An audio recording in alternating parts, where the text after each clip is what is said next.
earlier parts when you want to like mess around with both lanes. I actually think that's a wild mechanic. Yes, I agree. The twin gates in general are wild. They are new territory, but I really feel like creeps or controlled units should not be able to port through the gates. Agreed. Slow down. Come on now. Well, I agree with ruining our new fun with our Chandler Edge here, guys. Is it Come fun on. for you? Are you having fun? I'm not having fun. Are you having fun? It's way too good. I mean, Chen's too good, actually. I don't know. I don't know. I feel that shouldn't exist, and maybe they'll patch it later on, or like, because obviously they're going to look at these games and look at what's too good and take that out. Yeah. But I also feel that going through the twin gate should apply a debuff on you where you can't re-enter the same twin gate. Yes. Right? So there should be a radiant twin gate debuff and a dire twin gate debuff. And like, let's say it lasts like 180 seconds or something. And that's a great way. Wow, that's a long cooldown. That's a great way to balance It's the twin so gates. strong, though. I agree. Like, I think it's a great. Yeah, they should have a cooldown of some sort. Yeah. Any cooldown, I'll be happy with. Muerta gets banned. No, come on. I wanted to see the hero. I think if you don't pick it in that where we got DP in the 4th, in this situation, I feel like you're not gonna get it. Yeah. She would have shredded DK as well. Phantom Lancer also gets banned out. Meanwhile, Shopify take out the Mirana, the Pango, and the Monkey King. So our other hero, probably Ricky, I guess, in terms of ones that have been very talked about. We didn't really get to see too much of it yesterday, but certainly was something that was featured in a lot of our second phase bans previously. Yeah, his cloud is pretty wild. Like, they removed a very strong shard to give him another very strong shard. Probably even more broken shard in many scenarios. I mean, how do you counter Cloud? By saving people or forcing them out? Yep. Now you buy Shard, which puts a Desolator minus armor on them, and they're untargetable. Okay, guys. Like, who came up with that one? Seriously. We got Chen to help. Hand of God. Oh, true. There's also less sentries on the map and a bigger map, so you can actually cover your bases a lot less. And I feel like the Watchers currently are so irrelevant that you can't just say, okay, less sentries, but Watcher. What do they actually do? Yeah, I don't know. I've seen maybe a Watcher be useful once so far, but So something needs to change. You click it, and then a while later, they will give you vision. Or how does it work? No, you get the vision right away. Right away. But then they can take it back and cancel it. But then it's like neutralized, and no one's getting vision. And then later for a while, you can get and it then it respawns later. The only ones I've seen be useful are the ones when you come out of the twin gate, so that you see the people if they gank, or when you come through, Arteezy's like, well, I guess I'll tap it for 1.5 seconds, and it's mine. And then whenever you take Roche, all Watchers on the map become yours. That's the best part. Yeah. That part I like. That's good. But apart from that, I haven't really felt them, and I've played quite a lot of games. Yeah. And it's like, okay, you walk by it, you're like, poof, okay. You give it a little tap. Yeah. I think we both agree. Like, we were sitting in the makeup room and we're like, how do I feel about these Watchers? Yeah. We were both like, eh. Well, it's funny because you would think, like, on paper, it sounds like it would be, like, crazy, right? Yeah. Wow, there's just these wards that we, like, take control over, and that sounds so important. Then you play games and you're just, like, not even noticing them. Which is They're not enough. They're not near enough important objectives, I would say. Like, they're scattered in the central part of the map for the most part, or the triangles, which feel kind of irrelevant because when people are smoking and invading now, they're smoking to the bottom right and top left parts of the map, where the twin gates are, where the Roche pit is, where the Lotus pool is. That is where people have been playing. So having your Watchers in your central jungle doesn't do that much for you. Maybe it's just an extra safety net. Maybe it was applied as a means to extend the game and not make it so deathbally. On that, you've played a lot of games, Kezu. How many outposts have you channeled? Actually, I've channeled quite a few. Really? I'm the one that will take it habit? over. Yes. You're the one who remembers. Yeah. But you can TP on it, right? You can TP up, but it doesn't give vision anymore. It doesn't give experience anymore. I literally saw like one outpost channeling in like these pro games. I'm like, oh yeah, you can still do that. I still took it because I was checking if you could TP to it, because TPing into the middle of the jungle is still pretty good. Is it? It is. No You should try it. You should try it. I have not tried it. I mean, the biggest objectives for me, and we'll get to the draft right after, are, for me, it's the XP runes. You have the supports at minute 7 and 14. You just go there and steal it. The one that I hate the most is the Mentor. Like, I died to it in one of my games. I tried killing it as Ench, and I dealt so much damage at the third shot, it just killed me.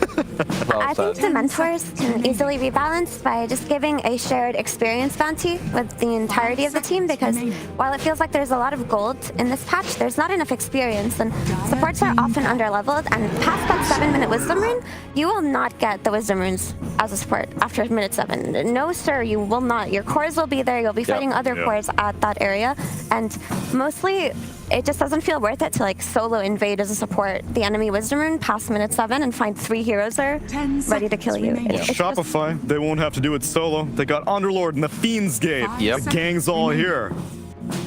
Easy for them to move around the map. Also, I want to see Crid. I saw Ollie do this in a pub where I played against him 2 times. Once it was Ricky, once it was Io. With Io, he would relocate on the runes 7, 14, 21. And it's Ricky. He TP'd there, then did the little bridge walk, stole the rune, TP'd to our tower, and stole the bounty. So Crid, that's his job for me. All right, I'm ready to see that. We haven't actually talked too much about either of the drafts right now, but I think GG have improved their draft from yesterday. I think first phasing with a Dragon Knight is very solid because I think you cannot go wrong with having a tanky, stunning type laner to flex to your side lanes or potentially flex to mid, because in this patch where supports are going to be twin gating often, you're going to see some quad lanes really early on. You want your cores to be able to sustain while they are alone, and DK fits that very nicely. I also think the Ursa is much better for them because Roshan got buffed, and Ursa takes Rosh so quickly and so easily that he's a value to have to any team. You have to consider that when you're drafting, though. The speed at which you can Rosh. Also with the Ursa Underlord matchup, we've seen it before where it can go both ways, but Underlord needs a range 4, in my opinion, to even stand a chance in this lane. And this time around, it should be Ursa Ench versus a double melee of Ricky Underlord. So this Ursa pick should be very good for them, and it's going to drive them forward. And then the DK, as you said, it's still flex. You can put it mid against the DP if you want. It's not like an unplayable matchup, but you can also still put it off lane. So it's kind of on Shopify with this next pick, I think, to try and make it hard for them to actually put the DP into the off lane, so that they can just counterpick every single lane. It's gonna be so interesting too to see like how they adapt to the Ursa jumping through the gate, right? Because what we saw Shopify abuse, right? He would just go anywhere where there was the melee hero and try and punish that. How, like Shopify, you know, how are they gonna respond to that now? Yeah, I think Ursa, his biggest issue has always been getting kited. So I would actually be happy to see Shopify keep the Ricky flex open to safe lane. The Diffusal Blade item got buffed recently. His allies will not be able to save him in Cloud, but like I said, the Morphling kind of kills the flex. There's no way Morphling and Ricky can be a flex. So they just go for the tried and true carry in Morphling. Arteezy's had an excellent performance throughout this entire tournament on this hero. He's just been on point with everything, on point with his morphs, his spell casting, his target priority, but we still have not seen him play it in this new patch. Which it got nerfed, right? So attribute shift doesn't give you the strength and agi anymore. Now it's on adaptive strike, I believe. Is that what happened to I couldn't tell you. Let me check. I checked everything else, and Morph, I don't know if I know anything about this hero. My net takeaway was that he got nerfed. I will check for you. Scrolling. Hang on. Scrolling. I demand verification. Scrolling. I don't want to spread disinformation. You're right. Okay. Attribute shift no longer grants bonus agility. Aghanim's shard bonus agility moves to adaptive strike. Oh man, so Rubik, I mean this is a pretty early example though, but if Ricky gets the shard in this game, you can't do the telekinesis save anymore. Like that's just one of those examples of why it's really cool. You can't save them out of the pit either. Like, that's pretty annoying. You pit them and then you cloud them and then they're just kind of owned. Yeah, they're not going anywhere. So if that's a combo that if you get through like the early game into like some mid-game team fighting with the shard, that is, that's fucking annoying. Ah, there you go. That's the solution. Get the Centaur Warrunner. You can stampede your way out, at least, you know, once you have a chance inside that cloud. That's pretty cool. Okay, so you have mid DK versus the DP. I actually really like the Centaur pick. I was looking at it initially, and I guess when I see two redundant heroes like DK and Centaur, it feels kind of bad. But the way DK has been played recently as a late game scaling hero with the Aghanims and the Manta style, I actually like it a lot more than when I would look at something like this. And I think that the Centaur will just counter essentially everything on Shopify's lineup. It's not just the Ricky Cloud, right? You're going to run away from the DP. You can run away from the Chen army. You can. The only thing you're worried about is like the Underlord chain route potentially with an Atos, but I do not think that build exists anymore. It's more so of an aura building thing. So I like GG's draft with the sauce pick. I'm with you. They have these 3 cores that should be off to a good game. DK mid will do fine against DP. Centaur should do well against the Morph top, but my eyes are really on the Rachi on this Ursa. He should have a good lane, and I need him to play well and not throw as much as he did yesterday, because he was definitely going in too ham. If he can balance it a little bit, have a good lane, and then play well, I think they're off to a very good game. I also think that Enchantress enables twin gate rotations from the carry very well because the lane is always pushed out when you're playing with an Enchantress. So I hope we can see some rotations the way Arteezy did yesterday on the side of GG. I want to see Dyrachyo exploit that twin gate, go gank the enemy carry around minute 6-7, and then go back. Trent, are they playing 7.33 finally? Yeah. I mean, so Shopify, though. You know, they got that Chen again. They're looking to do a little bit of ball up. I think those 4 heroes look pretty scary with the early exorcisms. I'll be curious to see how much Arteezy gets involved early on versus how much he's just, like, absorbing all this farm that's left over everywhere else on the map. So, but overall, I'm kind of in agreement here. I think it looks pretty even. I wouldn't necessarily side too much on GG's side. I'm curious to see how the Midas goes for Quinn, see if he's really open up, you know? It's a gilded dragon. Inevitability. What about BOT2s? I thought that's that is the Midas, so that's what we want to know. That's the first item, baby. First item bought to every hero. Russia. Every position 5, get him. And then get a phylactery. That's probably not going to happen. Ladies and gentlemen, get ready. We're getting bills, and let's listen to the Electric Pandas. Prepare for battle.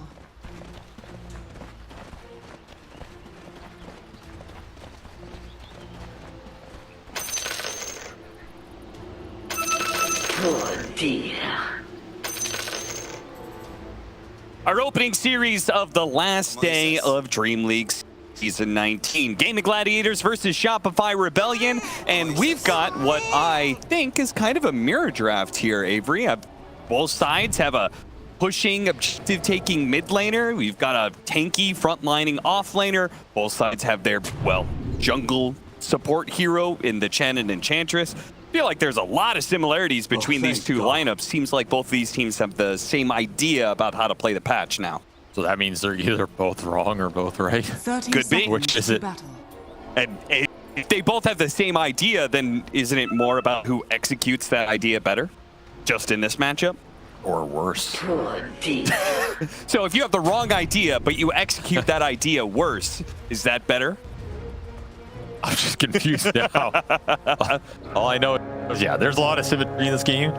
Which means, usually, I feel like when there's symmetry, game actually ends up stompy. The battle begins. I don't know if that makes sense, because I feel like one team just executes better, and then they just exploit the similar lineup faster. Sure. And it's hard to come back because you're fighting yourself, punching yourself in the mirror. But we'll see. I don't know if this game will be as stompy as that first Underlord game we saw from Shopify. That game got out of control. Yes, with the Chen Underlord DP, it was a very similar lineup. They had the Ursa, as opposed to where Gaming have it now, which helped accelerate that game to the Roches. But I can see a similar thing happening here, depending on how farmed Fly gets and how much Shopify can just abuse the gate on the map. Yeah. They did a really nice job of in that first match. I guess with all the similarities, maybe it's better to focus on differences, which I think comes from two different positions. The difference between Morphling and the Ursa, which I think are both kind of very strong laning heroes. But definitely the Ursa can be a lot more aggressive when it comes to the swapping between lanes, which we saw obviously with Arteezy. We'll see whether or not Dyrachyo employs the same kind of plan here. I think Morphling is a difficult hero to gank pressure in the early game, though. Sure. You don't feel good about it. Even if it's doable, most players are not going to want to just, I'm just going to run at Morphling and walk him down. Sometimes it is possible. It's rare, though, so I wouldn't be surprised to see Dyrachyo just kind of play, keep his game a bit slow, get this first item, whether it be the Battlefield or Diffusal. He's playing versus Morphling. Death Prophet, I could see Diffusal being okay this game. I'm looking more towards Chen and Ench.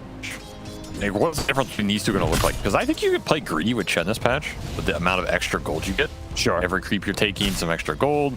You can just farm up the jungle a lot faster. Whereas Ench, I think, has the larger aggressive potential. So I'm wondering if we'll see Celery try and make more early moves as opposed to Fly playing greedier. What that looks like for the two lineups. I mean, Celery is running around with one of these grenades.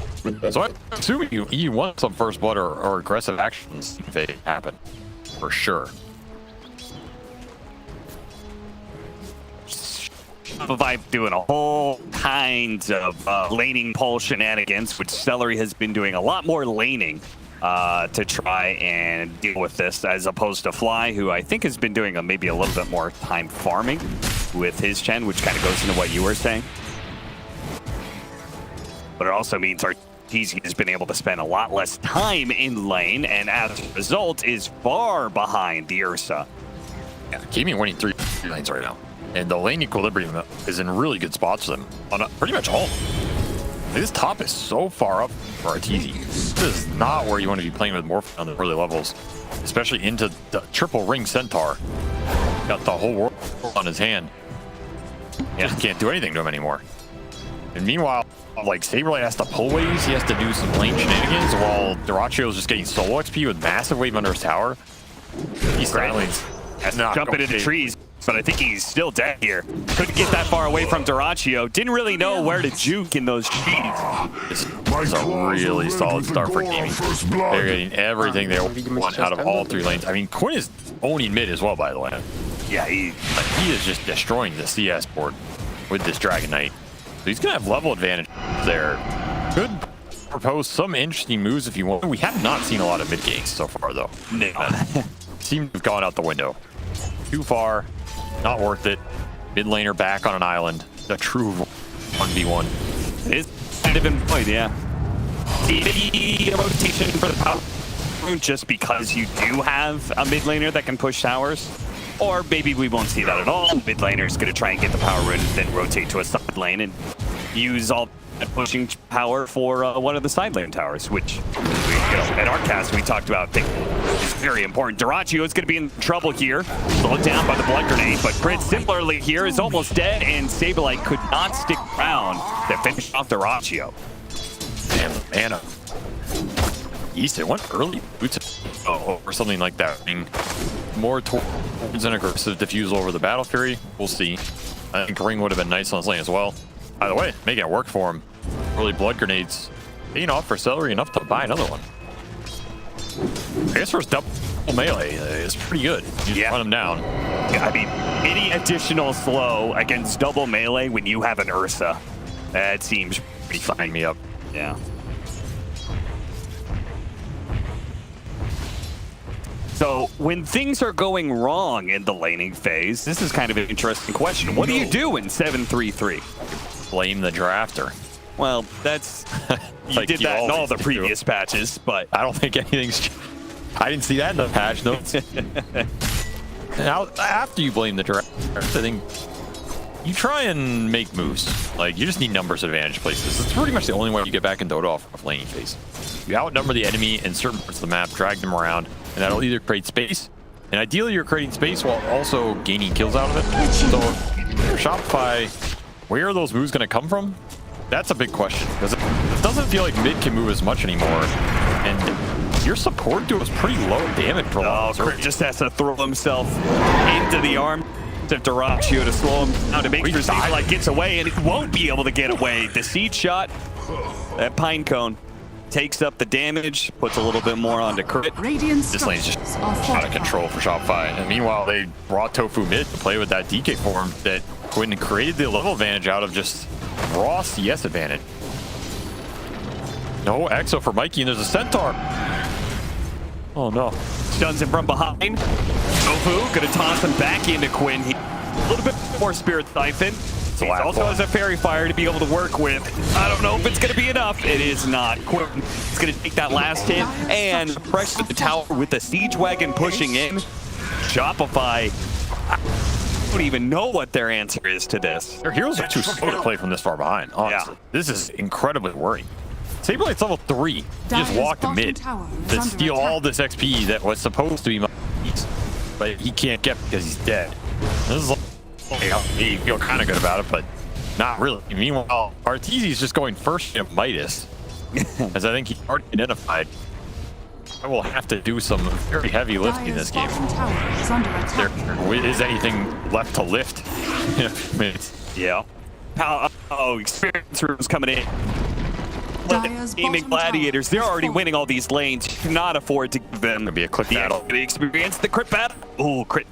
He will out-click and force him to TP away. When you do the little things, at least. You're not winning the big ones. Your towers are dying right now. You've lost your offline tower. This is actually one of the worst losses I've seen from Shopify in a long time. Yeah. It's not a team used to losing lanes this hard. They don't really draft. expecting that to happen, which is another reason why I feel like putting them in this position is probably rougher than for a lot of other teams. Yeah. Because they build their lanes and lineups around the idea that certain things will go in an expected outcome. Here comes Dyrachyo through the gate. Starts easy with the lane. Oh, the damage! Ooh, almost burst him down. There goes the mid tower at the same time, and there goes Saberlight too. Nice use of the Hurricane there from Celery. Rotations after a stellar laning phase means Gaimin Gladiators is up by 6K in 8 minutes, and Fly, who is the only one who I think was doing all right, he was just kind of trying to farm his way into a better position, gets picked up as well. Double kill for him. Mike comes back into play, but they do not have it stun. Dire's top tower is under They attack. absolutely do not. I mean, it's Pit of Malice. Yeah, that's it. That's level 1 pit. It's also why the Stampede is going to be so effective in this game for Gaimin Gladiators. I mean, at this point, anything's going to be effective. Yeah. You got to get a numbers fight somewhere. And I think the only place you're going to do it is top tier 1. You have got to bait an overextension from game and get some 5-man turnaround. I don't know what it looks like. It's not going to be pretty. But you are kind of already in that situation here. You're going to have a Midas Morphling. And you're going to have very limited stuns and disables, like you said, between Jet and King Underlord. That's their move. Body blocking. Doesn't needs. This body block could be effective. Is it good enough to be able to get the kill? They have to bring in a 5th member just to ensure that Ace finally dies. There's that 5-man move. You need some breathing room in the game. Wisdom Rune still there. I doubt Shopify even think about the fact that it could be there. And man, Quinn, I'm a little bit surprised he's using this second Dragon Form to pressure side lane towers. Instead, is hitting mid. I think they would have gone top if Gank hadn't come. Sure. But there's no one else to use. It's actually funny. They're so far ahead. Yeah, nothing to hit with the DK for. Wait a minute. We already have all the tier 1s. Getting caught. I mean, Fly's like, don't bring him to me, bro. Run the other way. You're just trying to fall and farm it. You're the position 5 now, Crit. There's no doubt about it. Just over there with the dolphins. You didn't see me. TP'd out. It's still close. He will get out, but swap would have spelled his death. Mikey comes in to clean up the creep wave instead. I mean, Gaming are just forcing to fight out the lamps. Like, even if you don't get these kills on the Orphan on the Underlord, it's so much time spent walking out from base. Waves, you're missing runes. It's just rushing part. Is that real? Is this a dream? All right. Well, they do have big damage bombs. I mean, look, rush Crimson Heart on Centaur with 4 strength gain. Yeah. And you walk up the high ground, and you pop it. Does the throne implode? Does so much damage get blocked, you're doing negative damage. All of a sudden, a little notification pops up. Your tier 4s have voted to concede. Trying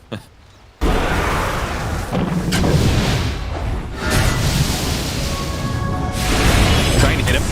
Missed the stun. Okay, the portal is out. Everybody here. Everybody is here. They have to be able to catch Quinn, but again, a lack of disables is causing problems. Saberlight even getting stuck on the trees. He wasn't sure where to run. Top tower Ace is under lingered. attack. Yeah, they go for Ace. Maybe that's the only hero they can go for. And they do manage to get him. Okay, they get something out of another 5-man rotation, pretty much. Gamer gonna try and abuse it by doing the old the 2-man roche. Oh man, imagine if they knew about this, they'd actually be able to get there through the portal, but obviously this little move will probably come as a Out of there too. I don't think them. Like the start he had, full scale, go anything. It is definitely gonna accelerate fast. A lot of XP going into Dyrachyo. On top of that, on top of Aegis, top of Battle Fury flying out completed. Other benefit of taking this off-lane tower now is Dyrachyo can go and just invade Iron Ancients. Oh, Yeah. and there's not much stuff I can do about it. Not to mention, you might be able to steal the first tournament there. Truly can control the areas here. But yeah, you guys have seen that if you get both 20-minute shards, that's where those tournaments become broken. Absolutely broken. You're getting 2,800 effective gold, 2 shards in your heroes instantly, and then you get 0. Coming eventually. One of these games can happen. Oh, that's a clap and a half right there. Just 2 smaller ancients away from Saberlight, who's scrounging, trying to find whatever farm he can. Pick up on the other ancients. Just wanted a cup of forge. My lord. Like, steal a piece of bread. So remember, this is a Rubik Underlord game, so level 4 fire storm already up for Tofu. One of the best answers to this hero makes those early mid skirmishes near impossible, to be honest, because the spell is just so deadly. You verse the Underlord in. Pretty decent first one shot I have, which is kind of a gen group up all out footage disable. I'm surprised Mikey, like, I get that why he's farming there. He's just trying to find whatever farm out on the map he can, but walking through the portal is dangerous over like that specific area because it's been warded so often. Maybe lucky that Gaming are headed up. They're just playing on their side of the map. Yeah, true. Not thinking about the portals. I didn't know it shoves it off. That's good. Yeah. And somebody's gonna get out of here. Hefty experience. Oh, they're gonna find 2 of them here. Oh, that's actually really busy. I just got 2 levels. We're like 8.5. He's back. Slain. Back to the gate. Mikey is here. He is not, and Mike will also survive. He's back. He lived those like heroes. Line, got growth. Sure. Dire's middle tower is under attack. Okay, I'm actually done. I'm done with Crib. He just has a token. I can't handle this. Just redeem it. Just goddamn redeem it. This game is very, very hard. You need every little bit of help you could possibly get. That also means that is insanely lucky. If he is still hunting for a faded brooch, 4 games in a row he did not get a faded brooch. Even one brooch on Ricky though? I don't think he's so easy brooch hero. No. But, you know. I think it's okay you're mad about it. Just take something. You know? It's still a free item. It's like collected tokens. Yeah, I blame him. I kind of can. Yeah. I mean, I'm blaming him, but he is just rushing hard. That was not a fake item queue. He actually just bought a goddamn Reaver. All right. It says, screw you. Good luck trying to kill me. The slightly buffed up Retaliate is going to be doing work now. Got an extra 2% on the buff scale. Those these boots on melee at night is crazy. Is under attack. Oh yeah, you move so fast. Bottom tower is under attack. Yeah, you get a +5 and then what? +15 at night. Yeah. Every time I watch these melee heroes at night running around, like they get some like burst or something. Radiant's bottom tower has fallen. No fine fly. That's a bold TP, sir. Yeah, and his army's not survive either. So they're gonna try and move to the other side here. Oh no, he's stampeding away. Somebody stop that horse. Hi. Finished heart too. That's got the fastest hearts in a long time. 138 faster than this patch fastest. Wait, who got an 18 heart? Yeah, what the hell? Dire's middle tower is under attack. I don't know if I believe that stat. I'll leave it love for now. He's just gonna call our production. He's not calling, no. I'm just saying, you know, it's new patch stats could be wonky. Then call it get live. That's not worked. One firestorm. How be careful is. Yeah. But a lot lot of heal coming out from Geek already. They retreat back to their pit. Again, no damage. No damage. Very little catch.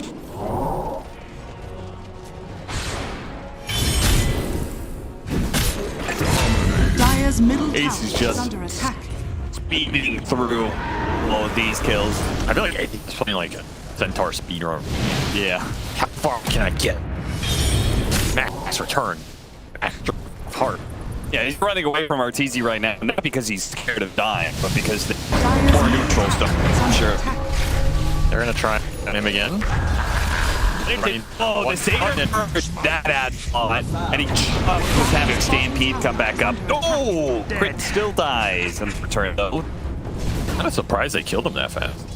I mean, I guess he has no armor. Yeah. Dire's Our bottom building tower is under attack. Probably I not. don't know. It looks pretty wonky. 3,000 HP, but 6 armor.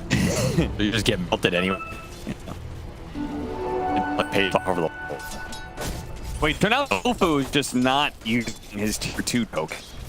Dire's bottom tower is under attack. So I gave it. Sorry. Okay. I mean, they're the tokens you're giving it to somebody else. Sure, but I think Crit just doesn't like him. No, Crit's holding his tier 2 on me. I can't. I cannot take on Drake. Dire's bottom tower is under Redeemed it. attack. Thank God he was thinking about it. Hey, Orb of Just thinking. Destruction. That's pretty nice. Kill the Centaur again. Honestly, just go find him again. Yeah, you gotta just keep killing Ace here. Like, it's the only way back in the game.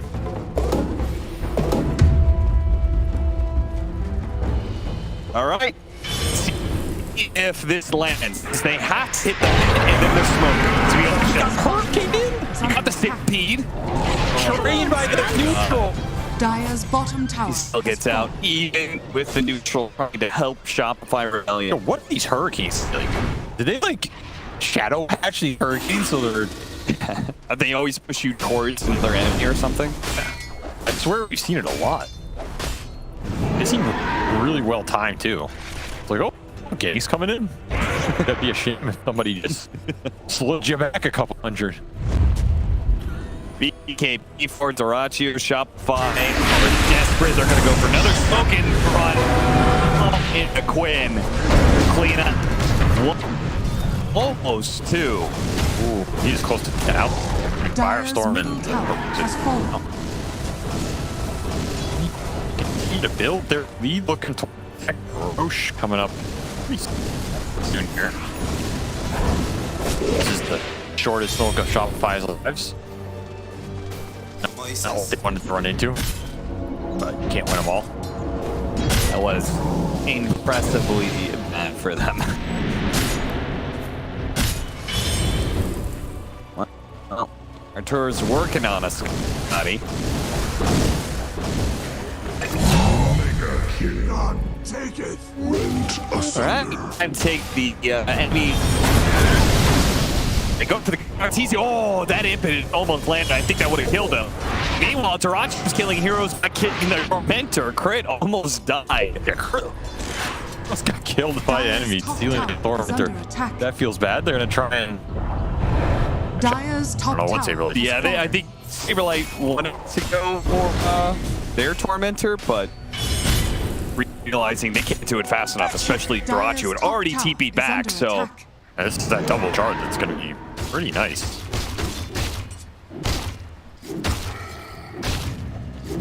So there are 12 seconds. He can do it slow. His enrage is back up. Don't hit that. Just what I've been waiting for. I guess he's just keeping the Fierce Wipes up until his enrage is done. And now he can burst it down. There we go. Very nice. Oh, the second support here supports some shard gold. Little friends and moving telekinesis on Ella. Let's go down to the Queen Ace duo. We'll look online for now. So the heart a bit useful.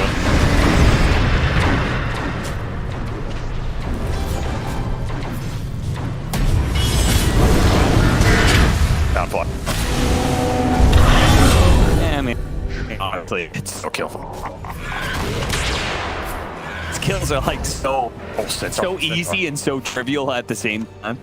I mean, you can do whatever they want in this game. Yeah. Your best hope is you somehow get Arteezy to the late game. And the only way to do that is Gaimin Gladiators throwing the high ground. I think they're gonna get second Roshan. But he's really progressing in farm besides me tour. Talbert. Oh wait, not order. Look at him, they're like, oh, this up. No, here's the Dragon up with damage. Working towards an negative step. So they have really good siege mechanisms too with air bars. Gladiators to throw on high ground. They do manage to pick off Celery, so they get the 4th kill game and replaces. That should help. You have damage in the Warframe rookie. Like, he did rush his defusal for crit. He's pretty wise, but yeah, that's okay damage. It's a interest instead of their on the balance. Over the she's how many flowers do we got on Gaimin Gladiators? Maybe 19 at all? I feel like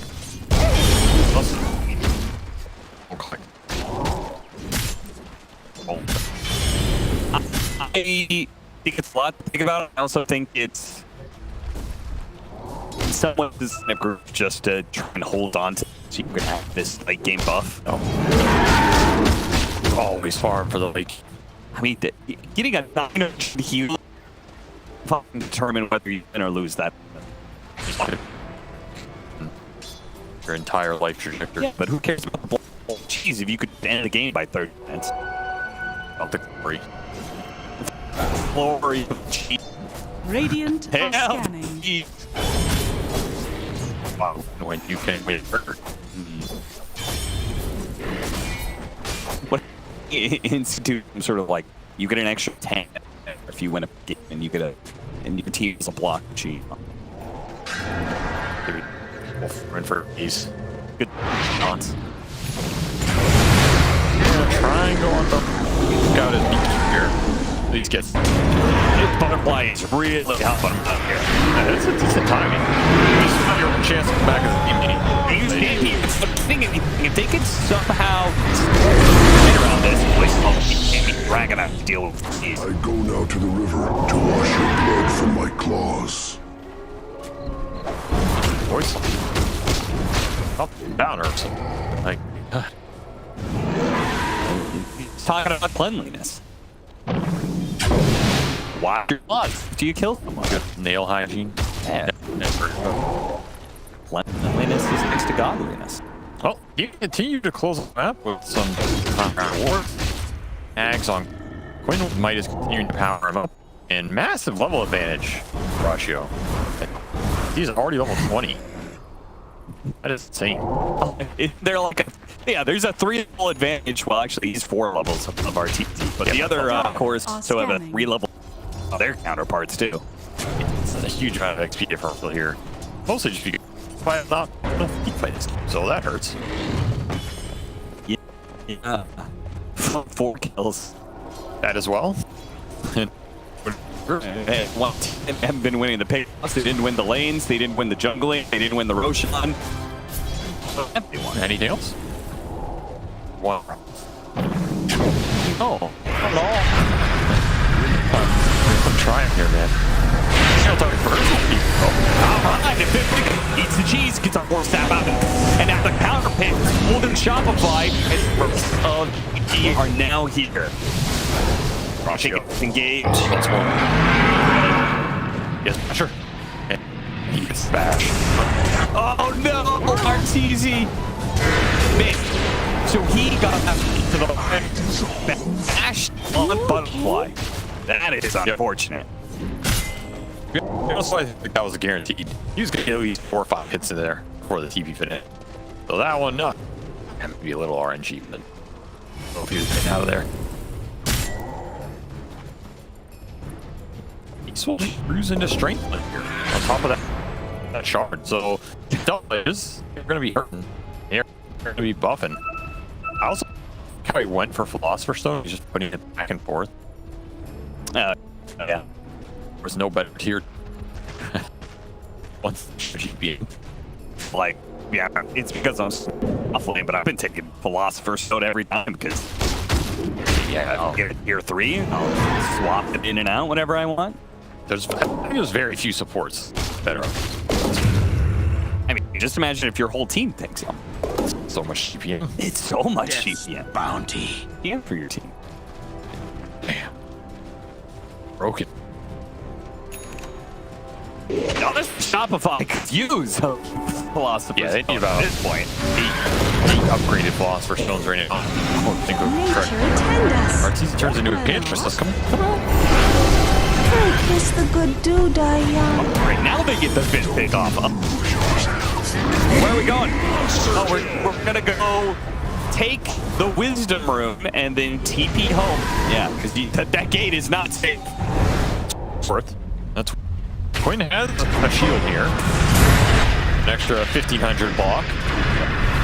They wear it through. I mean, the high ground defense is okay for Shopify. Got that going for him. It's a Black Dragon, by the way. It's a little hard to tell.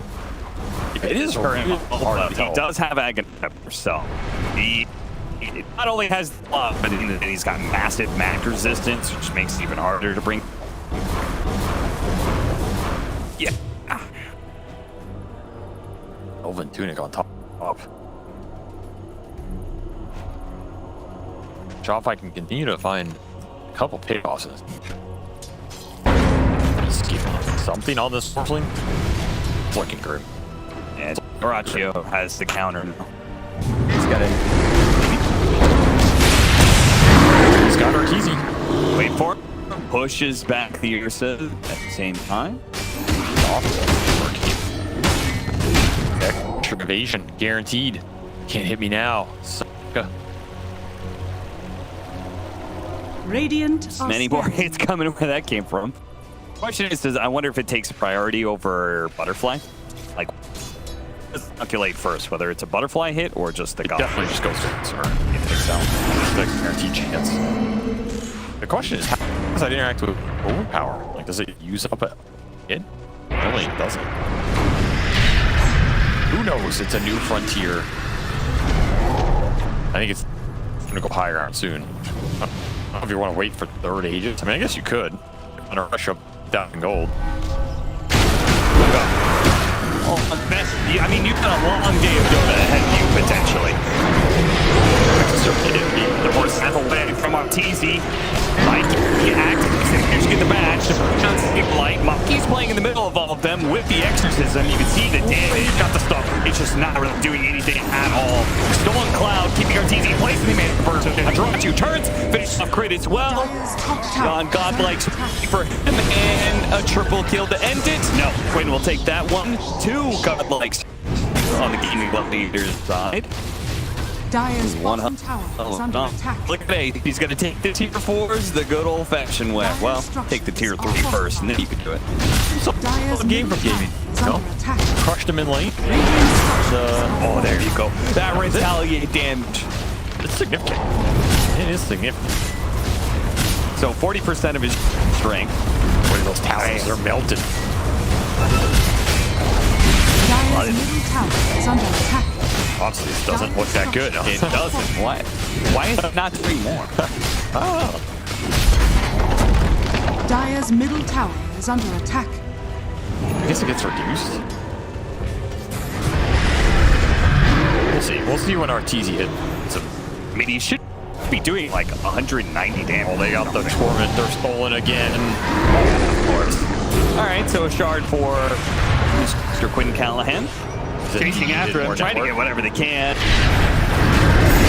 They don't do, but Toronto comes in, finish off Fly.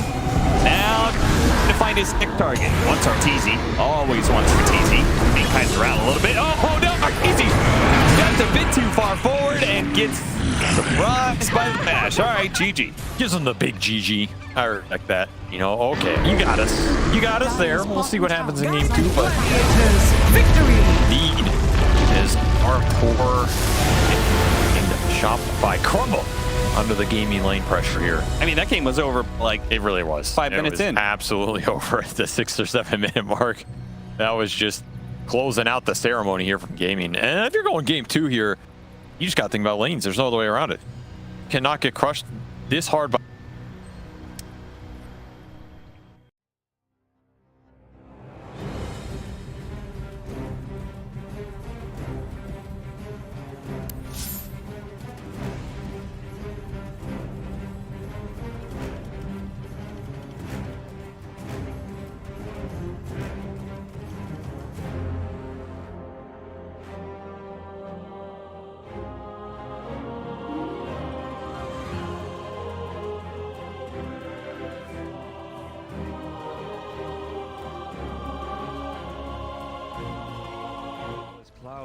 if he's got these hawks coming through, you know, if there's no...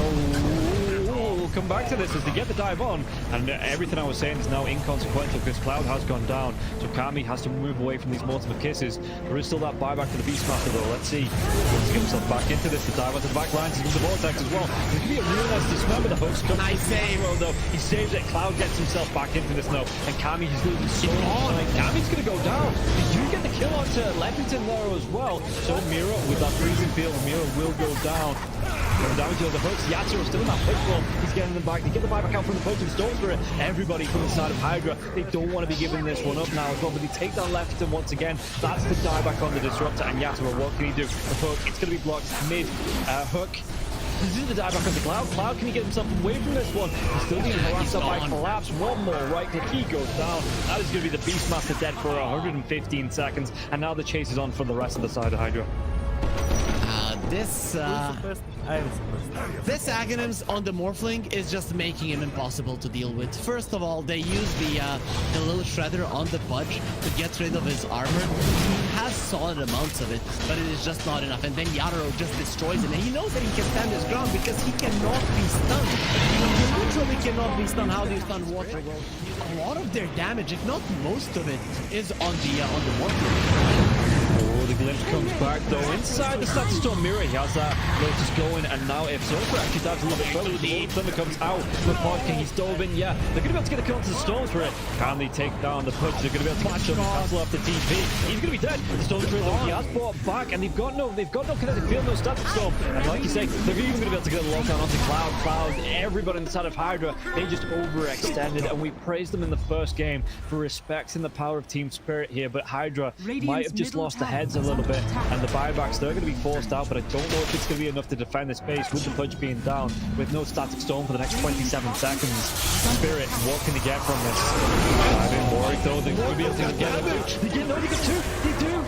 They take them down, the cookie comes out, the Yatoro, freezing field, they might lose Happy. Is this the dieback? They do the break the Lincoln Sphere though. Morphlin.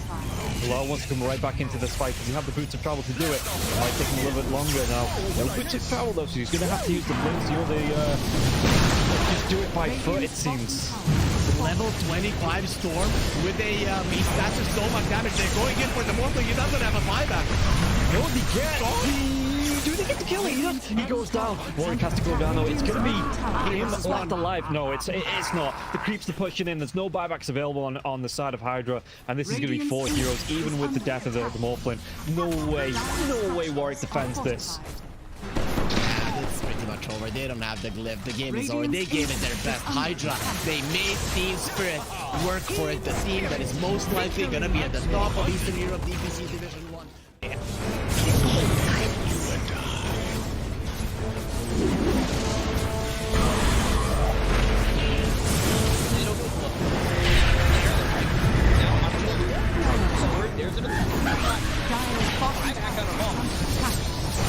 Radiant's middle barracks are under attack. Radiant's middle barracks has fallen. Scouts, you want to commit. There's just not enough damage.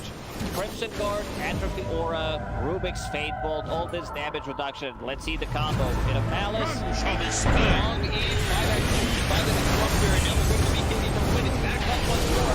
Bit of Malice, and Malice in it. They'll lose him in mind control. Right it back towards Amara. Trying to run from everybody on the side of Gaimin Gladiators. Radiant's middle barracks are under Siphoning attack. and getting back into the base. Has fallen. Oh, yeah, I think when it's time to call it, it is time to call it. They have no business left in this. And didn't get the tether off or something. I think it got broken. Either way, I like the ghost up to purchase. That was pretty heads up, but we are back and there's a smoke action. There's 23 Divine looking right to end. here. They're going in on Q. There's the hit. Okay, get that hit off. 123. Knocked. What damage? He's dead. Oh my god. Nothing. Less than 10% of his health. I mean, I'm assuming that's just the game. That, yeah, 100%. There's no point in talking about the rest AU of it. picks it up. I shot him for it. To die. Go away, you. Oh my god. Victory!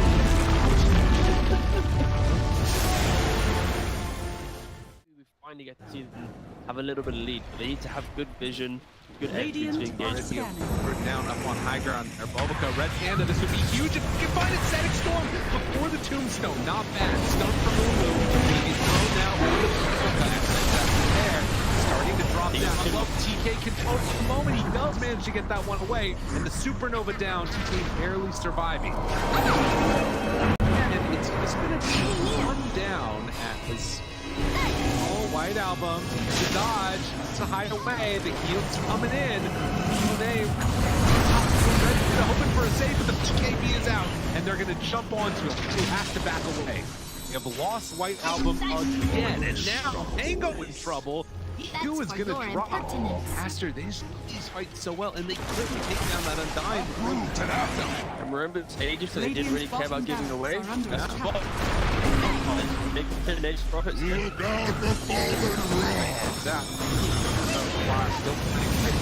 Stun is out on the play.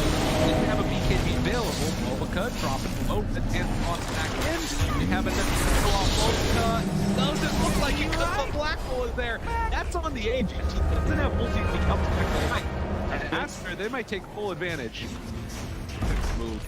Radiant's bottom Rax has fallen. Up the bottom. Finally, Aster full advantage. They're building. Radiant's middle tower is under attack. Oh, just for a brief second. Well, there it is, back again with the higher network. When you click on the L, it's not really an inspiring network. Blink, BKB, Radiant. You might be able to get on top of a hero, but that's not the shot that's able to 100-0 here. Like even this Undying inside Scattered Storm, able to then get up with Slash God and from away. On that, they have that trying to keep him alive. Makes the move, and again, he keeps this fight without Monet here. Pretty good for them. Right album, but now Monet is out now. They're in a lot of trouble. Maybe the team to kill him. Okay. All right. Pops ulti. Now the turn. Punching. Really get away. Sort of survived that first salvo. Very strong. Supernova down. Pops the PKB. Ooh, he's just caught here. They want to get the kill. That's really himself up. And now the chase. With the avalanche, the toss. Jinx, he's going to give up his life also. Monet, he's way too strong. This might just be the full set of racks going down bottom. Aster, way too strong for Ares. Like Aaron, the GP. Oh, they're done. Okay. I was wondering. It looked like it was that type of game. Yeah, it kind of was. It's like a game where you're an out, not really ever been in the league, he hasn't really never protected himself. Night silence.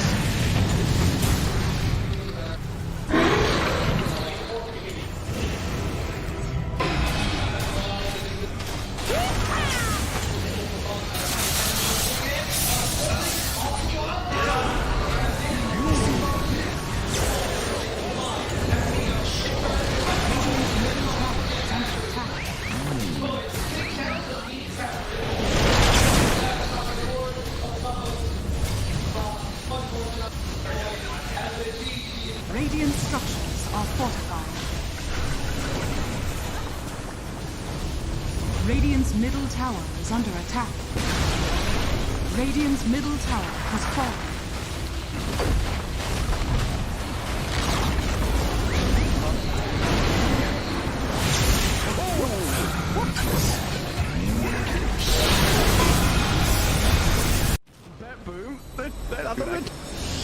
Everyone's just standing. How are they just standing right now? I can't help but fidget with my hero half the game. I'll be running around in circles. Yeah. Pirouetting on the spot, the song, blinking from Pure. They see Yatoro, 3 lined up. Potential ice path play. They're trying to go in. Toronto Tokyo blown up by Collapse, has to fight back. Yatoro gets off his BKB. Pure with another song, sprints in. Who are they aiming for? Where is the target acquisition? They can't catch anybody. Collapse BKBs runs down south. Lol being chased out as well. Oh my god, Nightfall. Hazy on disc refresher, blinks to high ground, gets away from danger for now. Pure, what's he up to? He's back to the high ground too. Mirror image out, Aegis claimed, lol in the fire, still surviving and blowing up GPK. Team Spirit to do. Sprinting out their base, they don't catch Nightfall on the way out, he's blinked out of the range of Mirror. They're still hunting though, and he's going to find Toronto Tokyo. Who cares, Gem? I see Jakiro. Eon disc popped. And with this rapier damage of like short work and a twin-headed dragon. Unstoppable. Larl and collapse waiting in the back line actually worked. He stormed out of the tree line and he just then started eviscerating the 2 supports with the help of Larl. He completely jumped over. They dodged everything that Naga was trying to set and prep there. And Yatoro was also just firing the cannon from the top there. Did the combined damage of Collapse and Larl together. He is a monster. Oh, Pure. Lol. Oh, God. Nightfall's going to get a bit of vision here with the Hawk. Imagine. Can they? Imagine. Will they? They have to do something kind of crazy. They're going to be losing their base pretty soon. Lash has buyback. Naga Beastmaster have to get back to base to defend. Drow Rangers up here. Tier 3 gone. Barracks to follow. There is no buyback of Collapse though. That's a big one. And Mira. Radiant structure. Look at all the wolves. Look at all the summons. It's vulnerable. Mira gets away from there. Help of the Glimmer Cave to jump in from Lol. Disruption of self-save. Barracks taken out. Lol. Ultimate tries to fight. Nightfall. He'll just pop, but he can't get any control of Lol. It's Lol. Puck is all over the place. Now they go into the GPK though. Aiming for the puck. They're going to find him at long last. They get him and the Rapier's on the floor. He messed up the phase shift. He canceled it. Oh no. Did you see that? I'm not crazy, right? I don't know. Yeah, he phase shift and accidentally ended it. There's an Axe Blessing recipe. There's a Rapier. There's all sorts of stuff everywhere. An Axe Blessing recipe. What's that there? Okay. Not sure what the story on that one is. Meanwhile, Save, I think he had a refresher charge, right? Because Laurel dove him, he disrupts himself, and he tries to kill him again after it Save just refreshes, and then uses it again. How have they not got the Rapier? Now there's another DD. I don't think they care. You know what, Toronto Tokyo's going to take it, is he? Oh yes, the Jakiro with a Rapier. Coming to feed it back to them, guys.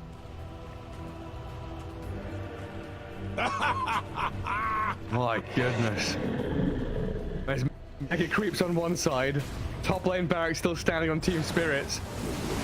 Are we waiting for next Roshan, Trent? I don't know. I don't know. I feel like BetBoom have such a good chance of winning these fights right now.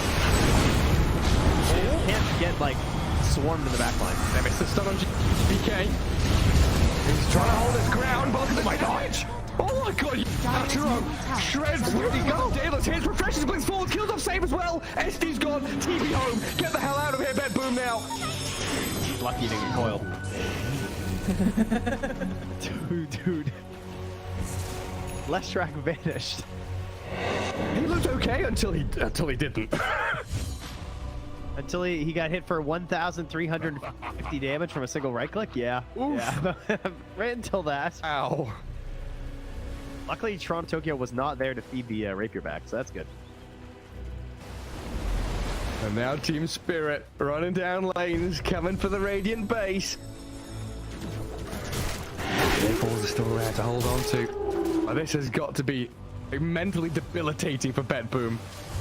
71 minutes. Team Spirit is wearing them down. The admins have been on, you know, they told them, nope, these guys. The longer this game goes, the harder things are. Well, it's like Moomiander was saying in that Seb documentary. You know, this isn't Dota playing. This is a slogfest. You're going to wait it out and play 60-minute games. Long ass ones with a long line. Watch go very far forward. He unders from Mira. but the Undying will fall inside the Radiant base. He'll as Mira gets off one last finger of death, and the turns we got through. They killed GPK. It's a dialect on the ledge. Naga now in trouble. Song of the Siren trying to buy a bit of time, but Yatro moves.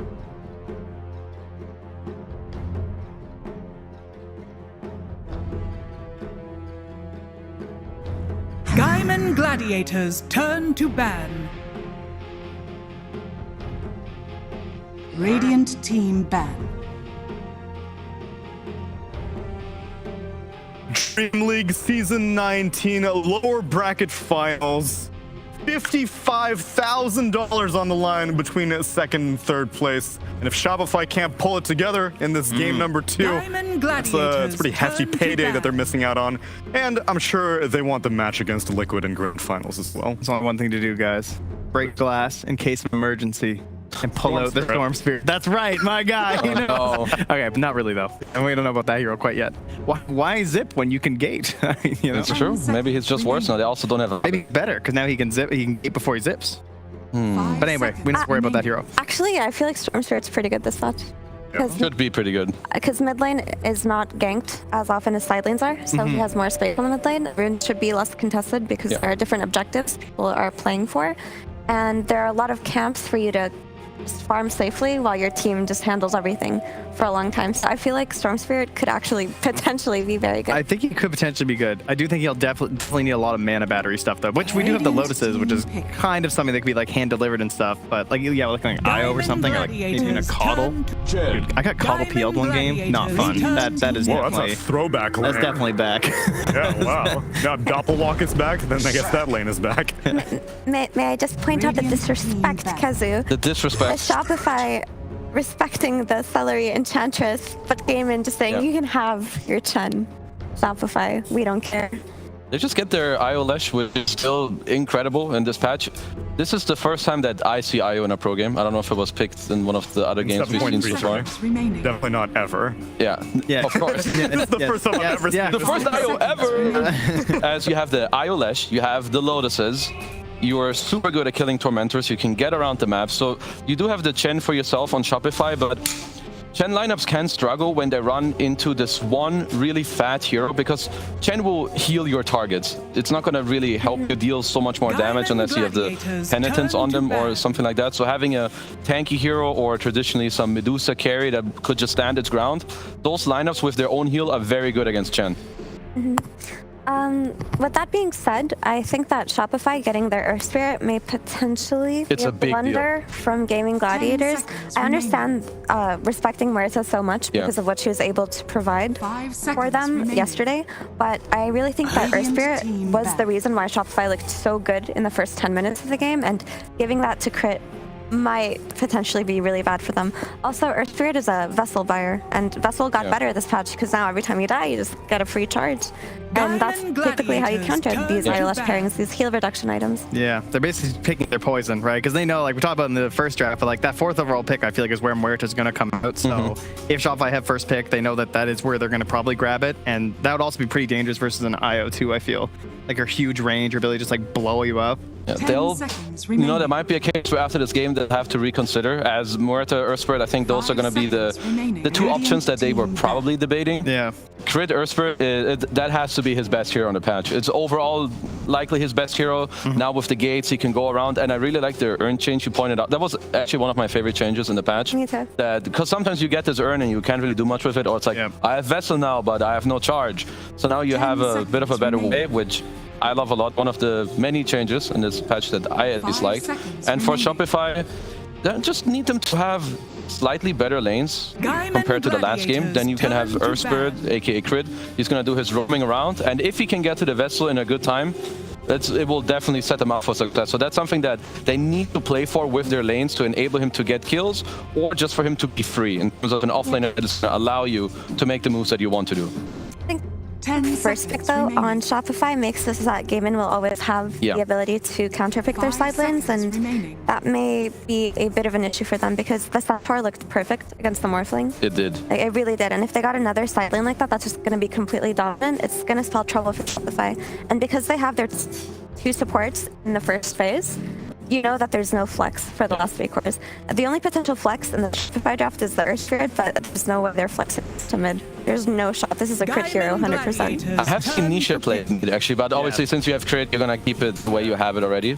As Gaimin, I like their first 2 picks in the last game and this game. I wasn't fully certain about their opening draft in the last game, but the DK in the first 2 and now the Lesh in the first 2, it just feels like they're just gonna go mid, they're gonna do fine, and now you last pick on you counter pick the side lanes, which we've talked about it already a few times. It's just so much emphasis on doing well in those lanes, because that's gonna be the real main thing that will speed up your early game. So I really like what they're doing and how they're setting themselves up. I agree, and they've covered their opener really well on Gaimin by banning out Draw with her Hypothermia Ags, banning out TV, who's a Scotty buyer, and Invoker, who counters IOLash quite well and is one of Mikey's best heroes. The next Mikey hero that you consider not for him, since there's no bot and no Invoker, is usually Puck. Yeah. And there's no instant stuns coming out of GG, so I wouldn't be surprised if Shopify are looking at this Puck right now. But it can easily be corrected by picking something like a DK, which is still in the pool. Yeah, that's really tough for Mikey right now. I would still like Puck, I think, because they've played it before with the Earth Spirit. You have to kick out. Well, you're gonna need a hero that either gives you playability with. Oh, this is their replacement. Ooh, interesting. Okay, I can be a fan of this too. You have the early mobility, you have decent laning, and you can buy Vessel if you want to, in case Crit doesn't have a good early game. You can do it against the IOLash, and it's a hero that buys bots so early on that you can just zoom into your side lanes at minute 5, 6, 7. That would help him get shard too on the Earth Spirit. The thing is about Koddle, like, yes, this is a speedy hero, and he will benefit from like playing this large map, but they don't really have reliable stuns still, just like last game. And yeah, there's no Centaur to counter their lack of stuns, but they do have a way to kill Koddle on the side of GG. And not just that, I feel like they still have their offlaner who's going to build Pipe. Pipe is still a good item. It was left relatively untouched. They have potential Glimmer Capes coming out of the sports, which also own Koddle. Glimmer Capes got so much stronger. I was thinking, I would have really... Lone Druid pick is also very good. It's going to give you more like push. You have the IO playability. I was thinking that maybe they're looking at some Legion or Slardar on this sense. I would say if you're Shopify, you need to consider banning them. Legion would give you the purge that... Half the reason you likely pick Koddle and Earth Spirit is because they can buy a Vessel. You're gonna take that away. You can lane with an IO early on, because Lone Druid can now carry the clock out of the lane. And you're laning that into an anti-mage who you counter, and a Chen who's a 5 who doesn't really do much in a lane where you get ran over. I like that idea, but I also like the idea of just picking an Aura buyer and just dustballing this team. Yeah, you have the Slush Rock, you have this Lone Druid, and you can definitely exploit an anti-mage early on, right? This hero needs time to farm, and if your IOLash have a good time, if your Lone Druid has a good time, and you just build your Greaves, you build your Pipe, and you show up, you guys can end the game early in this patch. So I would also like to see that potentially, but I wouldn't mind seeing the LC. I think that hero is so strong this patch. It feels unbearably strong sometimes. I love the change what they did with the QW, where the Q, you can use it in your duel and it's right around you, and it's actually the spell that gives you attack speed. So before you jump in now to duel, you don't have to like press your armlet, blade mail, BKB, press the attack yourself, blink and duel them. You can just, you know, chill, use your blink, duel, Q. Now you got the attack speed. Like, it wasn't like a skill cap, it was just annoying. Yeah, it was so annoying. And now you get to actually use it to dispel your allies. That's definitely the most important thing too. It's like keeping it available for someone else. So Shopify need an offlaner that will lane against Lone, and ideally lets your Earth Spirit roam early, or lets you have killability in that lane. It could also be an offlane Koddle, potentially, because I like the Koddle Earth Spirit lane a lot. I feel like there's a lot of kill potential there, and I don't necessarily know Mikey's hero pool. I'm only familiar with the heroes he's played in this tournament, but I don't know how comfortable he would be on the Koddle, so we have to consider the Koddle offlane flex. I think he feels really good on the side lane too, because like the value of Chakra. Like obviously it's nice for yourself in the mid lane too, but there's just so many possibilities with the twin gate and like having an infinite mana on the side lane. And not just that, he pushes lanes and he will never be in danger of getting attacked or mauled by the Lone Druid. And we talked about how important pushing lanes is so that you can actually abuse the objectives on the side. If your lane is not pushed out, you can't go to the Lotus Pool. If your lane is not pushed out, you can't walk to the twin gate without getting punished. The only thing I wouldn't be a big fan of, so you get a lot of good things, but you don't really pressure Lone. You don't like laning against heroes that keep themselves high up on HP, which he will do because he's just gonna clap some creeps with his bear. But they just go. Okay, so it's Enigma. Whoa, instant counterpick of the Bristol versus the Enigma, while paired with an IO. That's kind of interesting to have Bristle and Mildred on the same squad. So it's offlane lone. Yeah. I don't like the Enigma pick that much. I think Enigma anti-mage is super greedy. I like the concept of Enigma versus IO Lush because he just goes in on the Lush, black holes him, and if he has a very strong core, they can burst the important target. But generally, I feel like you can't get away with this Enigma anti-mage side lane duo if either of your side lanes lose. Like both of your side lanes on Shopify have to win if you're going to win with this draft. And I feel that GG are so strong on lane that they won't allow themselves to lose 2 side lanes. I'm not I actually hate this Enigma pick. I don't think it's good at all. So if I'm just looking at game, of course it's a new patch, so anything we might say might just be complete garbage. But if you have Gaimin, you have a Bristleback, you have 3 cores that are going to push forward with heroes enabling them to do it more with the IO against a lineup that needs time and is going to have a hard time stopping one of them.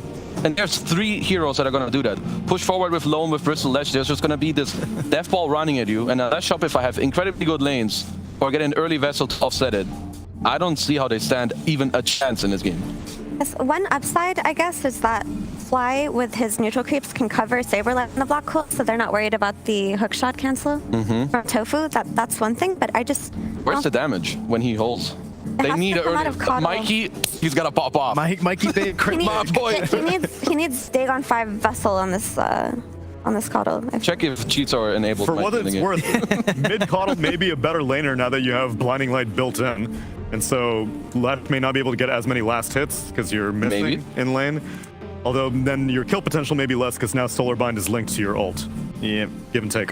Yeah, I don't think Coddle's in danger of like ever dying. He will definitely trade farm with Lush and actually farm more because of his Illuminate. That's just how the hero is built. But I think that having the Clockwork to gank the Coddle is going to make a huge difference for GG. Mikey and Crit, they need to negate Gaimin's pressure and pressure themselves to offset Gaimin's timing to actually allow Saberlight and RTZ to get. They do get online. If they do, they can win. But even then, I'm worried for them. I'm sweating already, and I'm just here watching. Let's see if Snap a Bristleback pick will bring Gaimin a rematch versus Team Liquid. It's time for game number 2 with Cap and SVG. Some very pessimistic ideas going into this game 2 for Shopify's chances of being able to make a comeback in this best-of-3 series. Weren't wrong about game 1. They gotta be wrong about game 2? Yeah. Yeah? Yeah. Is that just some copium going on right there? I just have to disagree with Pezu. Of course. It's in my contract. Understandable. Because... Why'd you put that in your contract? I don't know. You're saying DreamLeague put that in that you're... No, I just put it in. Oh, you just us. I've put a couple people in every tournament. You're always there. Yeah. So. Is it always former teammates? People I get along well with. I think causes some extra controversy. Oh, that's why you disagree with me so much. No, you're saying you really like me. You're accepted to the rule.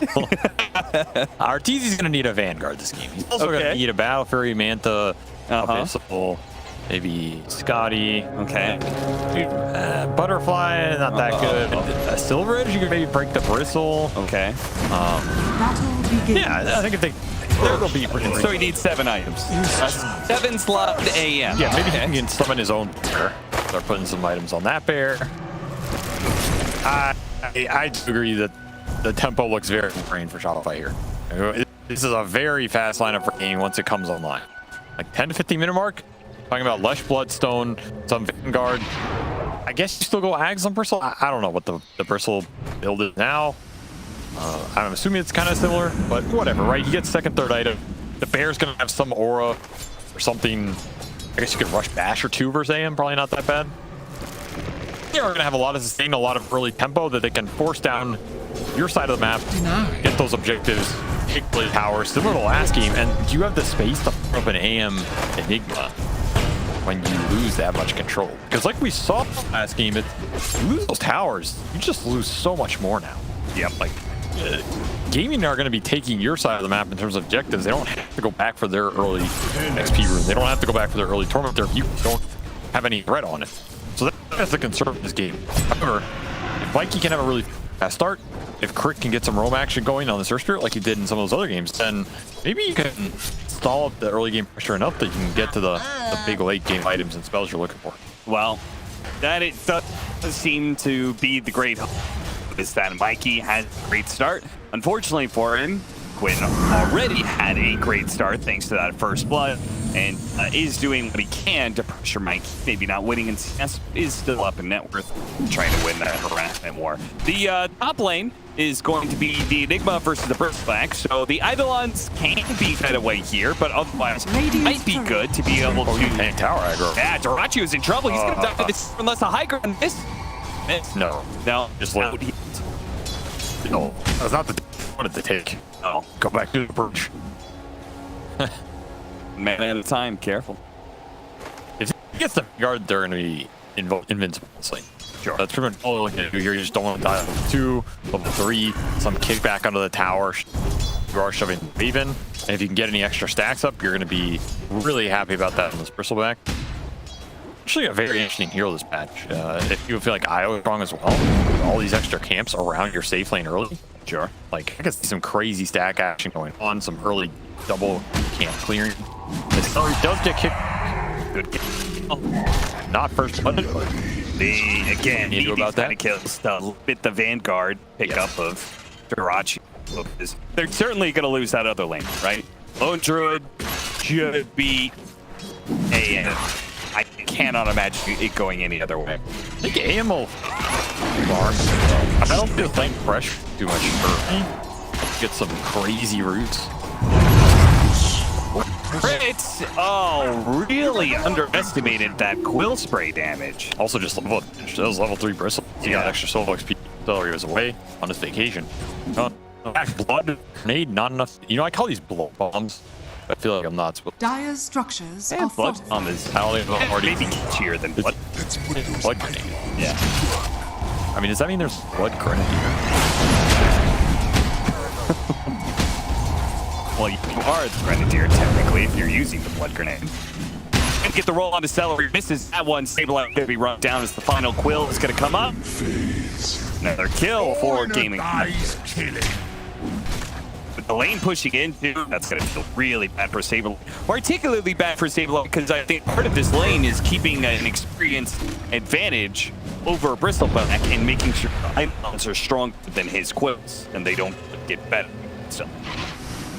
That's what the Buckler's designed to do. Yeah. You just fell behind on levels, and this Bristol is pulling ahead in CS. And these Curdles just that Lotus away. My mid is not doing much better. Yeah. It's looking rough. Like, Quinn at first blood, and giving first blood versus Coddle is also bad in the sense that you can read and faster, right? Like you have faster bop, you're starting to sustain through the blast sooner. You don't get this early pressure window where you can get the track low and then kind of play after that early laning phase. I also feel like Quinn is probably not the player you want to be giving first blood to. You tend to maximize his early lane pressure very well. So once again, lane are looking a little rough for Shopify. Our team is farming, however. He's not getting kicked out of lane. He's not getting killed. He's pushing towards that Vanguard, which he gets to Vanguard. It's a very strong item versus what Gaming have, especially for a lot of the early game too.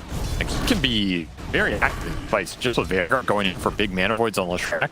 There's a bit more comeback potential from Ortiz having a good game this time around than as opposed to game 1. I just see Morphling going into those fights making a difference. No, this game not. Big mana voids on Leshrac. You can win some of those fights. That's a lot of extra coming through the X Factor. Especially shooting Quinn out of position. Oh, wild card as well. Like true. Yeah. It's separate the tethers here. You can kick someone in deep. Suddenly you're fighting into the blast, into the black holes. Nonetheless, it will be Gaming pulling away with another terrific early game. Already up 1.5 to 2K here. I like Fly's use of the Hill Troll Priest just to try and get RTZ over the line there. Get him to his Vanguard, and then he's going to be okay from there. Now he's got the Giant Wolf, so he's going to use Intimidate on the bear. There goes 50% of its damage. I mean, this lane's going well for Shopify. RTZ should get the Vanguard here off one more creep. Then he's chilling. Denied. And that's just a question of, can you join some of these other fights where Quinn overextends on Lesh? You get that big turnaround kill. It's going well for him, yeah, but it's also going well for Ace. He's pretty happy with the lane, too. Grand Theft Lotus. Gets it and gets out. Dire's middle tower is under attack. think Crit is here. I don't know if this gank is going to work. We'll see. They're trying for it. Slow him down. Ace does not have the roll. May actually just die if you go with Venom as a result. Oh, get a little bit closer. 4 seconds till a blink. He's going to have to blink directly on him here. Get that final hit in. And he has to blink away because of Quinn with the haste rune showing up. Damn, Quinn and his runes. Yeah. I was surprised. I thought Crit was going to head for the Wisdom rune coming up. Because Gaimin are currently going to try and take their Wisdom rune. Kick away. Quinn cannot dive the tower any further. They're going to not with a... They're get the rune here. They are. Instantly picked up by Dyrachyo once that extra Dire's XP. middle tower is under attack. Why not? No, the other thing nice about this Bristle is one we were talking about, okay, if you want your safe lane to be a bit more robust, this is a pretty tough hero to fight into early a lot of times. Yep. So cool. We'll get brought down here. Refurb easy. But if you start cutting behind this tower, there's 2 Ancients right next to you here. Yeah. Not one anymore. On top of those early XP runes like we're seeing. So there's a lot of incentive to get behind these tier 1s early if you can. It's actually a lot more rewarding. Big blast. Now, big blast. Big kill. Once again, takes like 4 heroes, so Shopify Rebellion, but they do manage to run down 1 hero. Speaking of being run down, Saberlight's going to die underneath his tier 3 because Shopify have focused so many resources on the other side of the map. Bristle's just getting out of control. Nowhere safe. Go for the Wisdom rune. Is it still there? They do not have the Wisdom. It's still there. I feel like both teams think it got taken. Yeah. Radiant's top tower is under attack. Bottom tower has fallen. All right, ancient stack farming time. This is just insane acceleration here for Dyrachyo. Absolutely bonkers what he's getting away with. And there's just not punish, right? Who can come and kill this Vanguard Bristle with IO right now? I think if you brought all 6, you'd have, or all 5, and it maybe need a 6. Yeah, one more hero. All 5 plus a buyback for the 6. It might be a struggle. You need Black Hole. Oh, he gets the courier before he dies. I mean, Shopify, they're getting more out of the game than they did in game 1, but they are still losing. They're pushing towards the spots on Mikey, who will have a vessel at some point. Opting to go for that over Crit. Crit will pick up the Veil here. Try and buff up as much early damage as they can, as they know the storm is coming. I like that idea. And I feel like Crit is at a lot larger impact this game. I also feel like the reason they went back to Earth Spirit is they felt the lack of stuns in game 1. Yeah. We felt it, so we know they felt it. Bulba felt it. So Earth Spirit will guarantee they can get some more stuns, some latch. Easier way to take the initiations and fights that they want to. Stacks everywhere, man. I'd be curious to see the stack numbers for both teams right now, as it's delivered right on cue. A tithe to the impurity. 3 to 7. I think half of those 7 stacks were Radiant Triangle. Yeah. I don't know who stacked those, but I have a feeling it was not Saberlight. And they're getting bounty runes, so all of this is adding up. 3,000 net worth lead. And a tower soon to fall. I think Dyrachyo might make that push for it now. Radiant's top tower. Yeah, why not? Wing on it twice. Get that. Okay. Now the Ancients is really, really open. There's no longer a tower behind you. And while Saberlight's playing the other side of the map, because apparently he just cannot do anything about this Bristleback. Well, if there were any doubt about heroes being able to farm faster in this patch, I think that doubt has been erased. Between that Alchemist game we saw yesterday and Bristleback game right now. Mikey needs some help. The blast is going to come through, heal him up. Dyrachyo taking some damage, but again, the Vanguard and the damage reduction of the Bristleback tower really doesn't do that much. I mean, he's level 9 to Arteezy 6. Dire structures are fortified. He also has 650 GPM almost. This is going to be a fast Ags. Very fast Ags. They're going on Arteezy bottom. Will Man avoid his way to safety? Is it to safe? 6 more seconds. That is a very bright disco pony. My God. Fly, can you help? Nope. No, we can't. Anti-mage. Just stand off the white shield rune? Yeah. Dire's middle tower is under Look attack. to my coming.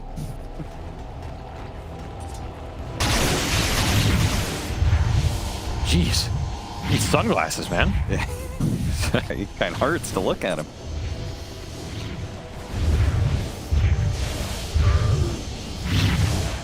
Oh, nice little root drop. That's why you bring the shovel. There's gonna be another very fast Bloodstone. They're like power up in the ILS track. I was wondering if you were going to play things a little bit different because they were spending so much time with the bristleback, where obviously Gaimin Gladiators have played this ILS entirely around the Lesh. Tofu does not get away. Tofu's just, just keeps playing in the Radiant jungle, keeps on getting found by Shopify. He'll die, but whatever. The rest of Gaimin Gladiators are farming very, very proficiently. Their goal is to get Lesh and Bristle to their second. Oh, that kick took a lot. Take the fight. It's gonna steal XP. He's gonna roll in. Mikey's here. They go for the relocate. Bah! Executed by the Mana Void. Well-timed rival for Arteezy. We'll get one kill. Great gets the other. That's a kill streak too. A lot of gold going on his way. Those are the big Mana Void kills they need to find. Like, you have the damage for these early engagements. You have the courage. He's got a spark. Need a hero. Radiant's top tower is under attack. Interesting that that's the neutral item he took. I wonder what his choices were. I think Arteezy saw 10 damage. Under attack. 10 damage, about 50% health. Oh, mistimed, but a black hole will catch the two of them the same. They don't have Mana Void this time around, so it's still going to be hard to be able to burst down this Lesh track. As seen, he is able to survive. Roll hits Tofu on the side. Dirachi tries to finish off Saberlight, doesn't quite hit him, and Tofu keeps himself alive. The hook shot. Too much early sustain already, causing problems. That mech going to work against Magnetize. Radiant structure. Yeah, if you have Mana Void, maybe that fight looks a bit different. But unfortunately, you already used it to kill Quinn once. Radiant's middle tower is under attack. And the push begins. The big bad bear here to take some towers. Mask of Madness. He's going to go back for a Midas to make sure that he scales, because his game was a little bit rough. Died a couple times in lane. Under attack. Oh! So much damage. Oh, Quinn's giggling about. I think Quinn knows that, like last fight showed, he only has one Mana Void to work with. Say, okay, our tour got me this time. We'll get him next time. Vessel to be completed by Mikey soon. Gigabyte is light. To the king! Go, Saberlight, go! Oh, he's not gonna make it. Tofu will kill him just feet, mere inches or centimeters away. And the Wisdom Rune. Oh, the Wisdom Rune too. Stolen. Ace gets the other one. So they've gotten all 4 Wisdom Runes in this game. It is a huge XP advantage. We are seeing it reflected in these levels right now. Saberlight's level 7, he's level 9, all the cores level 10 plus. Gaming right now. These kills, they mean a lot. It's about that XP. He's stuck in by the cogs. Kind of awkward. Bristle adding up a lot of quill damage, but they are working their way through him, trying to go for the Mana Void. Not quite enough. The damage is getting real. He's got to blink away, but no! Dirachi gets the final quill to kill him. They do manage to get him with the Illuminate Blast. They thought they were able to just head back up into that hiker and had something waiting for him. That's kind of worth. That's definitely worth. I mean, you're trading Arteezy for Dirachi here, but one is not worth the same as the other, right? Yeah. So you take that. Take that every time. Big kill for Mikey. 3,000 more net worth on Dirachi compared to Arteezy. It's also just the farm rate is vastly different right now. So when you're taking Bristle off the map, you're a lot happier with that exchange. Ags online, whereas this Battle Fury is still in the works for our tour. You gotta remember, you also need this cornucopia now on the ring. You can't disassemble Vanguard. Oh, right. So that he hurts him a little bit. Significantly delays his timing. Yeah, this build-up and acceleration is not nearly what it used to be. I'm trying to find Ace again, don't get Dolt off. But got over the side, trying to help out. Locks down 2. Ace still alive. Crit with the Eidolons. Maybe Arteezy will jump forward, trying to go for a roll-in. Blocked by Celery. Arteezy goes for the hunt instead. Trying to go for Tofu. They'll clean him up pretty easily. He's still that low HP hero. And crit! Roll up, not quite enough. Kick. Oh, Arteezy actually just burst down Quinn. That was fast. Damn. He doesn't have Battle Fury, but he's joining all these fights, and this is the correct play. You have to match the tempo here. You have to get something out of this time period. They're getting it. It's another big track kill during that Bloodstone period. Shopify keeping this a contest. Absolutely keeping themselves in this game. They can find a few more of these. Honestly, you might just be in a decent position. I mean, the net worth is stalled and even gone a little bit back into the favor of Shopify. Only 5,000 lead for Gaimin Gladiator. Found Ace again. Of course, the dangerous thing is going to be that BKB timing. Never mind, Ace found them. Ace kills Crit. And gets back. BKB is going to be obnoxious. The one thing Shopify have going for them is because Ace is always off and they went for that bristle. They don't have a core anymore, which is usually slaying game. So going early mid game for their objective taking. They have some sort of faster Greaves, Pipe, Crimson, whatever it is. Like they basically are just playing 3 carries here, which is going to feel great in 20 minutes when you have 3 carries to Shopify's 1. But it is a little susceptible now in terms of like, yo, mech. That's pretty much it. Relocate into mid lane. Oh, that's why Tofu catches Mikey. Good pick. That ensures that Roshan is a lot easier unless they get found here. They're spotted by the Watcher. Arteezy jumping forward, trying to hit Celery. Hit the portal instead. Now, Blink.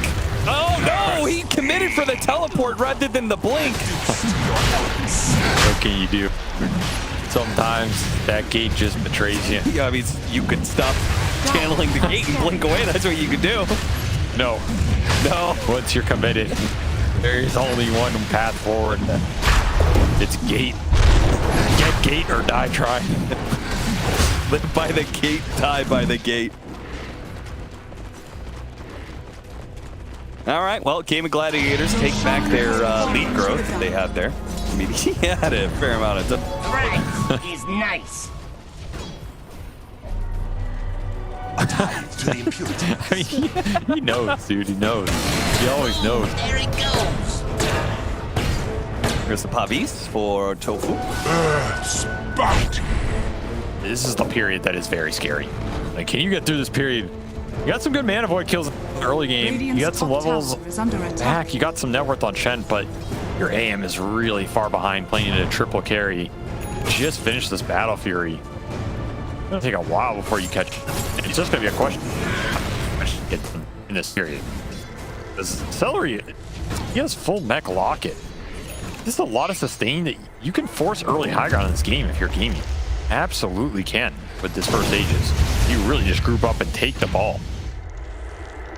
In which case, it's going to come down to, I mean, the upside for your Shopify is that they have a combo that can always win them a fight. Black Hole plus Mana Void. If saw they yesterday. control the Leshrac, hit the Leshrac, burn out his mana, and then Mana Void all those heroes that are clumped up, that's a team wipe right there.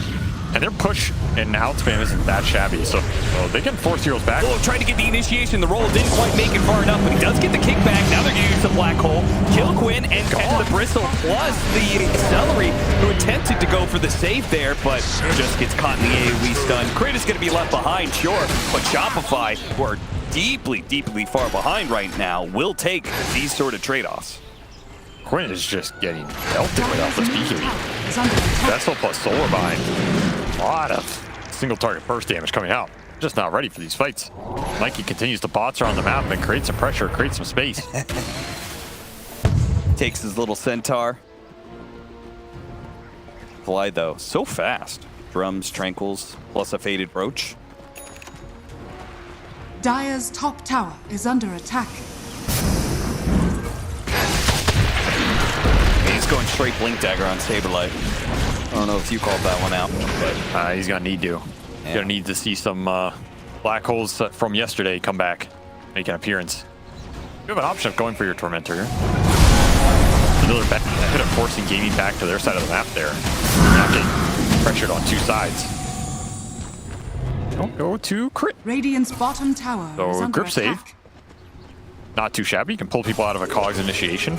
that doesn't stop channeling, right? I don't think it does, no. So maybe you could reposition Saberlight after he gets a Black Hole. If he's, you know, like hook shot or something being threatened. That's true. You could really Matrix move him out of the bullet path. Here's that early high ground. Deso finished for ace as well. Really gonna enable this. Quinn does not have key. You still have an opening on it.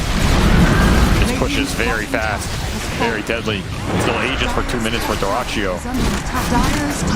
Doraccio is running a little bit low on mana. They could ignore him. Yeah, he just keeps on getting more and more salary. Jeez. Fight option here for big mana put on Quinn. Protection is up. Next round of creeps are coming in. It's taken off, and they quickly blow through these buildings. RTC does not want to fight right now. Radiant's bottom tower. Drax, that first Aegis. Gonna pay a hefty price. And that'll allow Quinn to finish his BKB too. I just don't think Gaimin have any reason to stop these pushes.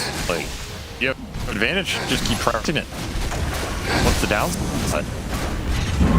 You always have this reload threat too. If you really want to set up on somebody. Radiant's middle tower has fallen. For Gigabyte as well, he is very close, but not there yet. They're trying so hard to take away that Aegis, but as soon as he gets low, I think the poppy he's got handed over to him, so he had a nice shield. That shield plus the damage reduction from Bristleback? Oh, that's kind of crazy. Definitely nice targets to throw it on. 80 hero damage reduction or some sort of like I think magic resistance talents feel pretty good right now.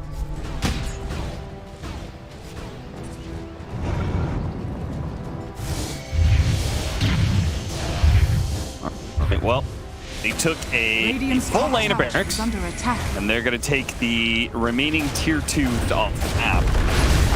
So, just skeleton base left at this point for Shopify Rebellion. And he lost his Manta. Oh, Artur! That was not the time to be losing a very critical item. Definitely also not the item you want to lose right now. You're going to force him to come back early. You got to take the fight now. No Aegis. Quinn is still missing a lot of mana. Go in. Speed it up. Radiant's top tower has fallen. Bear's on a poke. They're kind of wearing him down. Honestly, this push does not look amazing for Gaimin. They got so much in the last few minutes. I feel like there's not a ton of incentive to keep this going. No, I feel like this is actually one of the times where you're happy with what you got, and you just go out and farm the map and play for next Roshan. Yeah. You got to respect the high ground defense though. That is this Coddle with Solarbind, with Vessel, with Bale on Crit. It's a lot of magic poke going into your cores. It's going to force out some early BKB action, which is not what you want. Then you're stuck in some long fight with that Mana Void battery sitting there. Yeah. On this track. That just sounds weird. Better just play safe. You've already taken so much so early. Upside for Shopify is that'll mean RTZ is going to be able to get his courier back in the game, get that Manta, and you will finish Blink on Saberlight, who has it. So the big black holes are also a comeback mechanism right now. You cannot clump in these fights. Like, you will lose these fights if you get caught in a big black hole into the Coddle Blast with Magnetize on top of you. This is not the old BKB. This is a new one. You're taking damage. It's true. The coin of the realm. And these Shopify supports are still finding decent farmings. They have items. Yeah, they actually have more items than the Gaimin Gladiators. Yep. Slide just been farming the map, taking creeps, getting that gold. Got some decent warriors to revive. Right, now we got a jetpack from the Tormentor. You would have rather had the IO one here, but you'll take it.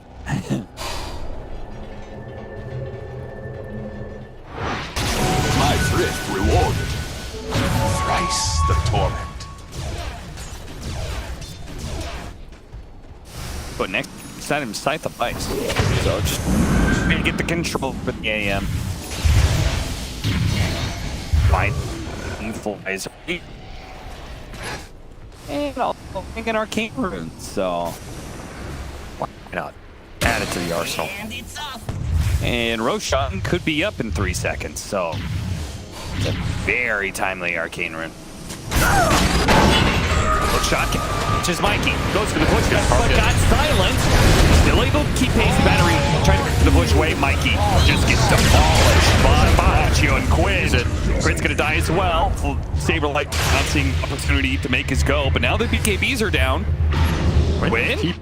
Been out. Gonna create an opening here. Yeah, no Quinn. Might as well go for the fight now. RTZ jumps straight in. Goes for Celery. Should have this kill. Holding on to the Mana Void. Doesn't want to use it. Let's save it for something else. Trying to pop it now on Celery. Wasn't actually enough for the kill, but now the Black Hole comes in. Quinn's on the other side. The Black Hole. Jirachi loses all of his mana, but RTZ is losing all of his health. He's got to get out of here. And Shopify. Time pushing. They used all their big spells, Black Hole as well as Point, and they clearly did not. And double buyback. Mikey's buyback really important here for keeping the lanes in. Actually going for Duraccio, but it's so hard to put physical damage on. Get to the other side, pop the mantle. Not enough. The hook shot. No.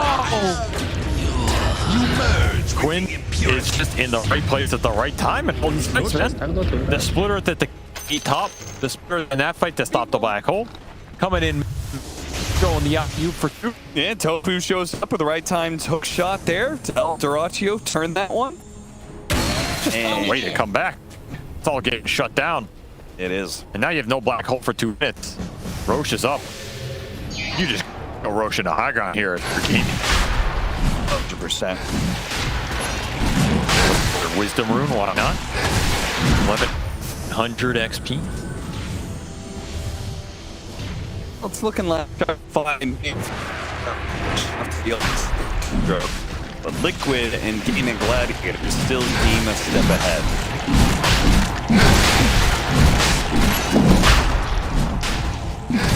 Aged and Cheese. That was just two-man Roche. His Io Bristle giving you that huge objective while you're still farming the entire map. Yeah. That's just ridiculous. A Wisdom Rune spawn, right? Yep. Quinn got one. The other's still... And the other's there. So, I believe, unless I missed it for the 21-minute ones, it means Shopify still have not gotten... Is there a cap on that, by the way? The Lotus Flowers? Cool for Quinn. Is it cap out at 6? It does. And Durachi's just in. Oh, Durachi just in! That was entirely unnecessary, but hey, they got the lane of barracks and he's still alive, so no harm. Black Hole at 40. I don't know if you're gonna have a base in 40. Have to dissuade this push. Glyph gets used. Okay, right back to it. They're gonna demolish these buildings so quickly. Shopify have to go. But there is no other option. Go on who? Well, it's either that or you're going to play up against Megas. Oh, the Mana Void. It was nice, but the Cheese instantly heals Celery and Duraccio back up. And Quinn still has half health. So, now it's Megas. That wasn't even Cheese. That was a greater bonus. Catching AM. Oh, the pull away from Crit does help him get away. RTZ actually jumped onto Tofu. Tofu's now out of mana, so he stops taking damage. Root kills RTZ. Duraccio's trying to farm Fountain right now. Trying. He's struggling. Try and push him back in. Had to buy Ghost Scepter. He stole a Black Hole too. They're not even going to try and use that Black Hole because there's no buyback on RTZ. He's going to use it. Oh, he got all of it. Oh, boy. Stay right with the massive Black Hole that he instantly dodged him. I like how it gets canceled by the game ending. Yeah, that was a rough series. There's no way around it. I mean, they just came today. They won their lanes. They pushed you. They got all the Roshans.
Cloud, if he's got these hawks coming through, you know, if there's no... We'll come back to this as they get the dive on, and everything I was saying is now inconsequential because Cloud has gone down, so Kami has to move away from these multiple kisses. There is still that buyback for the Beastmaster though. Let's see. He wants to get himself back into this. The dive onto the back lines into the Vortex as well. There's going to be a real nice dismember. The hooks come. Nice save. Though. He saves it. Cloud gets himself back into this now, and Kami is losing so much time. Kami's going to go down. Did you get the kill onto Levington there as well? So Mira with that freezing field, Mira will go down.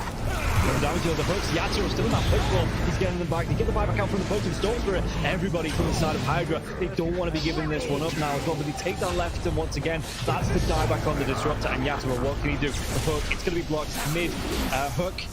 This is the dieback on the Cloud. Cloud, can he get himself away from this one? He's still being harassed by Collapse. One more right click, he goes down. That is going to be the Beastmaster dead for 115 seconds, and now the chase is on for the rest of the side of Hydra. This Aghanims on the Morphling is just making him impossible to deal with. First of all, they use the little shredder on the Pudge to get rid of his armor. He has solid amounts of it, but it is just not enough. And then Yatoro just destroys it, and he knows that he can stand his ground because he cannot be stunned. He literally cannot be stunned. How do you stun water? Well, a lot of their damage, if not most of it, is on the Morphling. Oh, the glimpse comes back though. Inside the Static Storm Mirror, he has that Lotus going, and now if Zofra actually dives a little bit further with the Thunder comes out from Pod King, he's dove in, yeah. They're going to be able to get a kill onto the Storm Spirit. Can they take down the Pudge? They're going to be able to catch him and cancel off the TP. He's going to be dead. The Storm Spirit though, he has brought back, and they've got no kinetic field, no Static Storm. And like you say, they're even going to be able to get a lockdown onto Cloud. Everybody inside of Hydra, they just overextended, and we praised them in the first game for respecting the power of Team Spirit here, but Hydra might have just lost the heads a little bit, and the buybacks, they're going to be forced out, but I don't know if it's going to be enough to defend this base with the Pudge being down, with no Static Storm for the next 27 seconds. Spirit, what can they get from this? I'm worried though, they're going to be able to get it. They get two, they do! They take them down, the cookie comes out, the Yatoro, freezing field, they might lose Happy. Is this the dieback? They do, they break the Lincoln Sphere though. Morphlin. Law wants to come right back into this fight because he have the boots of travel to do it. It might take him a little bit longer now. No boots of travel though, so he's going to have to use the blinks. You know, just do it by foot, it seems. Level 25 Storm with a beast. That's just so much damage. They're going in for the Morphling. He doesn't have a buyback. No, he gets. Do they get the kill? He goes down. Warwick has to go down though. It's going to be him left alive. No, it's not. The creeps are pushing in. There's no buybacks available on the side of Hydra, and this is going to be 4 heroes, even with the death of the Morphling. No way Warwick defends this. It's pretty much over. They don't have the glyph. The game is over. They gave it their best. Hydra, they made Team Spirit work for it. The team that is most likely going to be at the top of Eastern Europe DPC Division 1.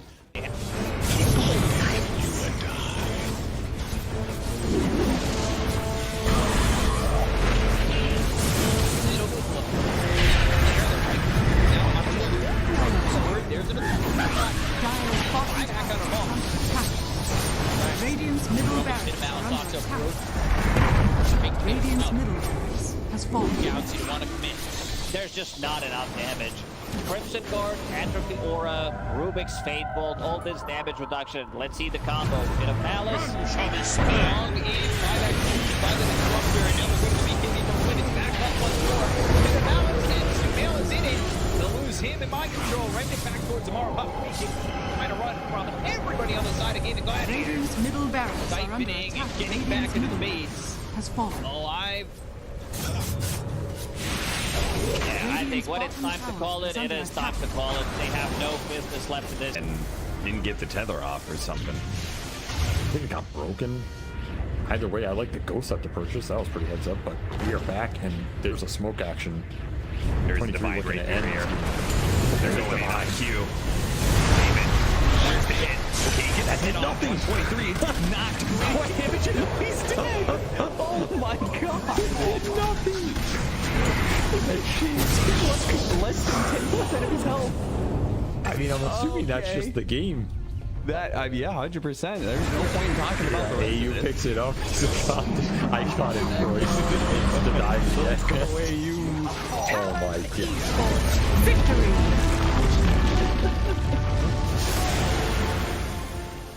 We finally get to see have a little bit of lead, but they need to have good vision, good entry to engage. We're down up on high ground. Bovica, Red Panda, this would be huge if we can find it. Static Storm before the Tombstone. Not bad. Stone for Lulu. He's thrown now over the Bovica. There. Starting to drop down. I love TK control for the moment. He does manage to get that one away. And the Supernova down. TK barely surviving. And it's going to be one down as White Album, the dodge, to hide away, the heal's coming in. They hoping for a save, but the BKB is out, and they're going to jump onto him. He has to back away. They have lost White Album again, and now Tango in trouble. Q is going to drop. Faster, these fight so well, and they quickly take down that Undying before the Tenacto. And remember, it's ages, so they didn't really care about giving away. Big finish profits. Stun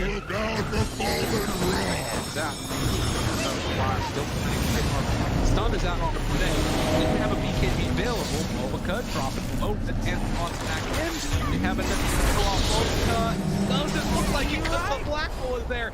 That's on the agent. He doesn't have multi to come back to fight. And after, they might take full advantage. Move.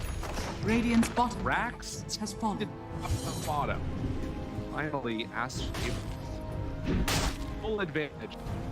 They're building. Radiant's middle tower is under attack. Oh, just for a brief second, well, there it is, back again with the higher network. When you click on the L, it's not really an inspiring network. Blink, BKB, Radiant, you might be able to get on top of a hero, but that's not the that's able to 100-0 here. Like even this Undying inside Static Storm, able to then get up with Slash God and from away. They have that turn, keep him alive. Makes the move, and again, into this fight without Monet here. It's pretty good for them. Right album, but now Monet is out. Now they're in a lot of trouble, but they managed to kill him. Okay. Alright. Pops ulti. Now the turn, punching. Get away. Sort of survived that first salvo. Very strong. Supernova down, pops the BKB. Ooh, he's just caught here. They want to get the kill. That's really himself up. And now the chase. With the avalanche, the toss. Thinks he's going to give up his life also. This is buckled in. Monet, he's way too strong. This might just be the full set of racks going down bottom. Aster, way too strong for Ares. Like Aaron's the GP. Oh, they're done. Okay. I was wondering. It looked like it was that type of game. Yeah, it kind of was. It's like a game where you're an out, not really ever been in the league, he hasn't really never protected himself.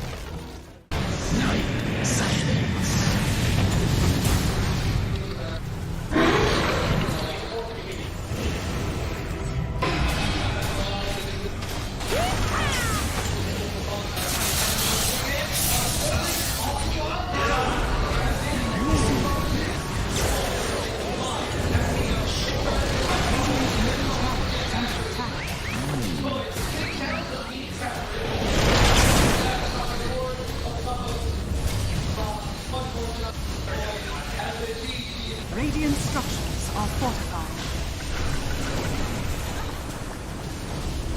Radiant's middle tower is under attack. Radiant's middle tower has fallen.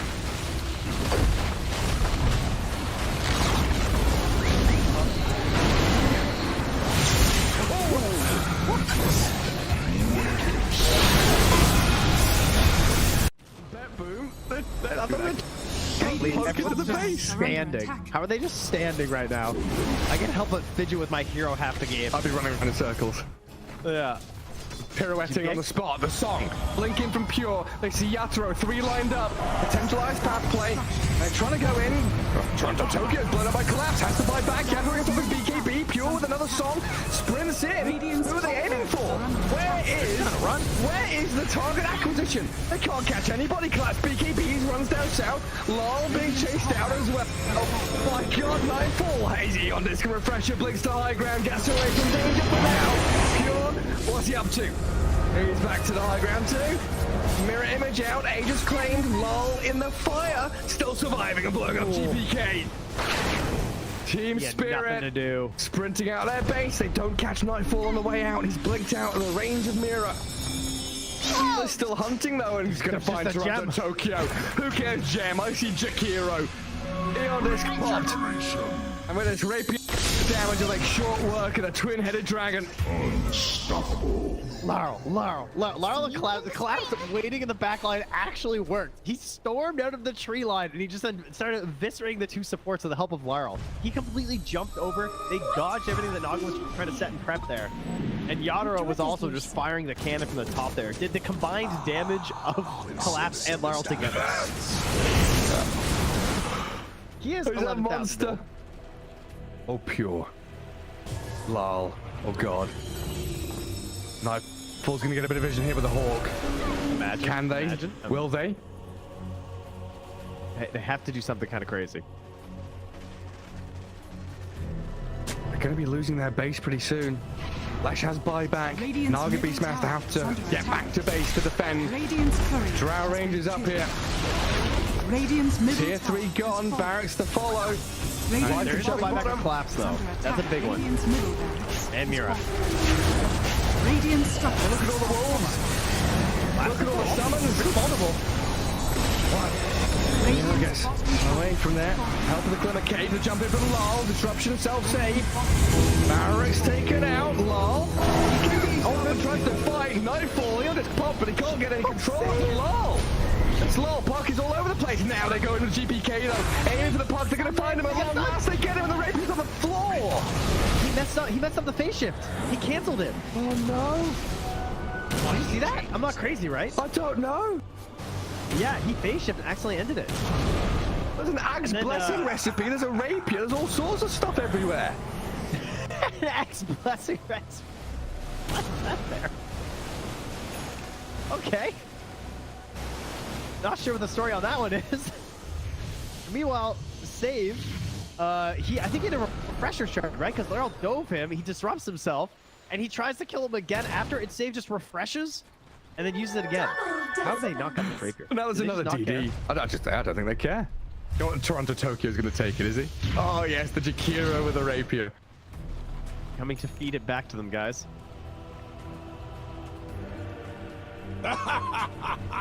My goodness. There's Mega Creeps on one side. Top lane Barracks still standing on Team Spirits. We're waiting for next Roshan, Trent. I don't know. I don't know. I feel like BetBoom have such a good chance of winning these fights right now. They can't get, like, swarmed in the back line. They missed the stun on BK. He's trying to hold his ground, but look at my dodge! Oh my god, Yaturo shreds. Where'd he go? Daedalus hits, refreshes, blinks forward, kills off Save as well. SD's gone, TV home. Get the hell out of here, BetBoom now. Lucky he didn't get coiled. Dude. Leshrac vanished. He looked okay until he didn't. Until he got hit for 1,350 damage from a single right click? Yeah. Oof. Yeah. Right until that. Ow. Luckily, Toronto Tokyo was not there to feed the rapier back, so that's good.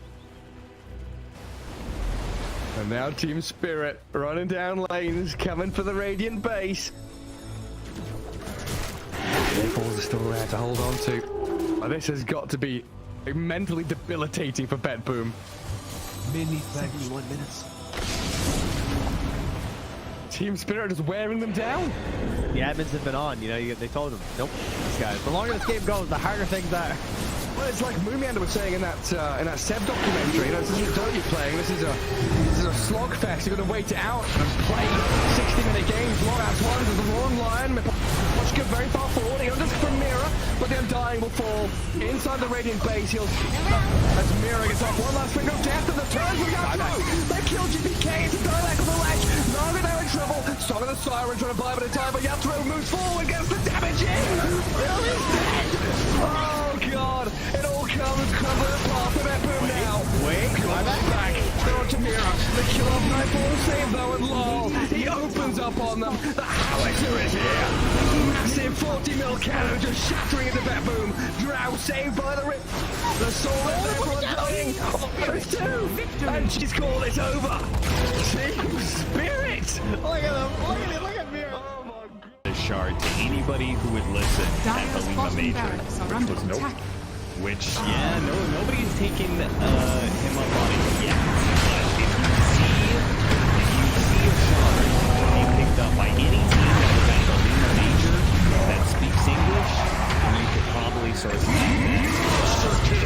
It's good. I'm like, this shard is actually good. I don't know when, and I don't know how you get there. That's all. I actually found another game that's important recently with the shard. Pretty good. I think that's really Slark for sure. Oh, yeah. Slark with that shard is crazy. It's actually a broken strat. If Galileo is still on top, he'd be taking that. Maybe that everybody needs to get back on top.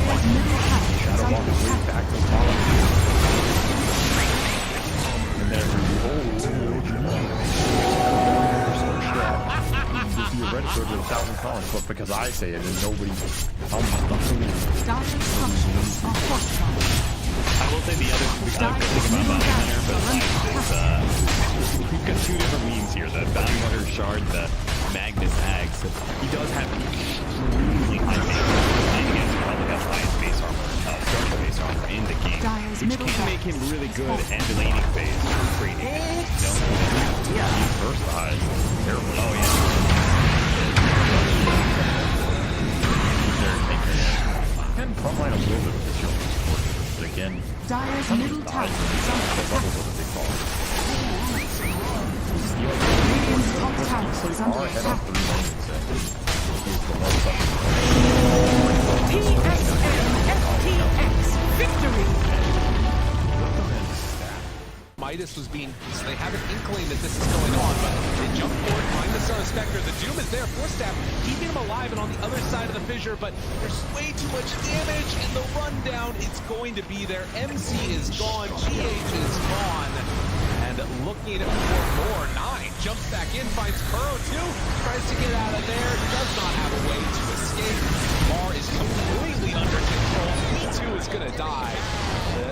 Buybacks are coming in. Amar realizes he can't do that kill from TP, but eyes on the prize. Thunder trying to close this one out, close this series out with a quick 2-0 as they set their sights now onto the tier 4 towers. There is a buyback still on Spectre, but no the BKB is out though, and now the turn, the break, the finish. Amar dies a second time. MC on top of Snake King managed to find that kill. Sumail still controlled, does manage to get the blink back and away. MC, they're gonna go back in for more. They can't, but Sumail, away just barely. Sumail got to be controlled. They got him there with the Gleipnir, and it's only MC left alive as Tundra start hitting these tier 4 towers. This Unleash with the damage from the sidekick now as well. Watch Buckle though, it's actually going to be the Molten stealing that Pango form. They do anything about this because it's going to be hexed out. Do we have the damage to kill him off? It looks like this one's going to get low. He's got back now as well, but he's not going to be able to get the kill. In fact, he just drag him closer to him. He's not decided one move. They have no cause now. Aincrad, the only one left alive in terms of cause. 3 heroes dead for the next at least 70 seconds. And this is going to be it. Yeah, Badbridge just come in. They're going to start to go up the base. Not even needing to go for Baggers here. As you can see, they just want to end it here and now. In fact, even diving into the bounce now as well. When the hook comes out, Moment is it's going to be a good. He's got Satanic. He's got to force that away to tell him to save coming out from Dave. He's then really cocky on this Moment, but it's paying off. And yeah, they're just going to be able to dive into the fountain once again. And the bouncing fountain, these heroes cleaning it up. GG is going to be called after 45 minutes here. One move. They look great in game number 1. They look pretty good in game number 3 here as well. But boom, they just had enough out of them in game number 2.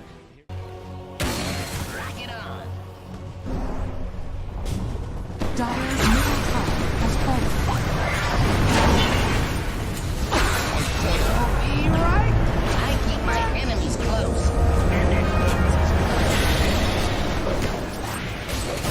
How I get mixed up in this?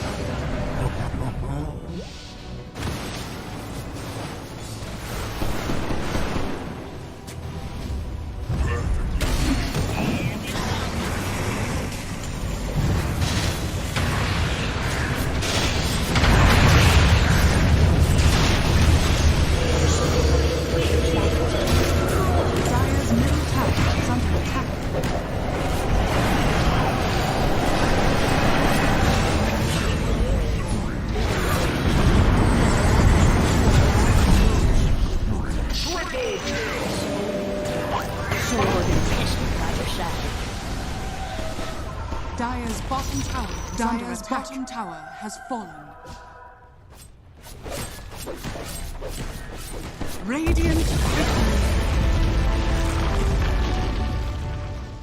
away from Envy, it's your not guys really just dying getting them because anything in the next one. But we see they got so bad down. I think they can generally save core him. the vital TPs is also good with the strategy, which is why the redraw was Oh, that first blood.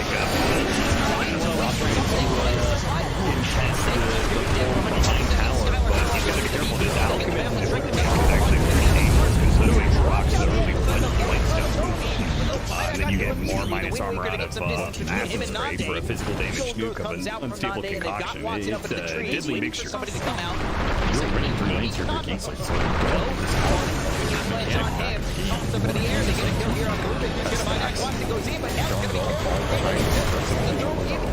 No, they can't. Look at that. That's not enough.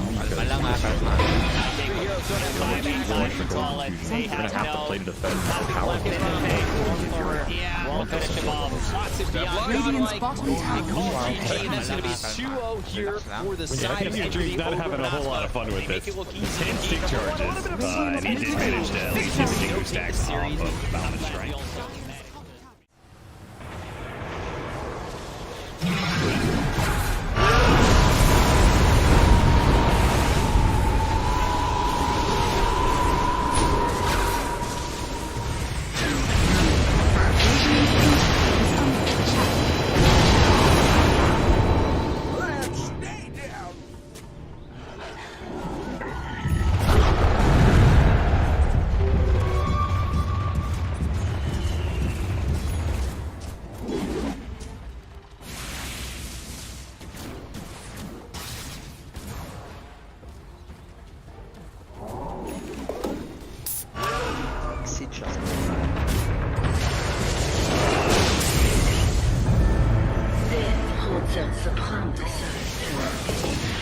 Then refuses to commit.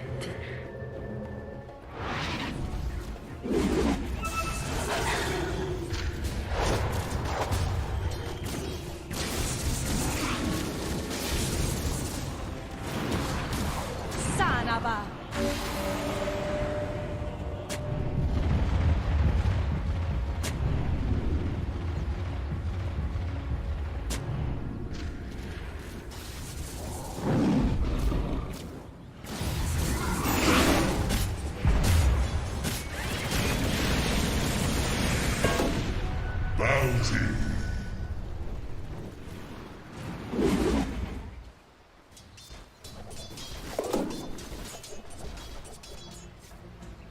Vanish.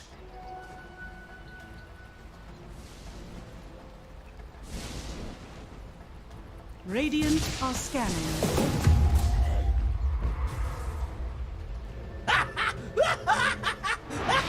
Dire are scanning.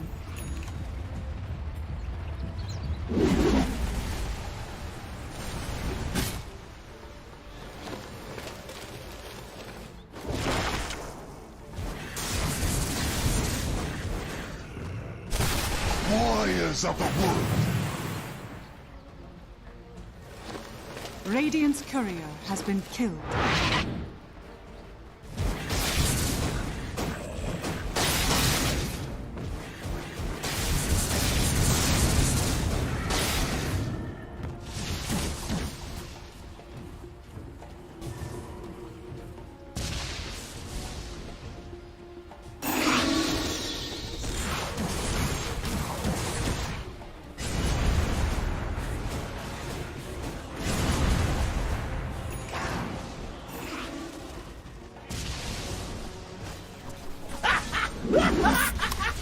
Сейчас поиграем. Сейчас поиграем.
Radiant's Ancient is under attack.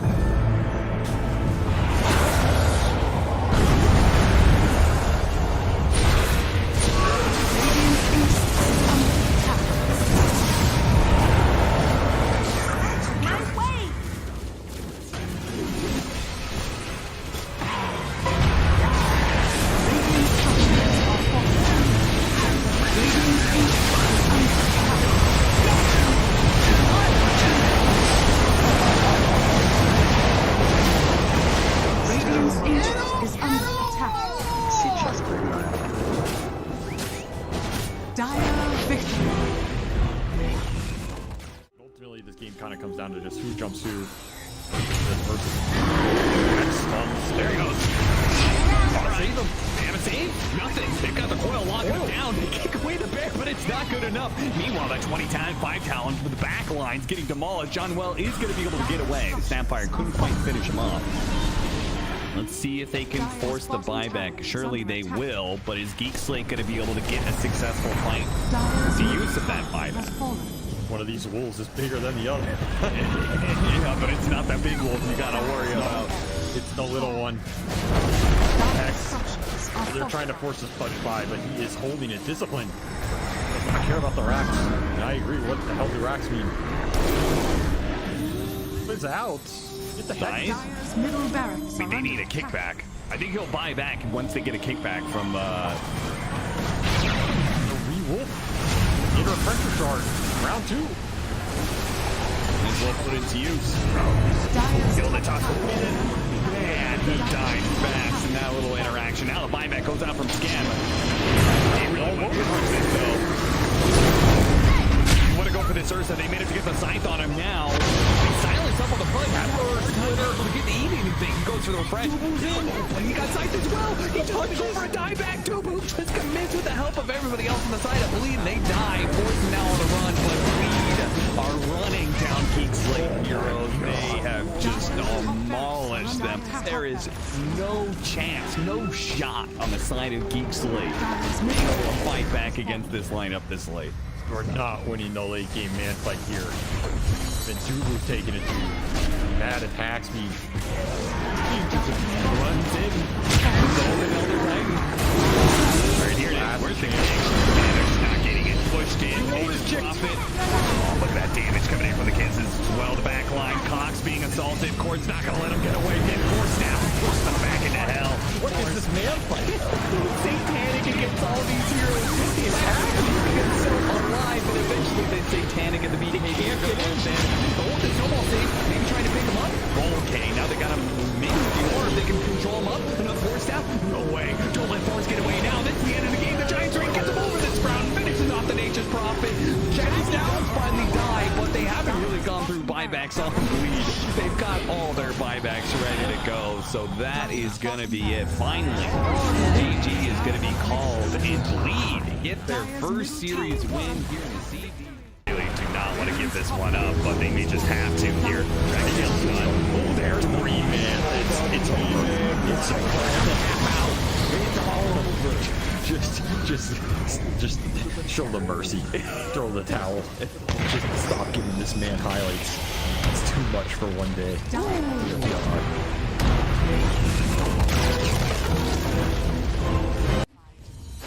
Just stun the AM. Stop hitting my tower. They see Kiyotaka. They do. And I've got the Roar on the coil. Wukong's is out. The Hand of God in the green. Trying to buy some time. Kiyotaka surviving. He pulls away. AM now in trouble, and Aegis is claimed up. Ironcrad trapped in the Sprout. And HR still fighting the Wukong's cow. They can't catch the AM. Too quick to blink away. Has the counter spell up, but Ramsey's held his Dragon Tail. They've got him now. AM dead twice. Gilgary's a dragon, but even with that Ghost Scepter burning alive, the root will catch him. Prophet finds the control. Poor Afterlife dead to Kiyotaka, and Ramses with a mega kill streak clear through one move. I think that might be it, Gary. Yeah, even with a triple buyback. Yeah, Puck, Rubik, Beastmaster, there's the third one. No AM for 30 seconds. The building's at forfeit. Enchantress lift up and drag away from Rubik. Saves her for the meantime. Let's say Kiyotaka's clear to have a little bit of fun now at this point. It's go time. Do what you want. We got 32-minute tumbler toy. Yeah, okay. Yeah, good, great item, by the way. that thing is busted now. If there's any item I agree has to be like removed from the game, tumbler's toy. We do need a new cycle of neutral items. Oh, well, no fight required, they say. I'll just go fight with an arcane rune instead. Have fun with mega creeps. Yep.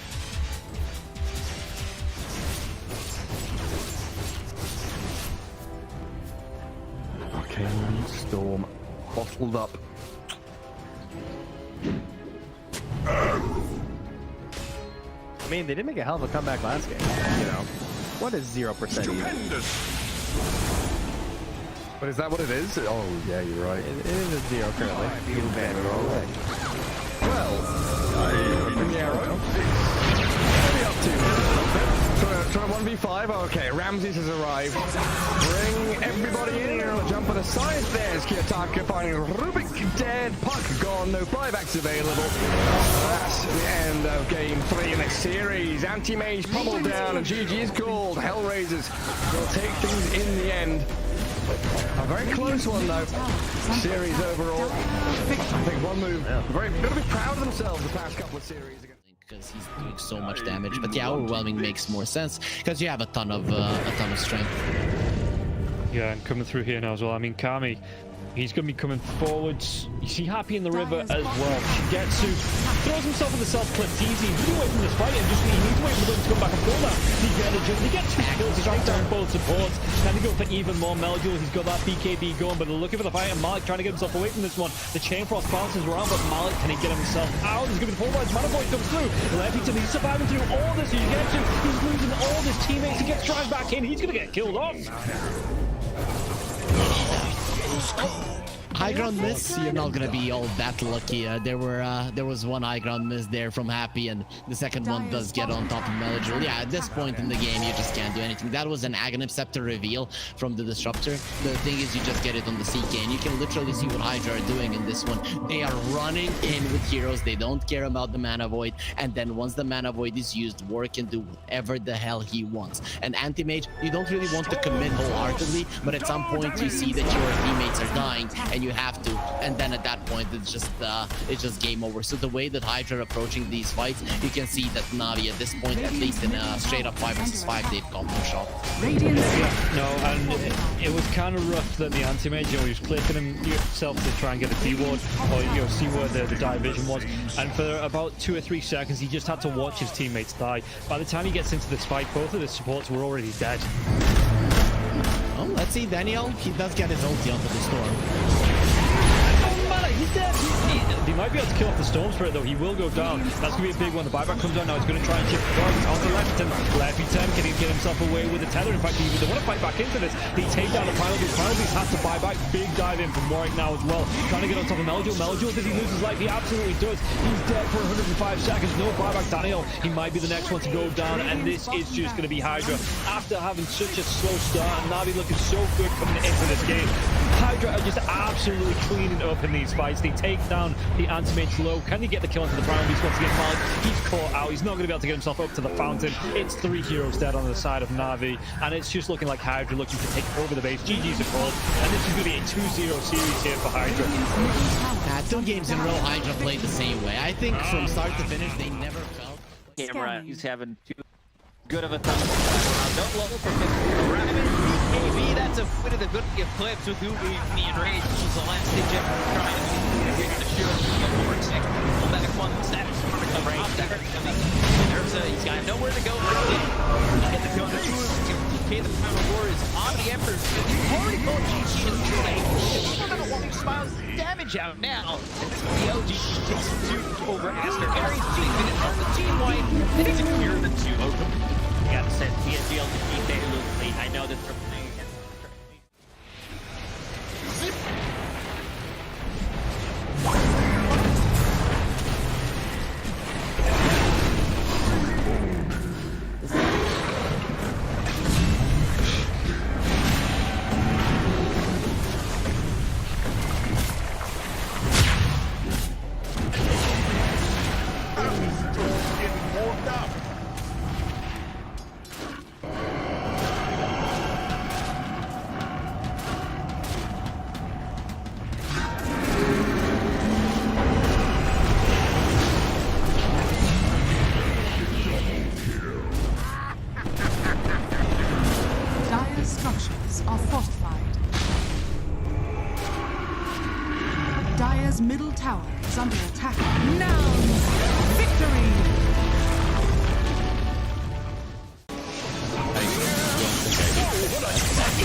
really just as simple as just like skewer, isolate somebody so you can get Radiant's back top kills? tower is under I mean, attack. they want to have more buyer. Dire's bottom barracks are under attack. We kind of so that fair build to and hero. Dire's bottom barracks is under attack. Radiant now have It's like okay when you force Roshan stuff. Dire's It's pretty good, structures are but Wait, never mind. You're done. I figured it out. All right. DB. It's gonna go the Aghanim Scepter. Yeah, the Aghanim Scepter is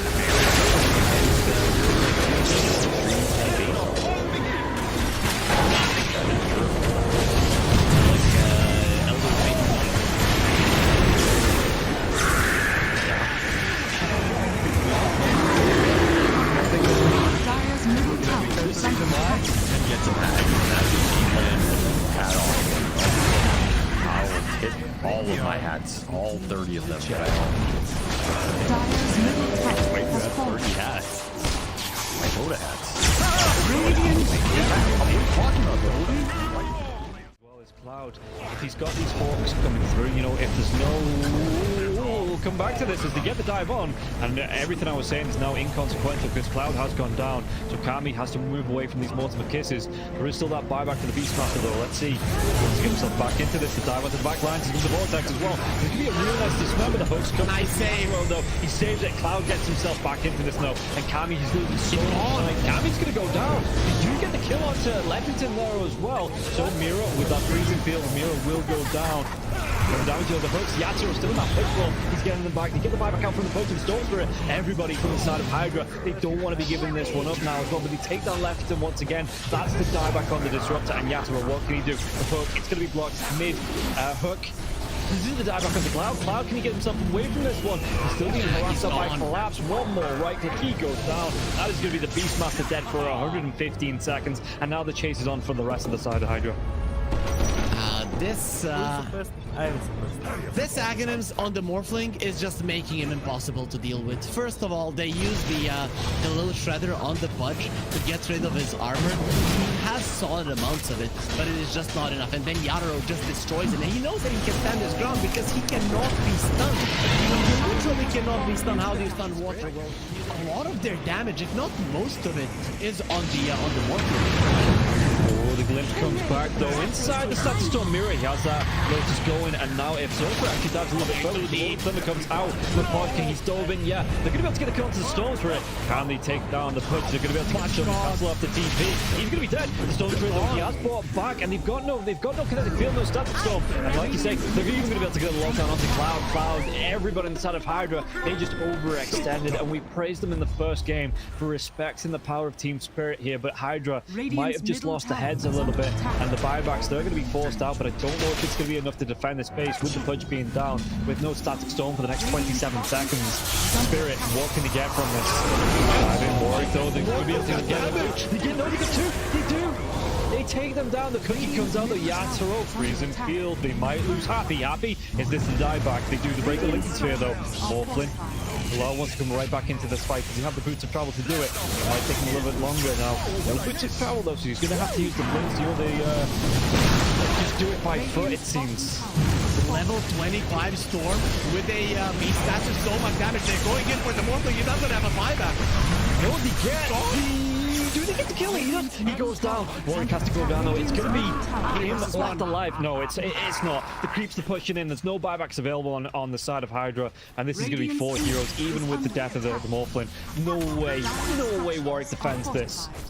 It's pretty much over. They don't have the glyph. The game is over. They gave it their best. Hydra, they made Team Spirit work for it. The team that is most likely going to be at the top of Eastern Europe DPC Division 1.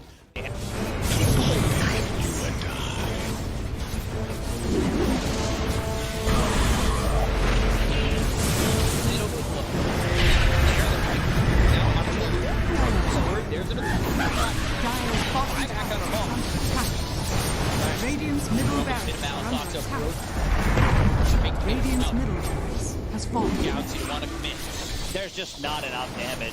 Crimson Guard, Atrophy Aura, Rubik's Fate Bolt, all this damage reduction. Let's see the combo. Get a Palace. Strong in by that by the Disruptor, and now we're going to be hitting from winning back up once more.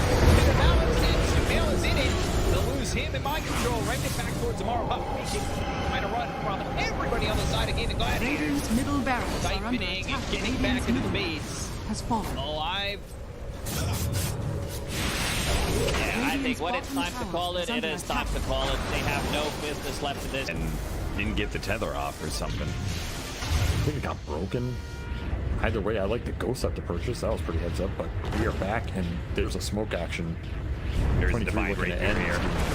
They're going in on Q. Gaimin. There's the hit. Okay, get that hit off. 123. Knocked. What damage? He's dead. Oh my god! Nothing!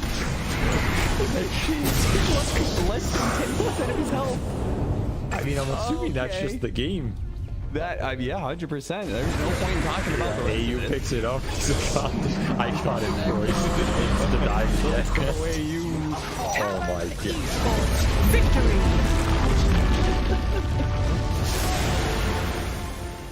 We finally get to see them have a little bit of lead. They need to have good vision, good execution to engage.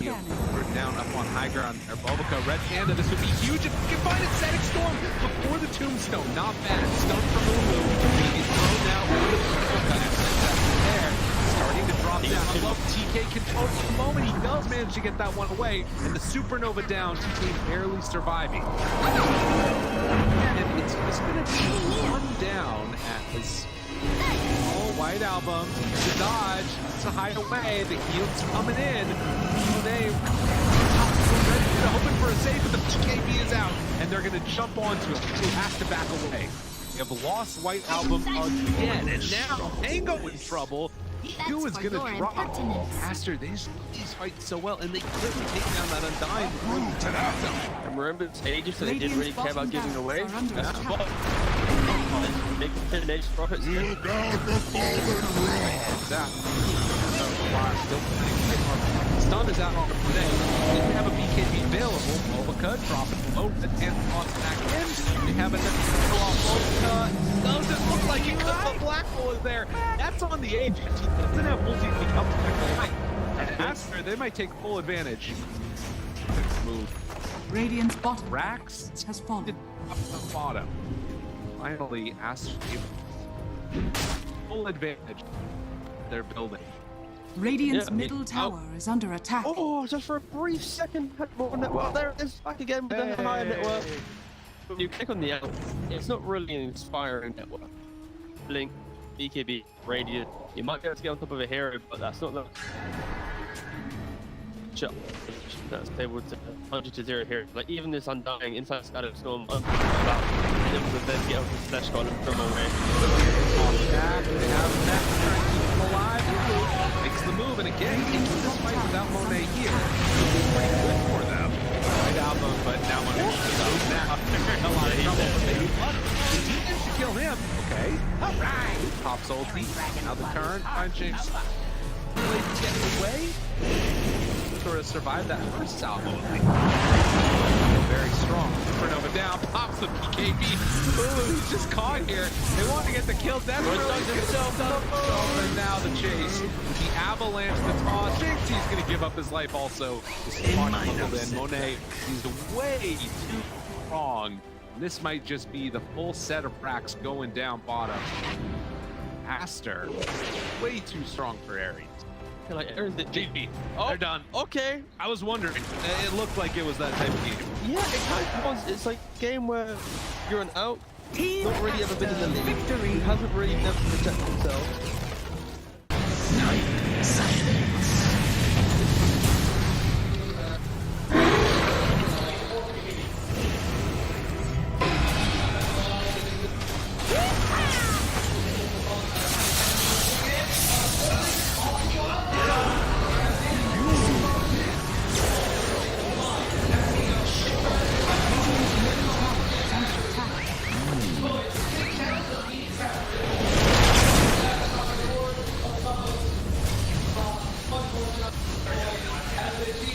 Radiant structures are fortified.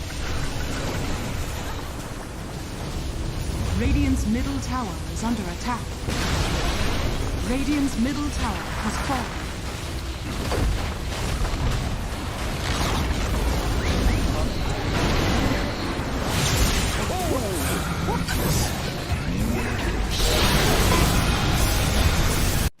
Boom. Everyone's just standing. How are they just standing right now? I can't help but fidget with my hero half the game. I've been running around in circles. Yeah. Pirouetting on the spot, the song, blinking from Pure, they see Yatoro, 3 lined up, potentialized path play, they're trying to go in, Toronto Tokyo is blown up by Collapse, has to fight back, Yatoro gets off his BKB, Pure with another song, sprints in, who are they aiming for? Where is the target acquisition? They can't catch anybody, Collapse, BKBs runs down south, Lol being chased out as well, oh my god, Nightfall, Hazy on disc refresher, blinks to high ground, gets away from danger for now, Pure, what's he up to? He's back to the high ground too. Mirror image out, Aegis claimed, Lol in the fire, still surviving and blowing up GPK. Team Spirit to do. Sprinting out their base, they don't catch Nightfall on the way out, he's blinked out of the range of Mirror. They're still hunting though, and he's going to find Toronto Tokyo. Who cares, Gem? I see Jakiro. Eon disc popped. And with this rapier damage to like short work and a twin-headed dragon. Unstoppable. Laurel, the collapse waiting in the back line actually worked. He stormed out of the tree line and he just then started eviscerating the 2 supports with the help of Laurel. He completely jumped over. They dodged everything that Naga was trying to set and prep there. And Yadoro was also just firing the cannon from the top there. Did the combined damage of Collapse and Laurel together. He is a monster. Oh, Pure. Lol. Oh, God. Nightfall's gonna get a bit of vision here with the Hawk. Imagine. Can they? Imagine. Will they? They have to do something kind of crazy. They're gonna be losing their base pretty soon. Lash has buyback. Naga Beastmaster have to get back to base to defend. Drow Rangers up here. Tier 3 gone. Barracks to follow. There's no buyback or collapse though. That's a big one. And Mira. Radiant structure. Look at all the wolves. Look at all the summons. It's vulnerable. Mira gets away from there. Help of the Glimmer Cave to jump in from Lol. Disruption of self-save. Barracks taken out. Lol. Oh, tries to fight. Nightfall. He'll just pop, but he can't get any control of Lol. It's Lol. Puck is all over the place. Now they go into GPK though. Aiming for the puck. They're going to find him at long last. They get him and the rapier's on the floor. He messed up the phase shift. He canceled it. Oh no. Did you see that? I'm not crazy, right? I don't know. Yeah, he phase shift and accidentally ended it. There's an Axe Blessing recipe. There's a rapier. There's all sorts of stuff everywhere. An Axe Blessing recipe. What's that there? Okay. Not sure what the story on that one is. Meanwhile, Save, I think he had a refresher charge, right? Because Laurel dove him, he disrupts himself, and he tries to kill him again after it. Save just refreshes, and then uses it again. How did they not got the breaker? That was another DD. I don't think they care. Toronto Tokyo is going to take it, is he? Oh yes, the Jakiro with the rapier. Coming to feed it back to them, guys.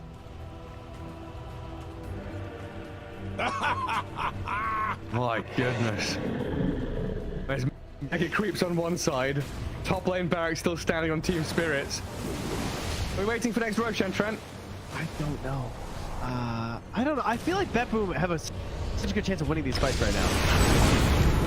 They can't get, like, swarmed in the backline. They missed the stun on GK. He's trying to hold his ground, but look at my dodge. Oh my god, Yatoro shreds. Where'd he go? Daedalus hits, refreshes, blinks forward, kills off Save as well. SD's gone, TP home. Get the hell out of here, BetBoom now. Lucky he didn't get coiled. Dude. Leshrac vanished. He looked okay until he didn't. Until he got hit for 1,350 damage from a single right click? Yeah. Oof. Yeah. Right until that. Ow. Luckily, Toronto Tokyo was not there to feed the rapier back, so that's good. And now Team Spirit running down lanes, coming for the Radiant base. Balls are still there to hold on to. Oh, this has got to be mentally debilitating for Bet Boom. Mini 71 minutes. Team Spirit is wearing them down. The admins have been on, you know, they told them, nope, these guys. The longer this game goes, the harder things are. Well, it's like Moomiander was saying in that Seb documentary. You know, this isn't Dota you're playing. This is a slogfest. You're gonna wait it out and play 60-minute games. Long ass ones. There's a long line. Watch get very far forward. He unders from Mira, but the Undying will fall inside the Radiant base. He'll as Mira gets off one last finger of death and the turn from Yatsu. They kill GPK. It's a direct on the ledge. Naga now in trouble. Song of the Siren trying to buy a bit of time, but Yatsu moves forward, gets the damage in. Mira is dead. Oh god. It all comes covered apart for that boom now. Wait, back. They're on to Mira. The kill off Nightfall will save though, and lol. He opens up on them. The howitzer is here. Massive 40 mil cannon just shattering into that boom. Drow saved by the rip. The soul is everyone dying. There's two. And she's called it over. Team Spirit. Look at them. Look at Mira. Oh my god. Shard to anybody who would listen at the Lima Major. Which was nope. Which, yeah, nobody's taking him up on it yet. But if you see a shard being picked up by any team that was at the Lima Major that speaks English, you could probably source that. It's good. I'm saying this shard is actually good. I don't know when, and I don't know how you get there. That's all. No, I actually found a better game as a word recently with the shark. Oh, pretty good.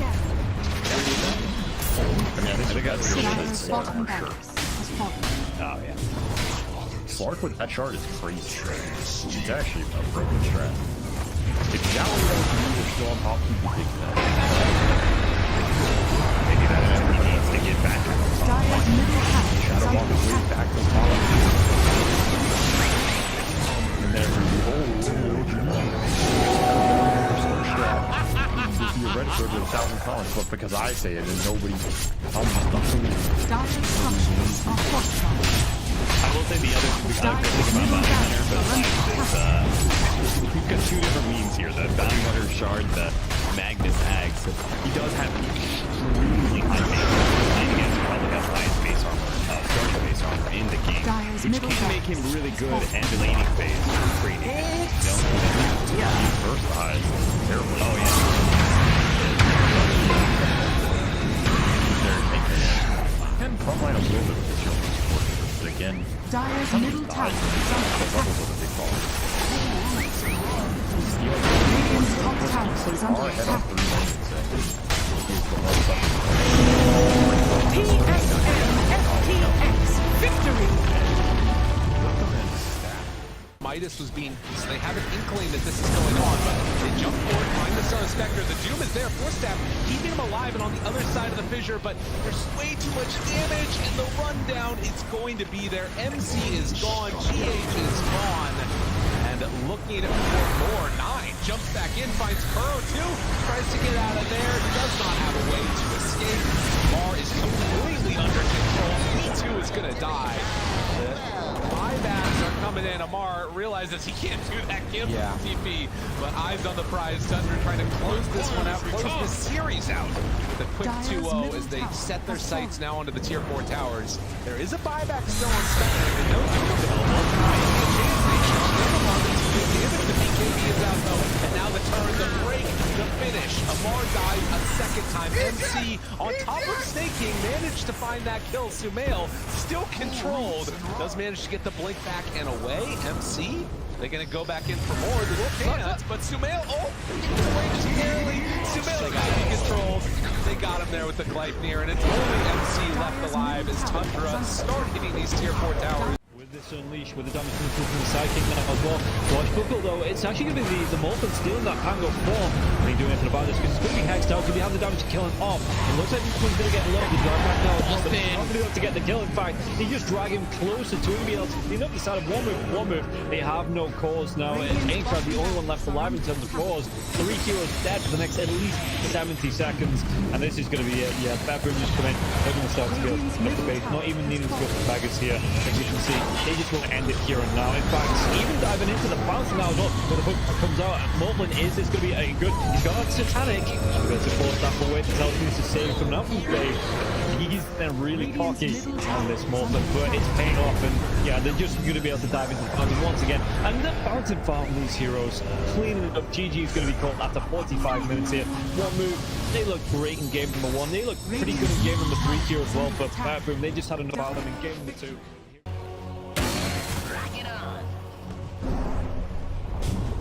Dire's middle tower has fallen. Be right. I keep my enemies close.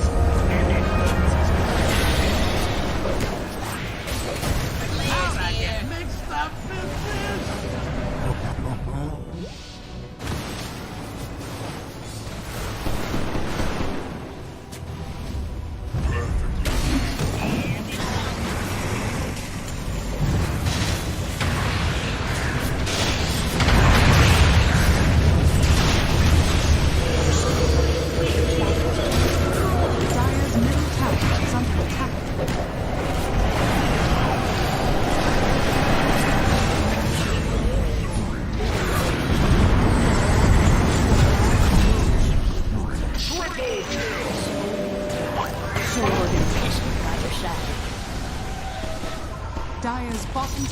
Dire's bottom tower has fallen.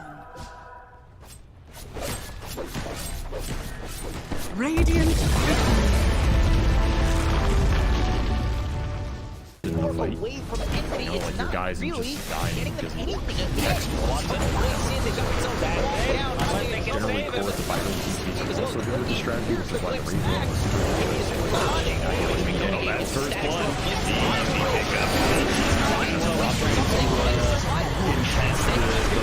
Behind tower, but he's got to be careful. This alchemist is actually pretty dangerous because literally rocks literally points down. And then you get more minus armor out of Acid Spray for a physical damage nuke of an unstable concoction. It's a deadly mixture. You're winning for millions here for Kingsley.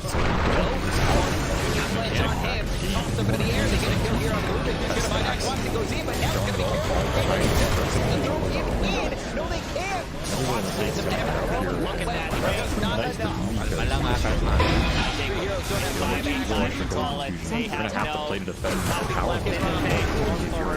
Won't finish him off. Lots of Radiant's bottom tower. That's going to be 2-0 here for the side of Dream's not having a whole lot of fun with this. 10 stick charges, but he did manage to at least hit the stacks off of the balance strength.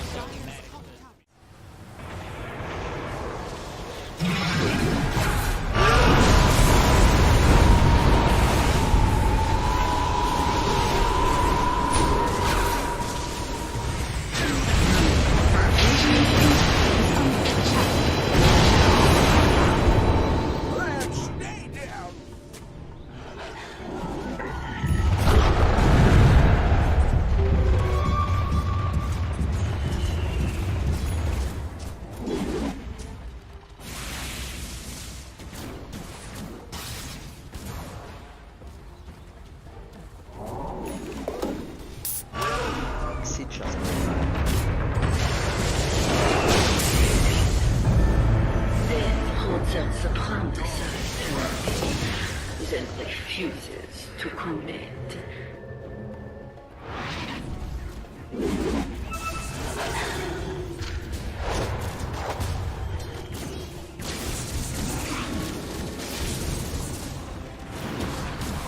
Sanaba.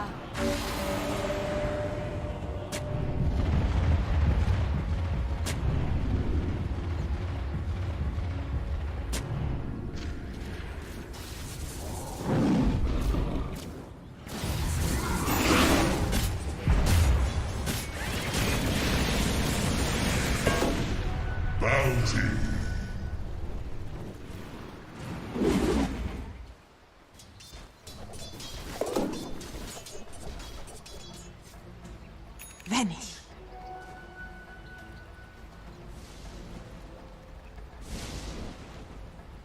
Radiant are scanning.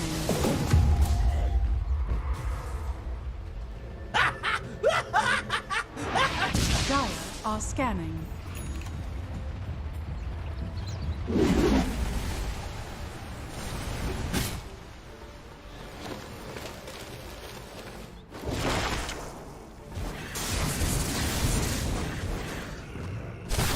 Warriors of the wood. Radiant's courier has been killed.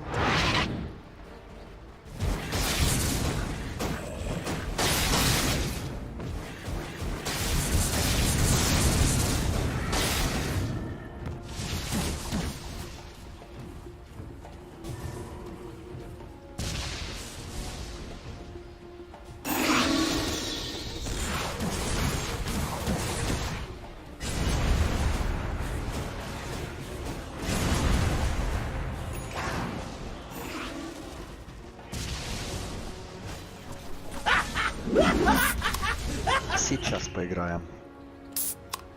Сейчас поиграем.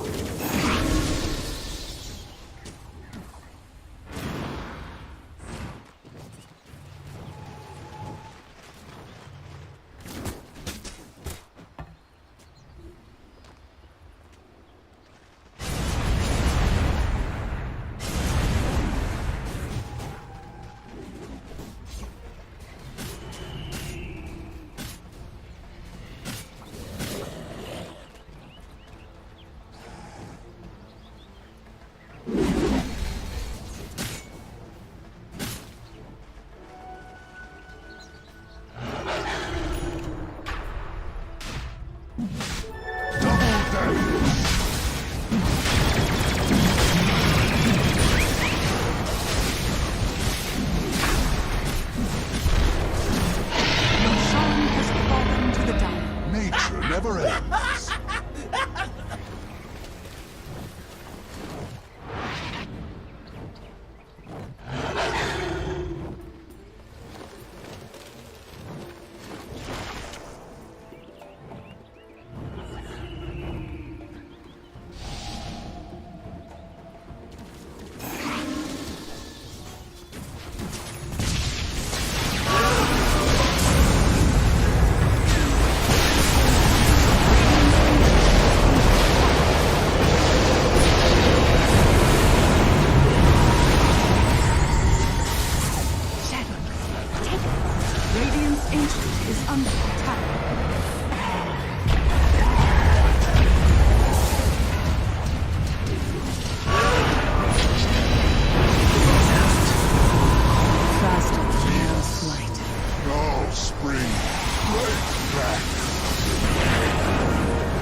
Radiant's Ancient is under attack.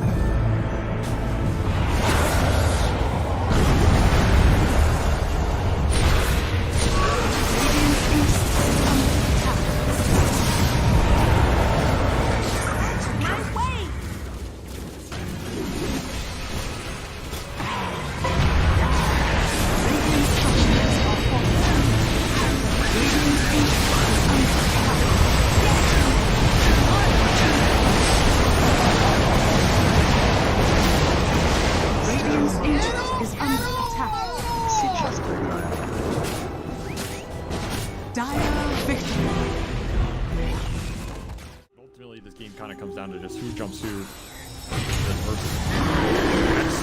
There he goes. Save him. They have a save? Nothing. They've got the coil locking him down. They kick away the bear, but it's not good enough. Meanwhile, that 5 talent with the back lines getting demolished. John Well is going to be able to get away. The Sapphire couldn't quite finish him off. Let's see if they can force the buyback. Surely they will, but is Geek Slate going to be able to get a successful fight? The use of that buyback. One of these wolves is bigger than the other. Yeah, but it's not that big wolf you got to worry about. It's the little one. Hex. They're trying to force this punch by, but he is holding it. Discipline. Doesn't care about the racks. And I agree. What the hell do racks mean? It's out. Get the heck. Dire's middle barracks. I mean, they need a kickback. I think he'll buy back once they get a kickback from the Re-Wolf. Need a pressure charge. Round 2. This will put into use. Kill the toss. And he died fast in that little interaction. Now the buyback goes out from Scam. He really won't get this though. for this Ursa. They managed to get the scythe on him now. He silence up on the front. Had a hard time to get to eat anything. He goes for the refresh. But he got scythed as well. He touched over a dieback. Dubu just commits with the help of everybody else on the side of Bleed, and they die. Forced now on the run, but Bleed are running down Geek Slate Heroes. They have just demolished them. There is no chance, no shot on the side of Geek Slate being able to fight back against this lineup this late. We're not winning the late game man fight here. Then Dubu's taking it to mad attack speed. He just runs in. Right here, where's the Manners not getting it pushed in. Drop it. Oh, look at that damage coming in from the Kisses as well. The back line, Cox being assaulted. Cord's not going to let him get away. Mid-force now. Forced them back into hell. What is this man fight? Satanic against all these heroes. The attack is so alive, but eventually they Satanic at the BKB. Can't get in. The ult is almost safe. Maybe trying to pick him up. Okay, now they got him. Maybe or if they can control him up. Enough force down. No way. Don't let force get away now. This is the end of the game. The Giants Ring gets him over this round. Finishes off the Nature's Prophet. Chinese down finally die, but they haven't really gone through buybacks off the lead. They've got all their buybacks ready to go, so that is going to be it. Finally, GG is going to be called, and Bleed hit their first series win here in the CD. Really do not want to give this one up, but they may just have to here. Oh, there's 3 man. It's over. It's over. It's all over. Just show them mercy.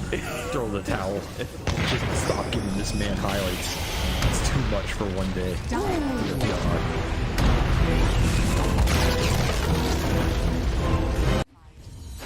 Gonna stun the AM. Stop hitting my tower. They see Kiyotaka. They do. Yeah, they've got the Roar in the coil. Who comes is out? The Hand of God in the green. Trying to buy some time. Kiyotaka surviving. He pulls away. AM now in trouble, and Aegis has claimed up. Ironcrad trapped in the Sprout. And HR still fighting the Wukongs. Cow. They can't catch the AM. Too quick to blink away. Has the counter spell up, but Ramsey's held his Dragon Tail. They've got him now. AM dead twice. Gilgary's a dragon, but even with that Ghost Scepter burning alive, the root will catch him. Prophet finds the control. Poor Afterlife dead to Kiyotaka, and Ramses with a mega kill streak clear through one move.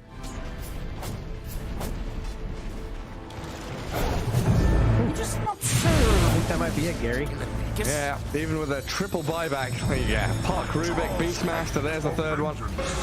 No AM for 30 seconds. The building's at forfeit. Enchantress lift up and drag away from Rubik. Saves her for the meantime. That's like Kiyotaka's clear to have a little bit of fun now at this point. It's go time. Do what you want. We got 32-minute tumbler toy. Yeah, okay. Yeah, great item, by the way. that thing is busted now. If there's any item I agree has to be like removed from the game, we do need a new cycle of neutral items. Oh, no fight required, they say. I'll just go fight with an arcane rune instead. Have fun with mega creeps. Yep.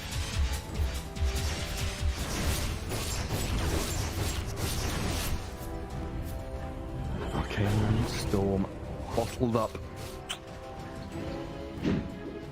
I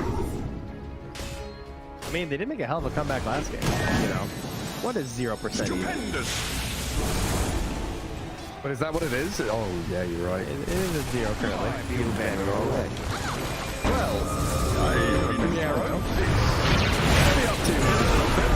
Try 1v5. Okay, Ramses has arrived. Bring everybody in. Jump on the side. There's Kiyotaka finding Rubik dead. Puck gone. No buybacks available. That's the end of game 3 in this series. Anti-Mage pummeled down, and GG is called. Hellraisers will take things in the end. A very close one though. Series overall. I think one move. Very going to be proud of themselves the past couple of series. Because he's doing so much damage, but yeah, overwhelming makes more sense because you have a ton of strength. Yeah, and coming through here now as well. I mean, Kami He's going to be coming forwards. You see Happy in the river as well. Shigetsu throws himself in the self-clip easy. He's really away from this fight and just he needs to wait for them to come back and pull that. He gets 2 kills. He's right down both supports. Trying to go for even more Melduel. He's got that BKB going, but they're looking for the fight, and Malik trying to get himself away from this one. The Chain Frost bounces around, but Malik, can he get himself out? He's going to be polarized. Mana Void comes through. Lefington, he's surviving through all this. He's losing all his teammates. He gets dragged back in. He's going to get killed off. High ground miss, you're not gonna be all that lucky. There was one high ground miss there from Happy, and the second one does get on top of Melodril. Yeah, at this point in the game, you just can't do anything. That was an Aghanim Scepter reveal from the Disruptor. The thing is, you just get it on the CK, and you can literally see what Hydra are doing in this one. They are running in with heroes. They don't care about the Mana Void, and then once the Mana Void is used, War can do whatever the hell he wants. And Anti-Mage, you don't really want to commit wholeheartedly, but at some point you see that your teammates are dying, and you have to, and then at that point it's just game over. So the way that Hydra are approaching these fights, you can see that Na'Vi at this point, at least in a straight up 5 versus 5, they've gone for shot. No, and it was kind of rough that the Anti-Mage, he was clicking himself to try and get a D-ward, or see where the dive vision was, and for about 2 or 3 seconds he just had to watch his teammates die. By the time he gets into this fight, both of the supports were already dead. Well, let's see, Daniel, he does get his ulti onto the storm. He's dead. He might be able to kill off the Storm Spirit, though. He will go down. That's going to be a big one. The buyback comes down now. He's going to try and shift the targets onto Lefington. Lefington, can he get himself away with the tether? In fact, they want to fight back into this. They take down the Final Beast. Final Beast has to buy back. Big dive in from Warwick now as well. Trying to get on top of Melduel. Melduel, does he lose his life? He absolutely does. He's dead for 105 seconds. No buyback. Daniel, he might be the next one to go down, and this is just going to be Hydra. After having such a slow start, and Na'Vi looking so good coming into this game, Hydra are just absolutely cleaning up in these fights. They take down the Anti-Mage low. Can he get the kill onto the Prime Beast once again? Malik, he's caught out. He's not going to be able to get himself up to the fountain. It's 3 heroes dead on the side of Na'Vi, and it's just looking like Hydra looking to take over the base. GG's a call, and this is going to be a 2-0 series here for Hydra. 2 games in a row, Hydra played the same way. I think from start to finish, they never felt. Camera, he's having too good of a time. Don't level for BKB, that's a bit of the good clips with Ubi and Rage. This is the last ditch ever trying to get the shield. Pull back one status for the cover off there. He's got nowhere to go. Get the gun. Okay, the final war is on the Emperor. He's already pulled GG in the trade. He's got a long smiles damage out now. The LGG takes 2 over Aster. Aries 3 minutes on the team wipe. And it's a clear the 2 open. You gotta send PSG to keep their loot lead. I know that they're playing against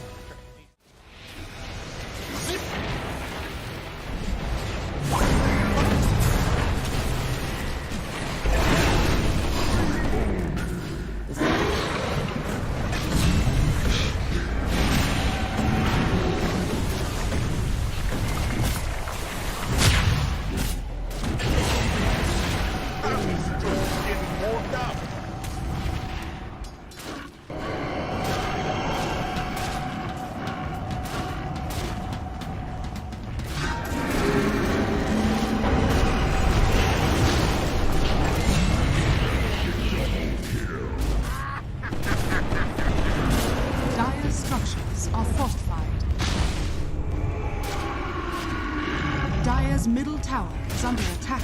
Nouns! Victory!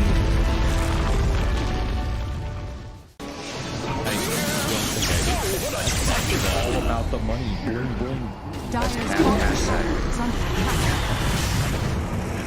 Okay. They have a boss here, they have a man. It's literally just as simple as just like skewer, isolate somebody so you can get Radiant's top tower is under attack. They run out of more buyer. Dire's bottom barracks are under attack. They kind of want to fair rates of Dire's bottom barracks. The Radiants now have mega. It's like okay when you force Roshan stuff. Dire structures are Wait, never mind. You're done. I figured it out, alright? DB. It's gonna go the Aghanim Scepter. Yeah, the Aghanim Scepter is very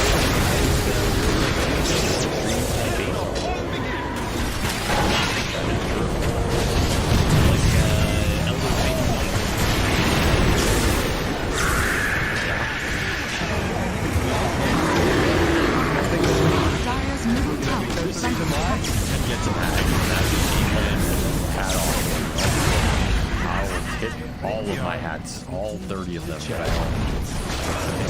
middle tower Wait, you has have fallen. 30 hats. My Dota hats. Well, it's Cloud. If he's got these hawks coming through, you know, if there's no...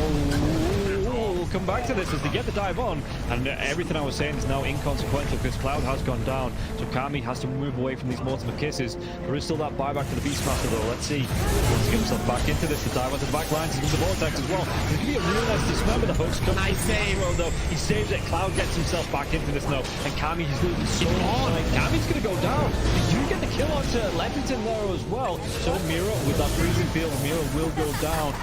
Going down to the hooks. Yatsuro's still in that push roll. He's getting them back. They get the buyback out from the poaching Storm Spirit. Everybody from the side of Hydra. They don't want to be giving this one up now as well, but they take down Leffington once again. That's the dieback on the Disruptor. And Yatsuro, what can he do? The hook, it's going to be blocked mid hook.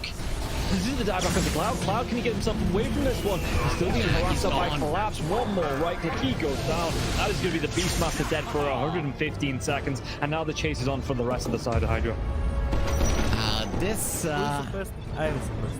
Aghanims on the Morphling is just making him impossible to deal with. First of all, they use the little shredder on the Budge to get rid of his armor. He has solid amounts of it, but it is just not enough. And then Yatoro just destroys him. And he knows that he can stand his ground because he cannot be stunned. He literally cannot be stunned. How do you stun water? Well, a lot of their damage, if not most of it, is on the Morphling. Oh, the glimpse comes back though. Inside the Static Storm Mirror, he has that Lotus going, and now if Zofra actually dives a little bit further, the Thunder comes out with Pod King. He's dove in, yeah. They're going to be able to get a kill onto the Storm Spirit. Can they take down the push? They're going to be able to catch him and cancel off the TP.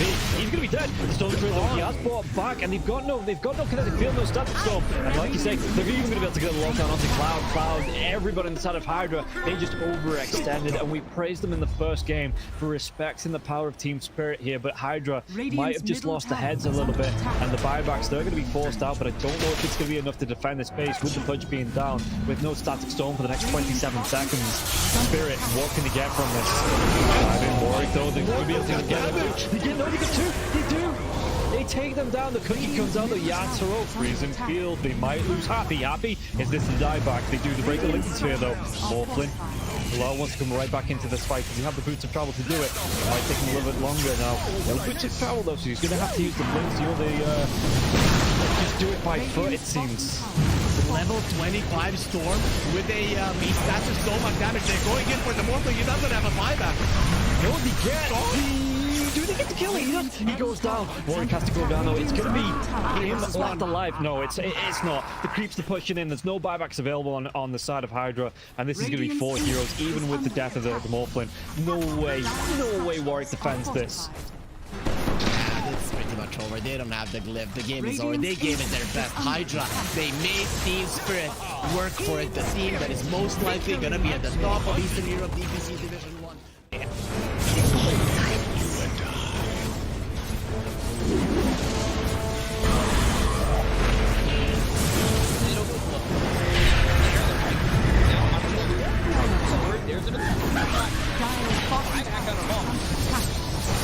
Radiant's middle barracks under attack. Radiant's middle barracks has fallen. Scouts, you want to commit. There's just not enough damage. Crimson Guard, Atrophy Aura, Rubik's Fate Bolt, all this damage reduction. Let's see the combo. Bit of Malice. Strong in by the Disruptor, and now they're going to be getting the win it back up once more. Bit of Malice, and Sumail is in it. They'll lose him in mind control. Right it back towards tomorrow. Trying to run from everybody on the side of Gaimin Gladiators. Radiant's middle barracks are under Siphoning attack. and getting back into the base. Has fallen. Alive. Yeah, I think when it's time to call it, it is time to call it. They have no business left to this. And didn't get the tether off or something. I think it got broken. Either way, I like the ghost up to purchase. That was pretty heads up, but we are back and there's a smoke action. There's the divide right there. They're going in on Q. There's the hit. Okay, get that hit off. 123. Knocked great. He's dead. Oh my god. Nothing. Less than 10% of his health.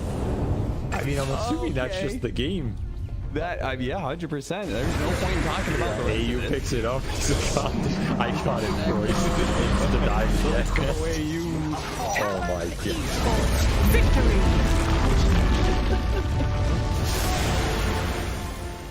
We finally get to see them have a little bit of lead. They need to have good vision, good attitude to engage. We're down up on high ground. Bobica, red panda. This would be huge if we can find it. Static storm before the tombstone. Not bad. Stun from Lulu. He's thrown now. There.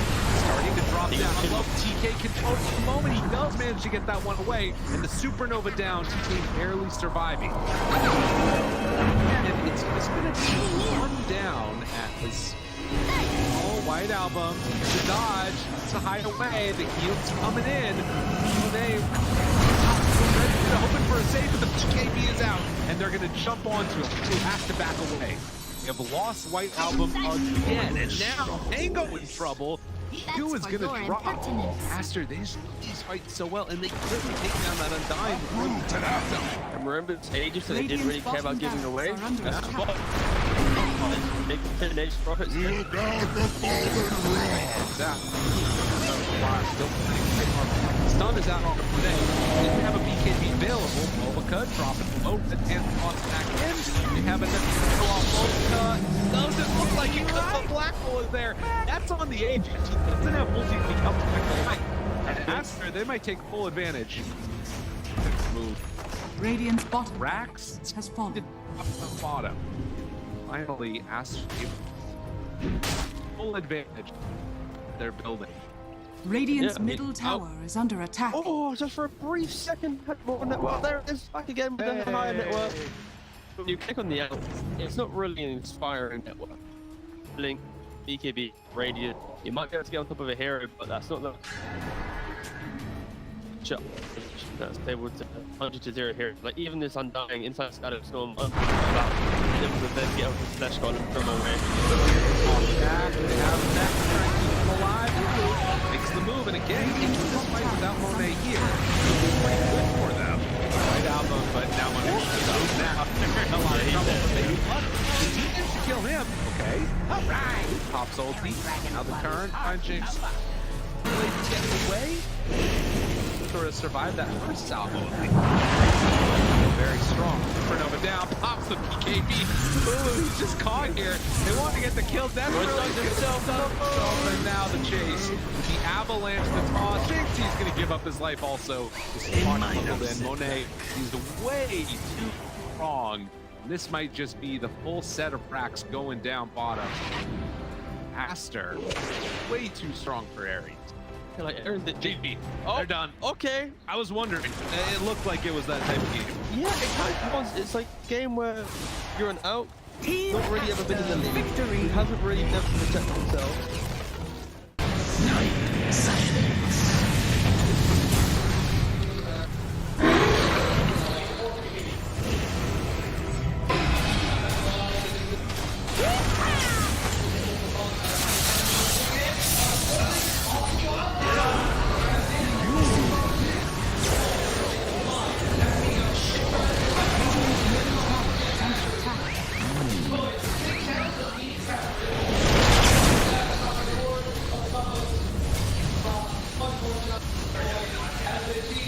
Radiant structures are fortified.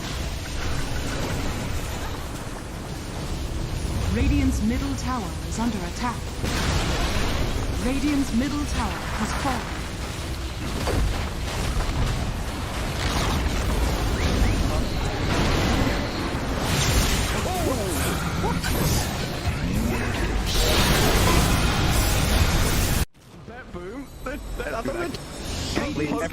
Standing. How are they just standing right now? I can't help but fidget with my hero half the game. I'll be running around in circles. Yeah. Pirouetting on the spot, the song. Blinking from Pure. They see Yatoro, 3 lined up. Potentialized path play. They're trying to go in. Toronto Tokyo, blown up by Collapse. Has to fight back. Yatoro gets up with BKB. Pure with another song. Sprints in. Who are they aiming for? Where is the target acquisition? They can't catch anybody. Collapse BKBs runs down south. Lol being chased out as well. Oh my god, Nightfall. Hazy on disc refresher. Blinks to high ground. Gets away from danger for now. Pure, what's he up to? He's back to the high ground too. Mirror image out, Aegis claimed, lol in the fire, still surviving and blowing up GPK. Team He had Spirit nothing to do. sprinting out of their base. They don't catch Nightfall on the way out. He's blinked out of the range of Mira. He's still hunting though, and he's going to find Toronto Tokyo. Who cares, Gem? I see Jakiro. Eon Disc popped. And with his rapier damage of like short work and a twin-headed dragon. Unstoppable. Laurel, the collapse waiting in the back line actually worked. He stormed out of the tree line and he just then started eviscerating the two supports with the help of Laurel. He completely jumped over. They dodged everything that Naga was trying to set and prep there. And Yadro was also just firing the cannon from the top there. Did the combined damage of Collapse and Laurel together. He is a monster. Oh, pure. Lol. Oh, God. Nightfall's going to get a bit of vision here with the Hawk. Imagine. Can they? Imagine. Will they? They have to do something kind of crazy. They're going to be losing their base pretty soon. Lash has buyback. Naga Beastmaster have to get back to base to defend. Drow Rangers up here. Tier 3 gone. Barracks to follow. There is no buyback of Collapse though. That's a big one. And Mira. Look at all the wolves. Look at all the summons. Pretty vulnerable. Mira gets away from there. Help of the Glimmer Cave to jump in for Lol. Disruption, self-save. Barracks taken out. Lol. Oh, tries to fight. Nightfall. He'll just pop, but he can't get any control of Lol. It's Lol. Puck is all over the place. Now they go into the GPK though. Aiming for the puck. They're going to find him at long last. They get him and the rapier's on the floor. He messed up the phase shift. He canceled it. Oh no. Oh, you see that? I'm not crazy, right? I don't know. Yeah, he phase shift and accidentally ended it. There's an Axe Blessing recipe. There's a rapier. There's all sorts of stuff everywhere. An Axe Blessing recipe. What's that there? Okay. Not sure what the story on that one is. Meanwhile, Save, I think he had a refresher shard, right? Because Laurel dove him, he disrupts himself, and he tries to kill him again after it. Save just refreshes, and then uses it again. How did they not got the rapier? Now there's another DD. I don't think they care. Toronto Tokyo is going to take it, is he? Oh yes, the Jakiro with the rapier. Coming to feed it back to them, guys.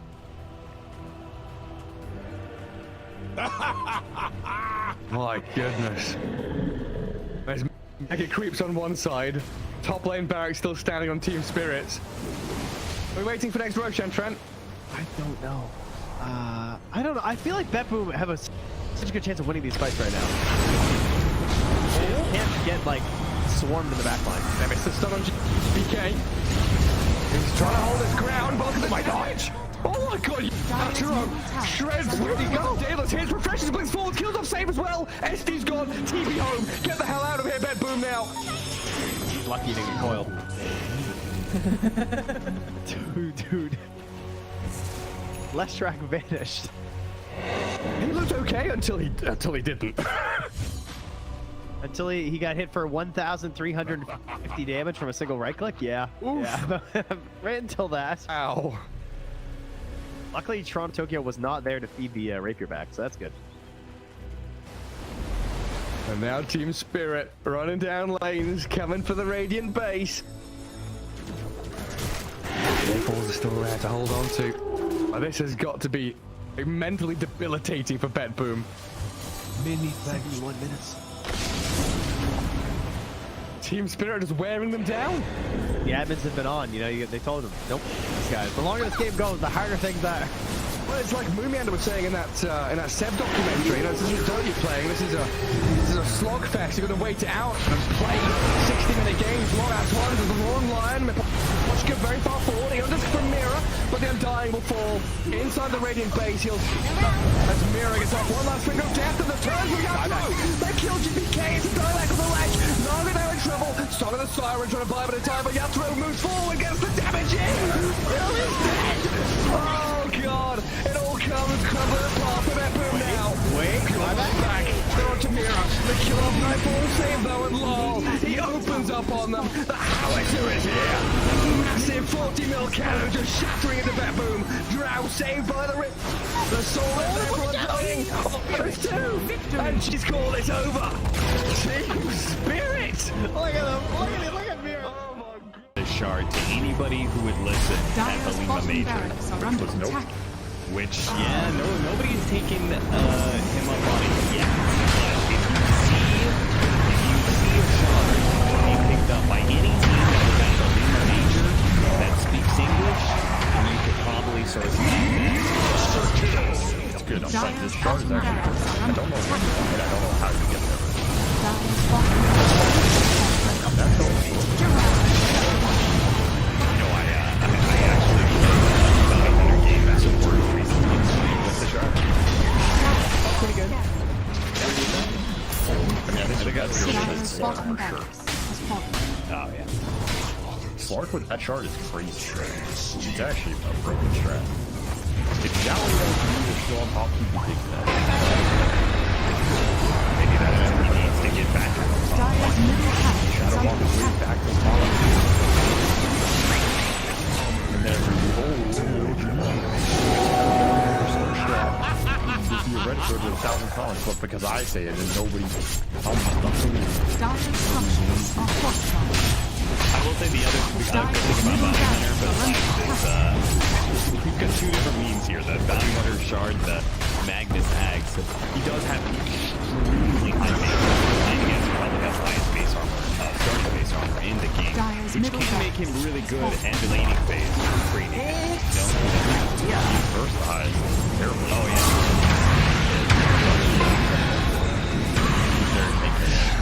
And frontline a little bit of this year. But again, Dyer's middle tower is under Radiant's top tower is under attack. PSM FTX victory! Midas was being, so they have an inkling that this is going on, but they jump forward, find the Star Spectre. The Doom is there, Force Staff keeping him alive and on the other side of the fissure, but there's way too much damage, and the rundown is going to be there. MC is gone, GH is gone, and looking for more. 9 jumps back in, finds Kuro too, tries to get out of there, does not have a way to escape. Mar is completely under control. He too is going to die. Buybacks are coming in. Amar realizes he can't do that cancel TP, but eyes on the prize. Thunder trying to close this one out, close this series out. The quick 2-0 as they set their sights now onto the tier 4 towers. There is a buyback still on Spectre. No damage. The BKB is out though, and now the turn, the break, the finish. Amar dies a second time. MC on top of Snake King managed to find that kill. Sumail still controlled. Does manage to get the blink back and away. MC, they're gonna go back in for more. They can't, but Sumail, just barely. Sumail got to be controlled. They got him there with the Gleipnir, and it's only MC left alive as Tundra start hitting these tier 4 towers. With this Unleash, with the damage from the Psychic now as well. Watch Buckle though, it's actually going to be the Molten stealing that Pango form. And he's doing anything about this because it's going to be hexed out. So we have the damage to kill him off. It looks like this one's going to get low. He's right back now as well, but he's not going to be able to get the kill. In fact, he just drag him closer to him. Be able to clean up the side of one move. They have no cause now. Aintrad, the only one left alive in terms of cause. 3 heroes dead for the next at least 70 seconds. And this is going to be it. Yeah, Badroom just come in. They're going to start to go up the base. Not even needing to go for Baggers here. As you can see, they just will end it here and now. In fact, even diving into the bounce now as well, where the hook comes out. Moblin is going to be a good. He's got a Titanic. He's going to force that away. Tells to save from that from space. He's then really cocky on this Moblin, but it's paying off. And yeah, they're just going to be able to dive into the fountain once again. And the fountain farm these heroes, cleaning it up. GG is going to be called after 45 minutes here. One move. They look great in game number 1. They look pretty good in game number 3 here as well. But Badroom, they just had enough out of them in game number 2.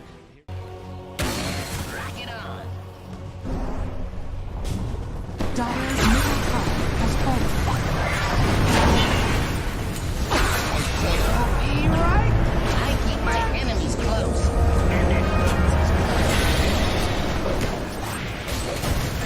I get mixed up in this.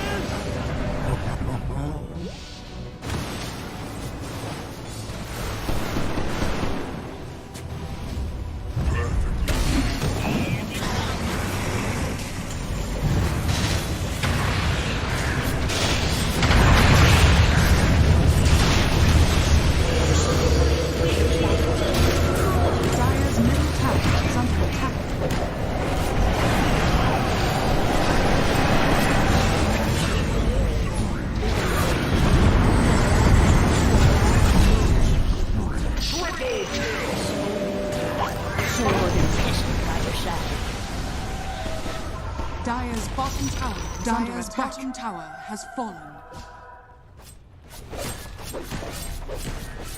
Radiant victory. Fight. Away from enemy, Like it's your not guys are really just dying getting them because anything against. generally go with the vital DPs is also good with the strategy, which is why the replay was That first blood.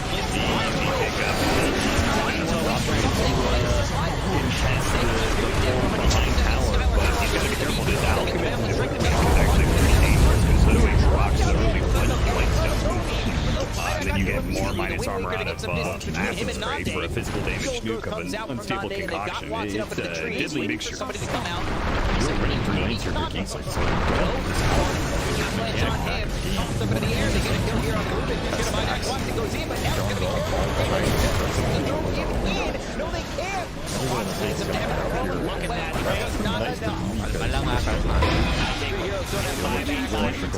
They have to play to defend power. Won't finish him off. Lots of Radiant's bottom tower. That's going to be 2-0 here for the side of Dream's not having a whole lot of fun with this. 10 stick charges, and he did manage to at least hit the King of Stacks off of Mountain Strength.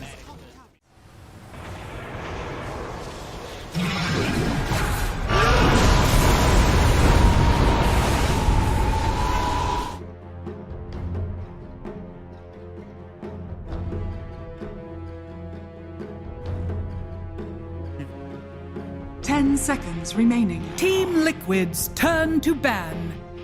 Gaimin Gladiators turn to ban.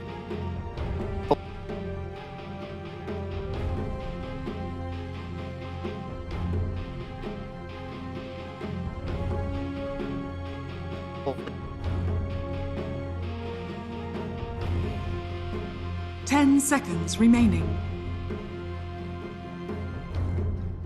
5 seconds remaining.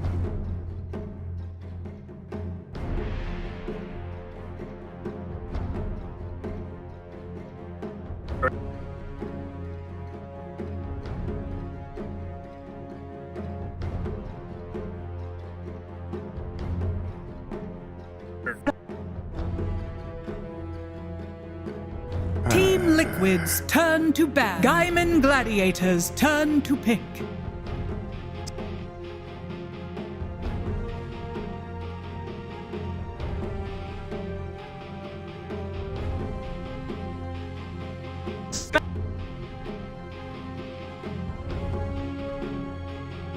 Seconds remaining. 5 seconds remaining.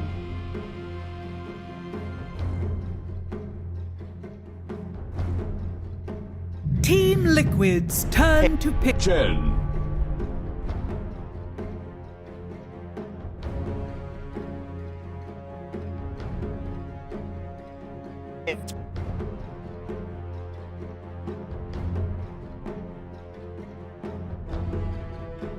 Seconds remaining. 5 seconds remaining.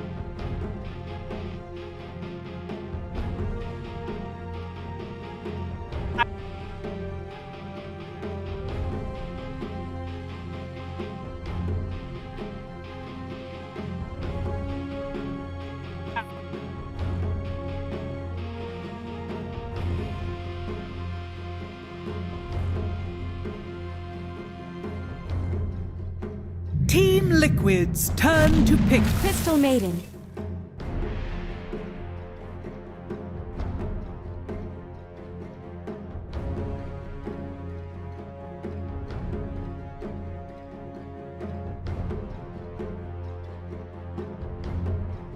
Ten seconds remaining.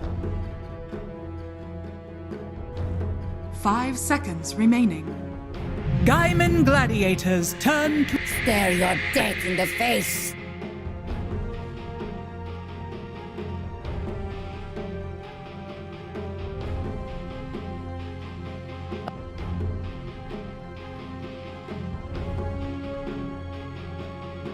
Ten seconds remaining. 5 seconds remaining.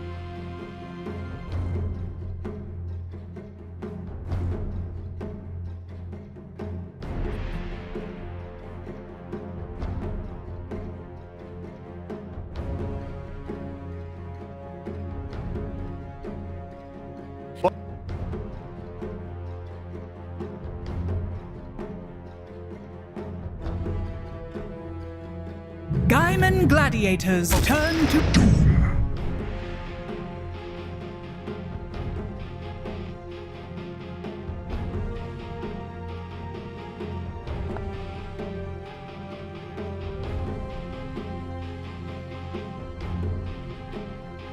10 seconds remaining. 5 seconds remaining.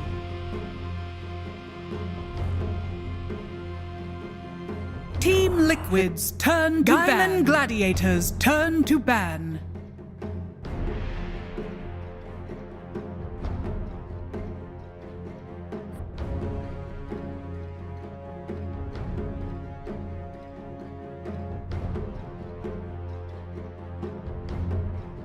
Ten seconds remaining. 5 seconds remaining. Team Liquid's turn to ban. Gladiators turn to ban.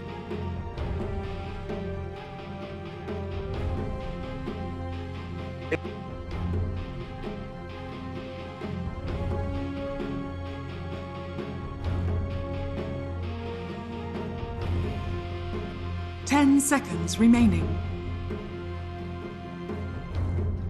5 seconds remaining.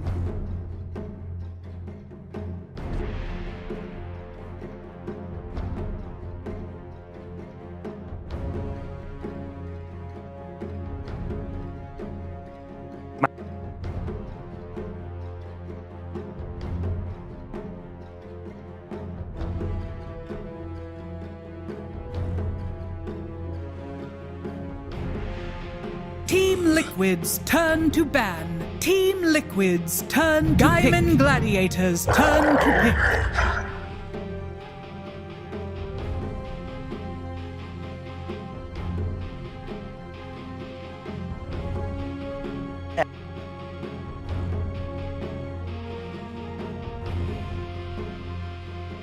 Ten seconds remaining.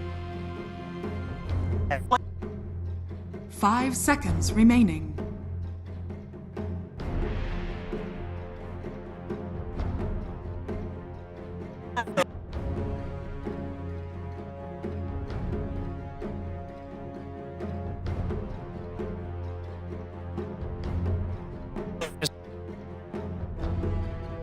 Gaimin Gladiators turn to puck.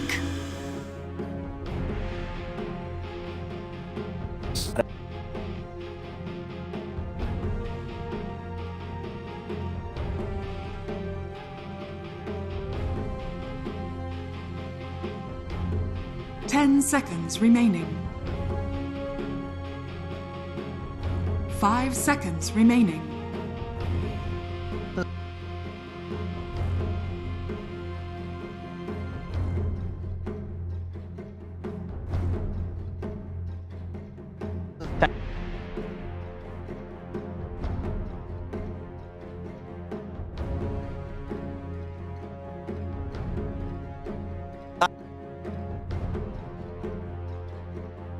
Team Liquid's turn to pick. Yeehaw!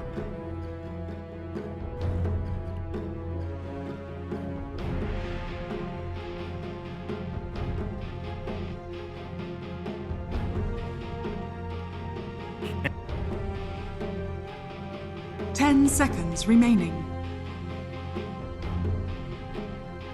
5 seconds remaining.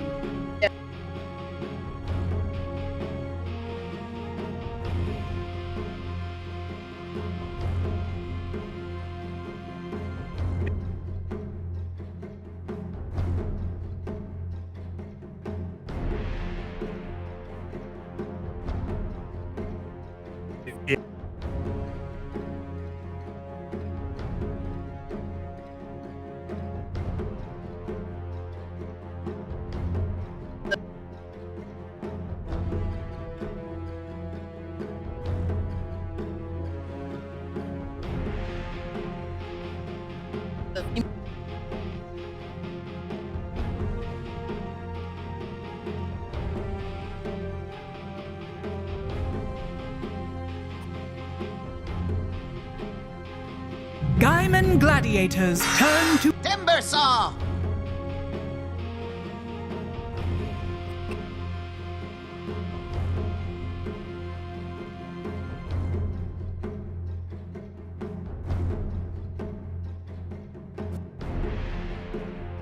10 seconds remaining. 5 seconds remaining.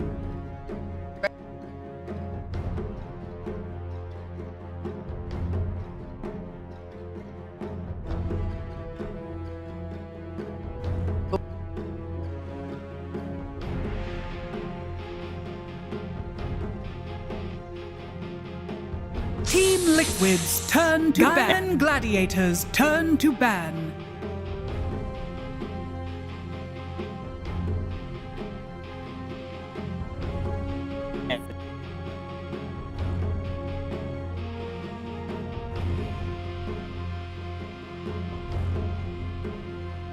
Team Liquid's turn to ban.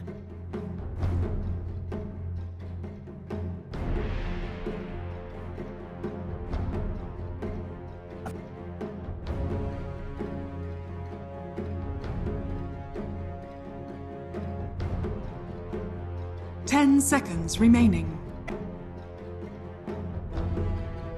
5 seconds. Gaimin Gladiators turn to pick.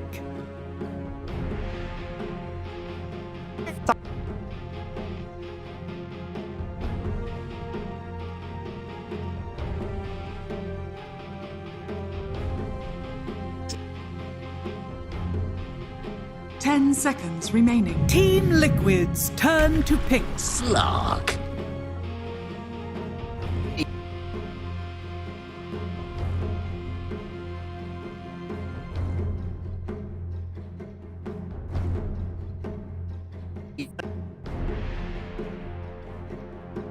Seconds remaining. 5 seconds remaining.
Choose your hero.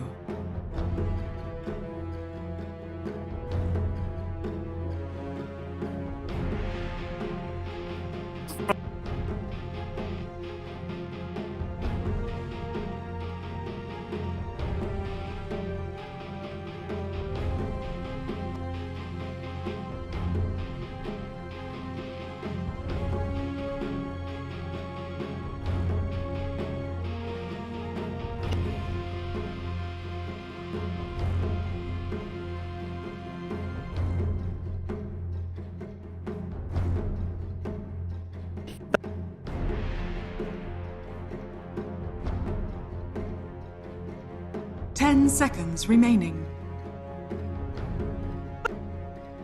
5 seconds remaining.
Prepare for battle.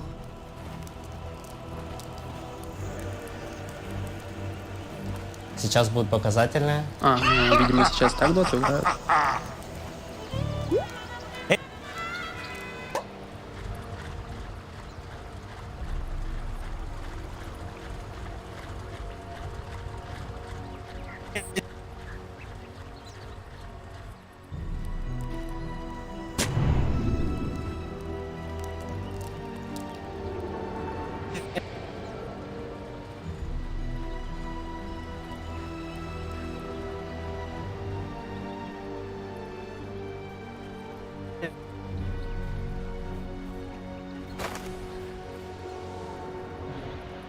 Thirty seconds to battle.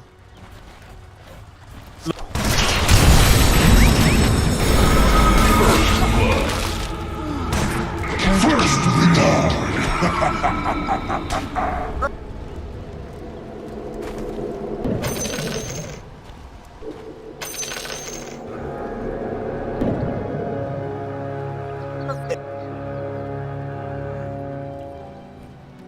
The battle begins.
Scratch in the flesh.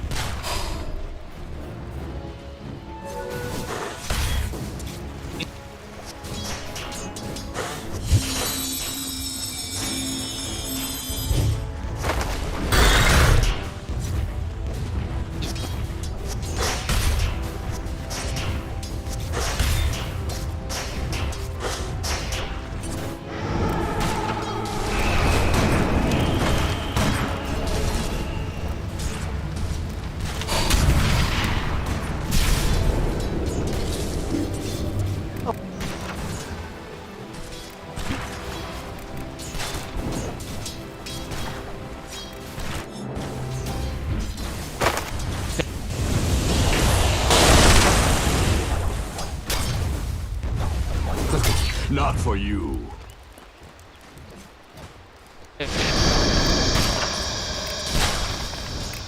I guess they took it personal. The hell No self, no way.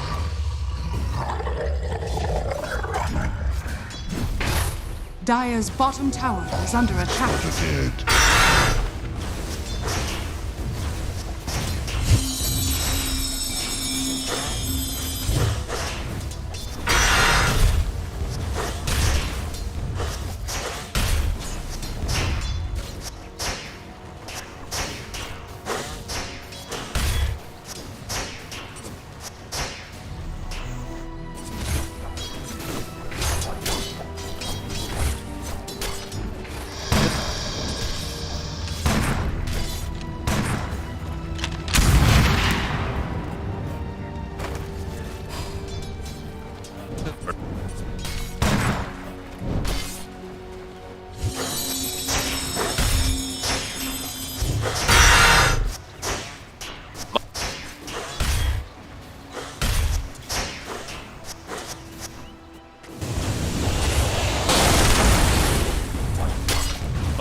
Strange transformation.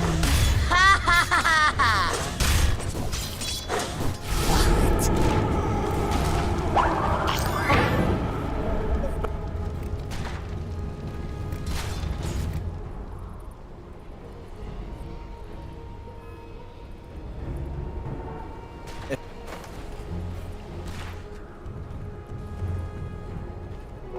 My thrift rewarded.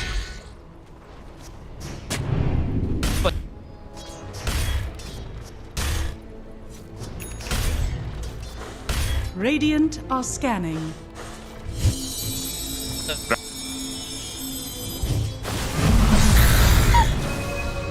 Silence!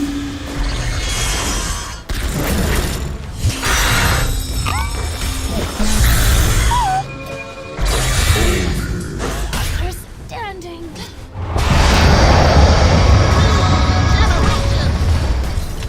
Radiant's middle tower is under attack.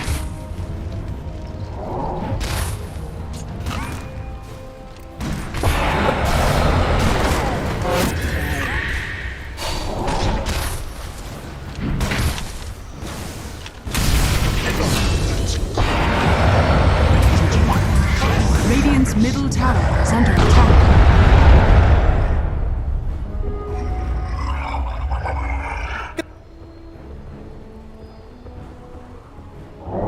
Radiant's middle tower is under attack.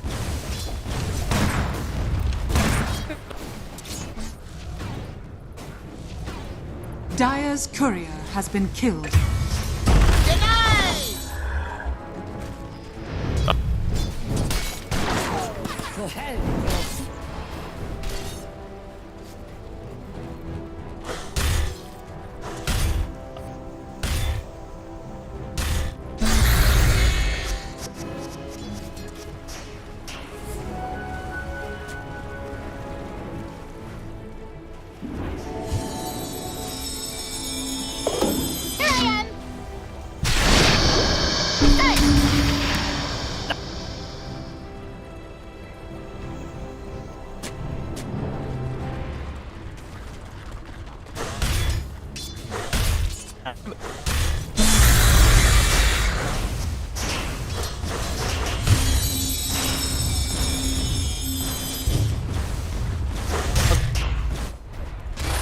Radiant's middle tower is under attack.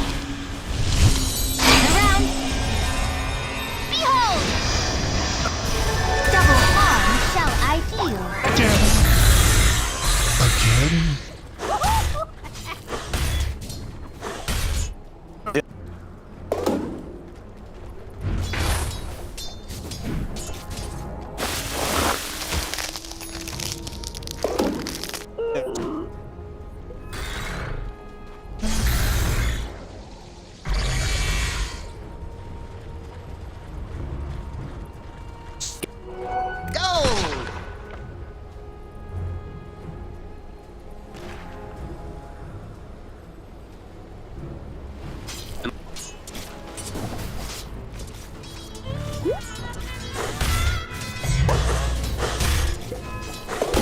Dire are scanning.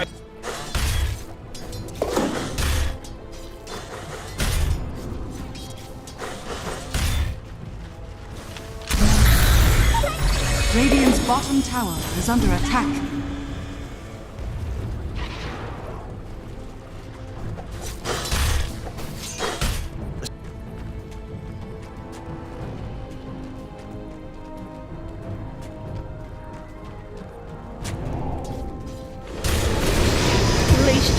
Radiant's middle tower is under attack. It's always crystal clear.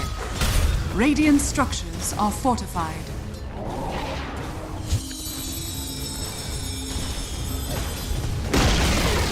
Radiant's middle tower has fallen. Dire's bottom tower is under attack.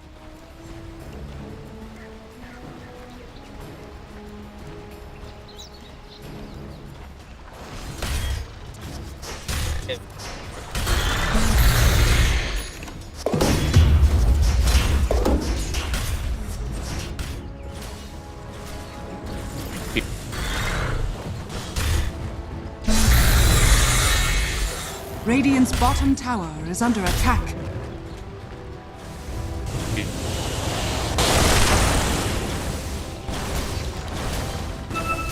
Dire's structures are fortified.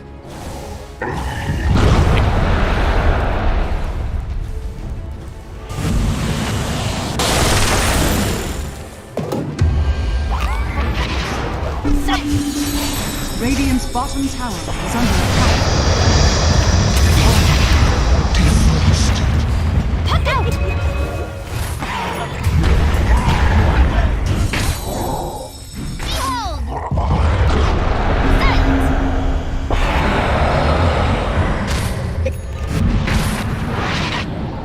Radiant's bottom tower is under attack.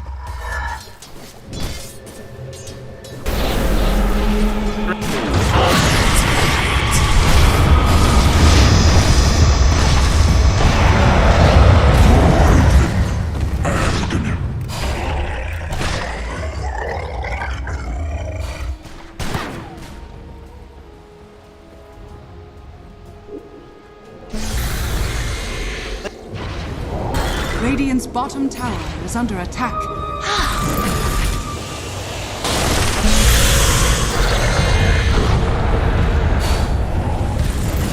This'll come in handy. Put me back!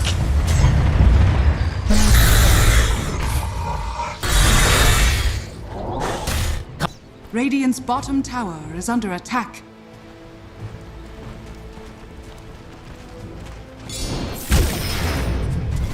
Dire's middle tower is under attack. Radiant's bottom tower is under attack. A prize!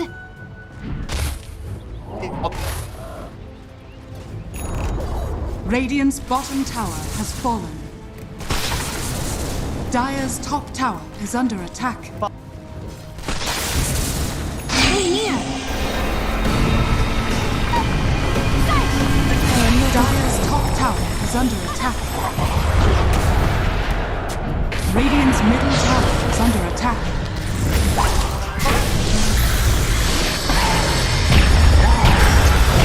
healing hand. Dire's top tower is under attack.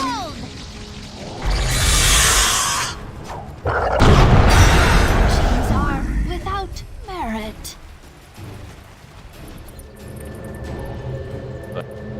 Dire's middle tower is under attack.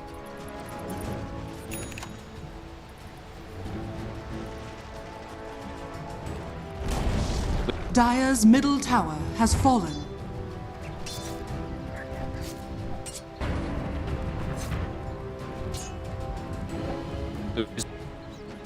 Dire are scanning.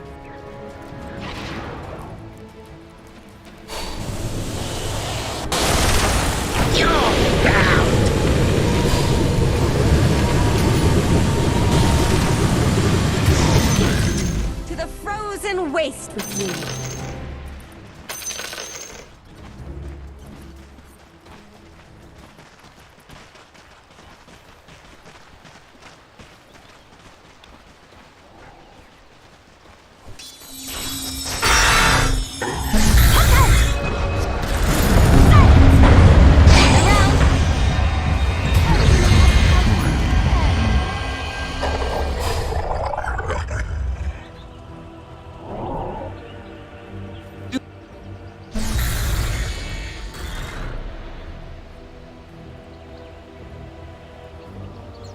Dire's top tower is under attack. Dire's structures are fortified.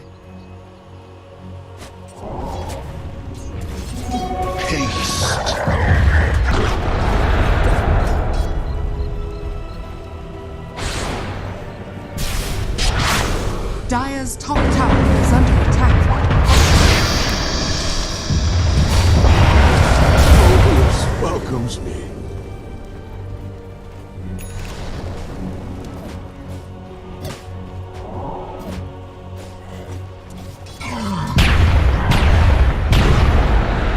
I'll take that.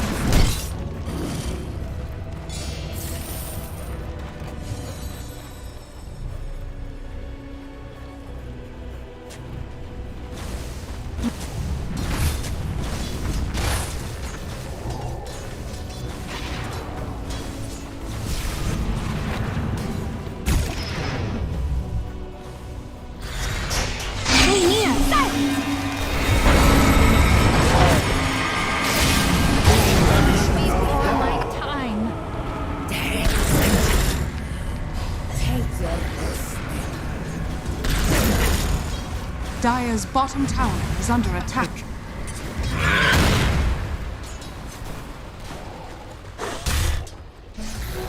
Almighty.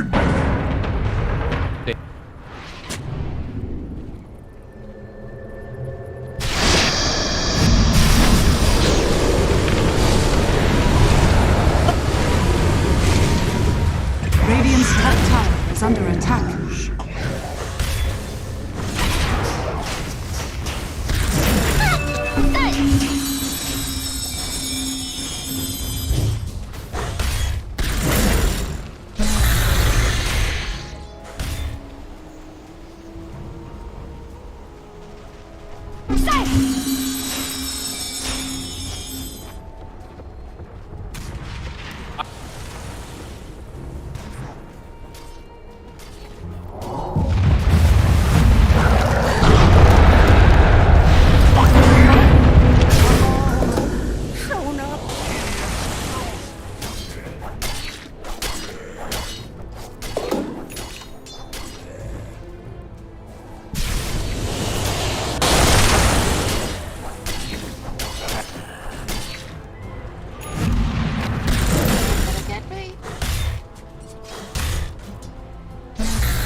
Dire are scanning.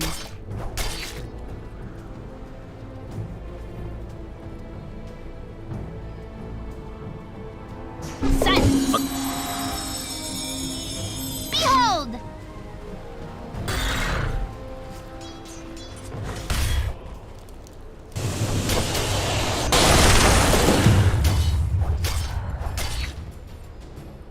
Radiant's top tower is under attack. This'll come in handy. My thrift rewarded.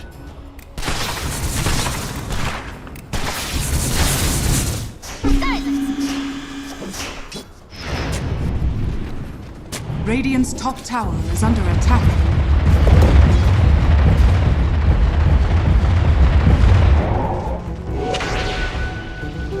Invisibility! Radiant's top tower is under attack. Radiant's top tower has fallen.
Dire's top tower is under attack.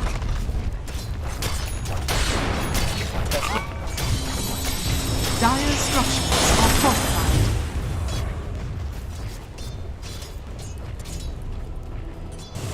Dire's top tower is under attack. Dire's top tower has fallen. Silence.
Nope. Silence.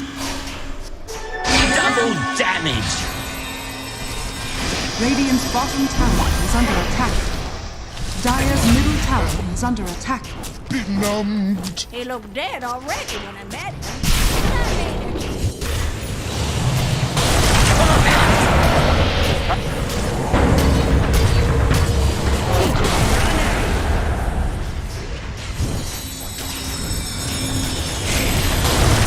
They're all against me.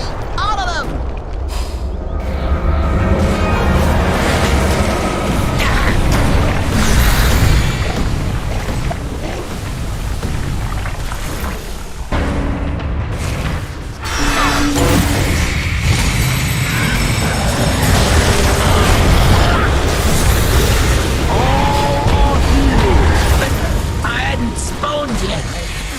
Then run faster.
Dire are scanning.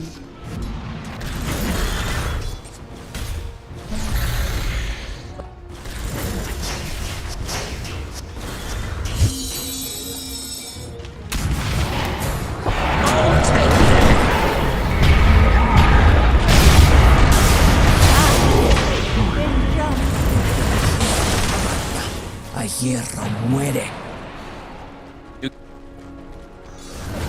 Radiant's courier has been killed.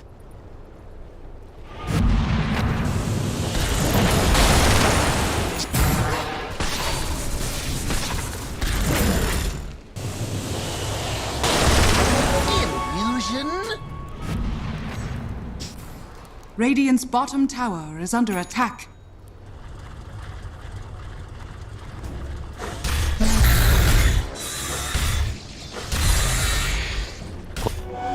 Radiant's bottom tower is under attack.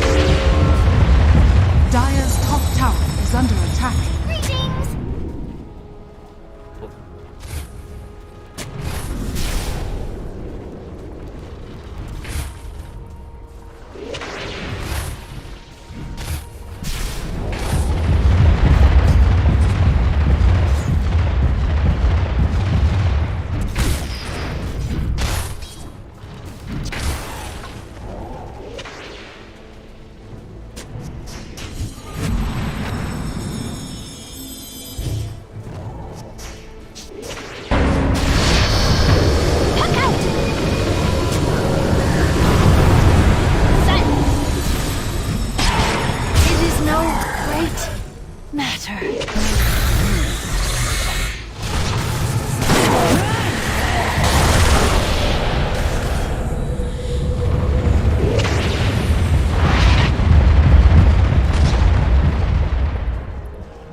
Dire's middle tower is under attack.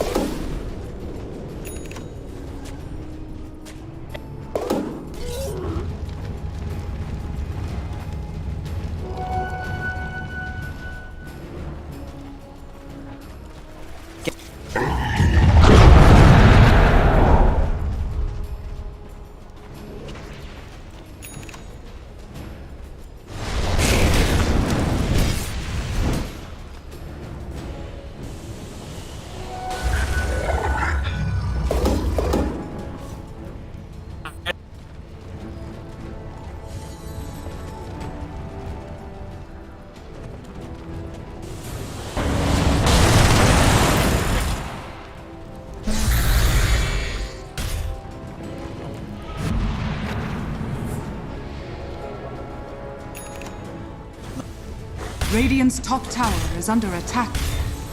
Dire's bottom tower is under attack.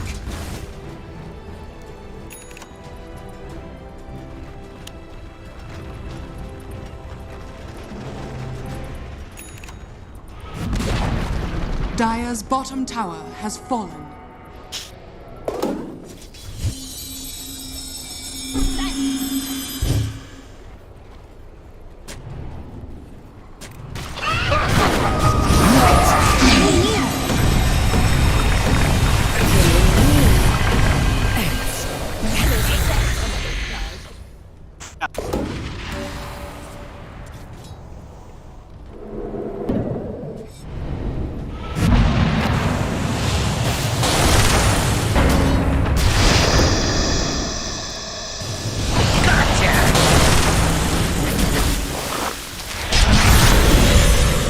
Dire's middle tower is under attack.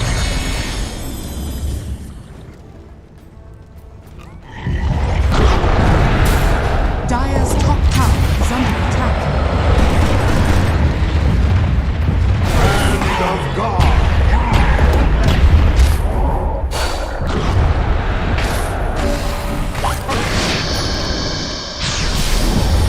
Well, they got us.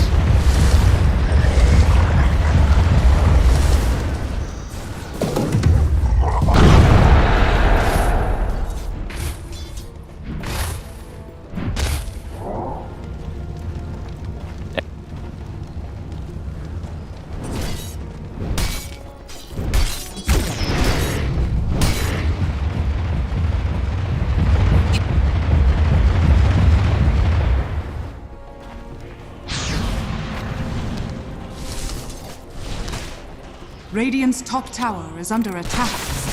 I'll take that.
Dire's middle tower is under attack.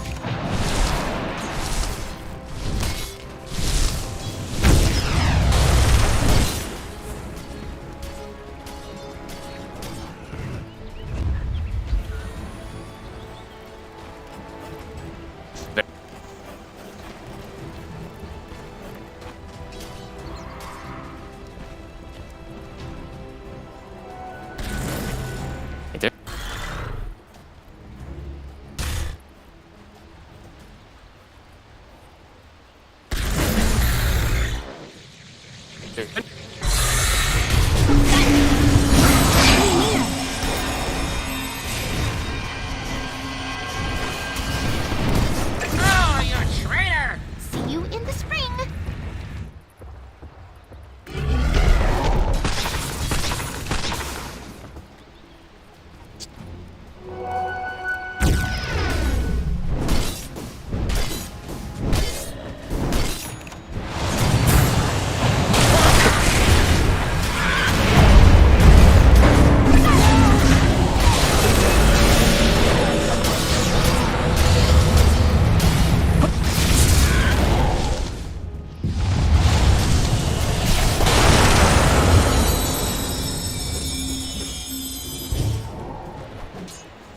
Dire's top tower is under attack. Dire's courier has been killed.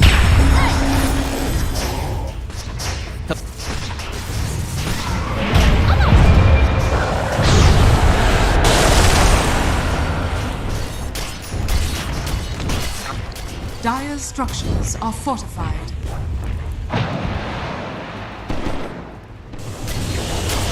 Dire's middle tower is under attack.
Dire's middle tower is under attack.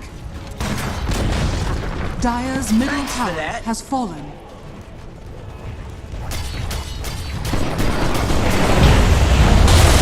Dire's structures are fortified.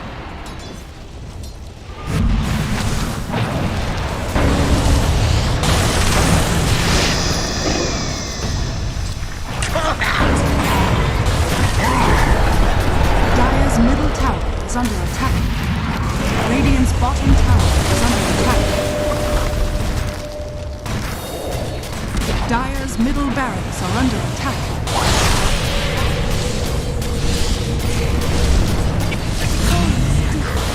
Dire's structures are fortified. Radiant's bottom tower is under attack.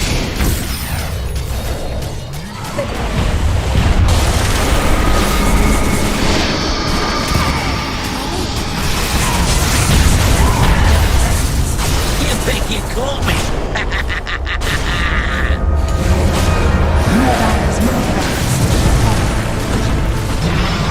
Dire's middle barracks is falling.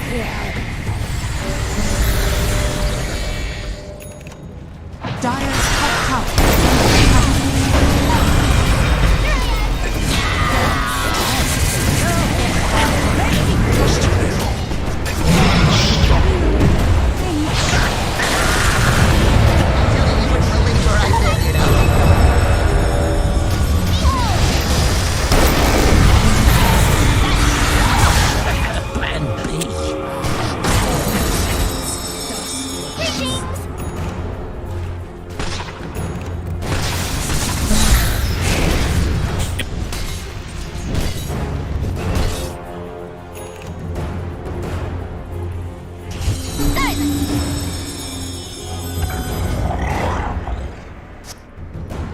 Double damage. Almighty money. Dire's bottom tower is under attack. Here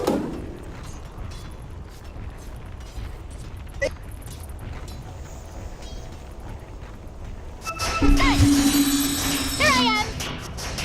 Dire are scanning.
Dire's top tower is under attack.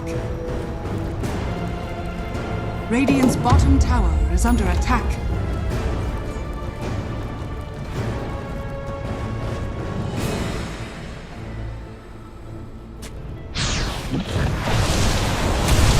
Dire's top tower has fallen.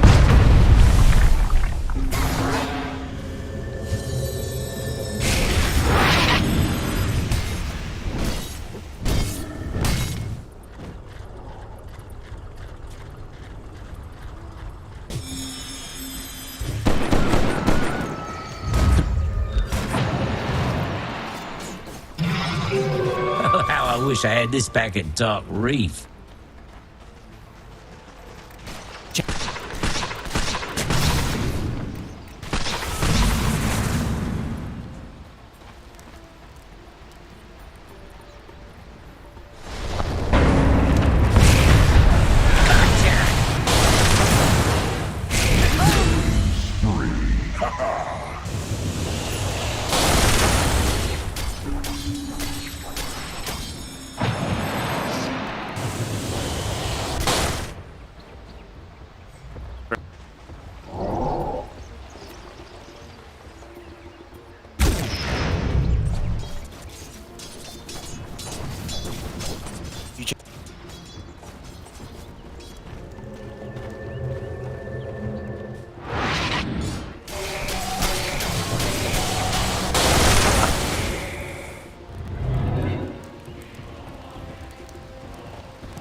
Dire are scanning.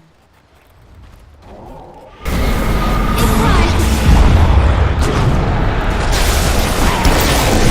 es el spit el que a hierro mata.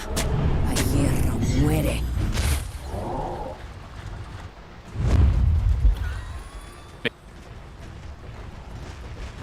Silence! Dire's top tower is under attack.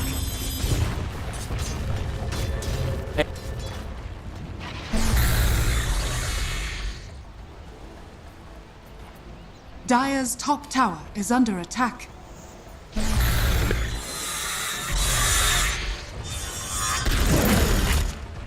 Dire's middle tower is under attack. Radiant are scanning. Dire's top tower is under attack. Dire's structures are fortified. Dire's top tower is under attack.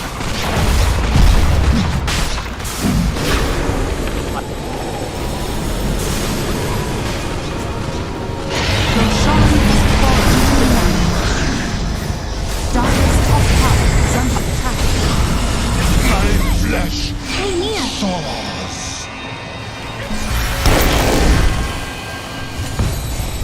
Dire's middle tower is under attack.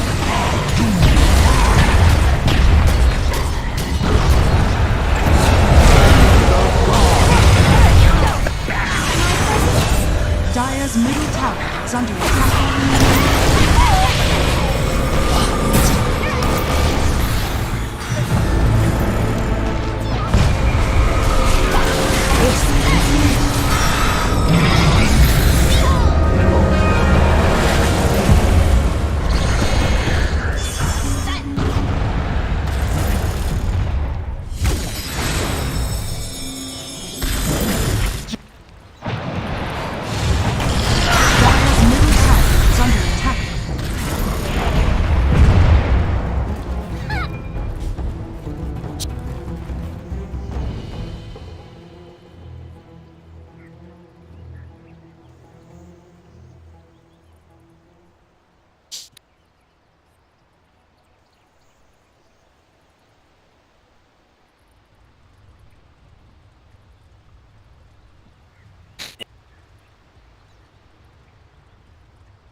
Regeneration.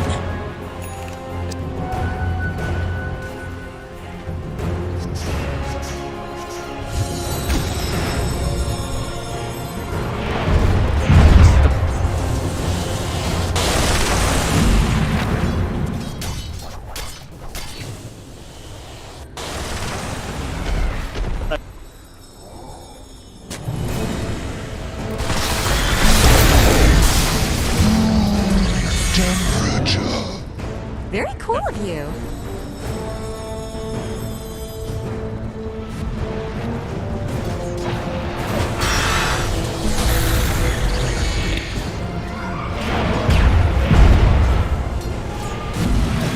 Dire's bottom tower is under attack.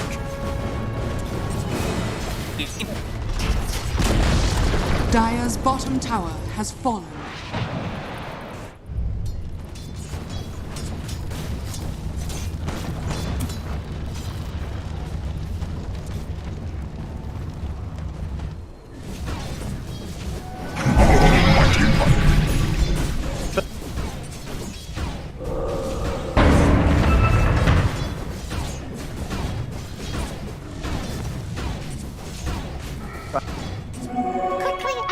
low.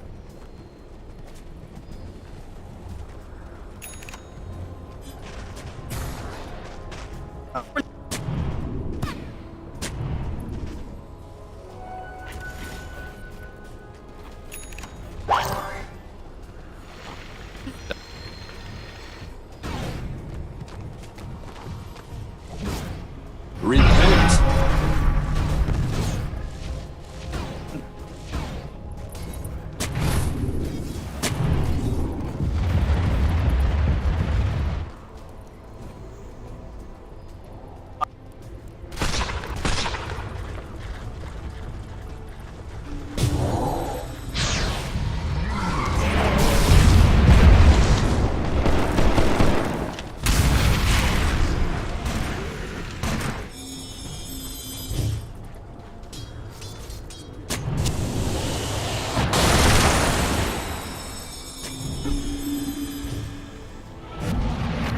Dire's top tower is under attack. Radiant are scanning.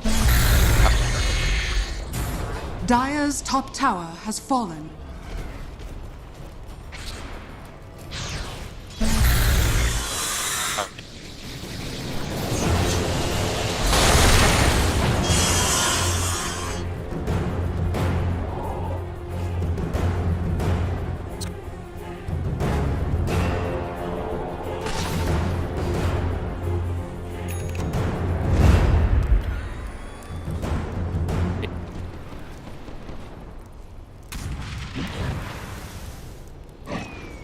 Dire's top barracks are under attack. Damage.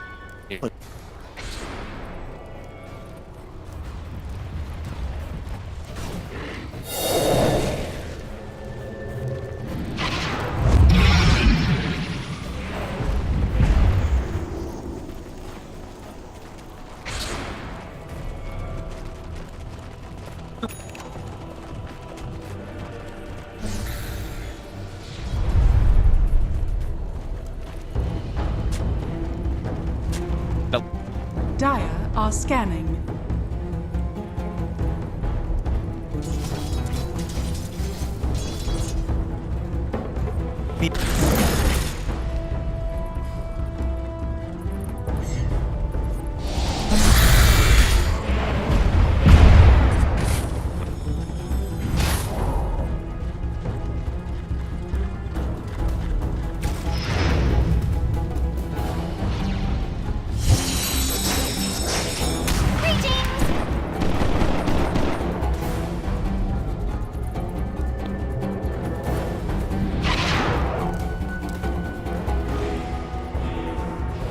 Dire's bottom tower is under attack.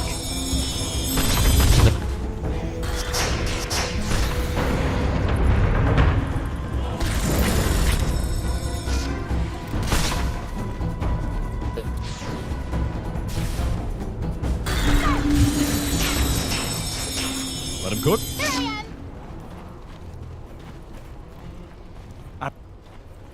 My thrift rewarded.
fallen. Dire's middle tower has fallen. Dire's bottom tower has fallen. Dire's middle tower has fallen.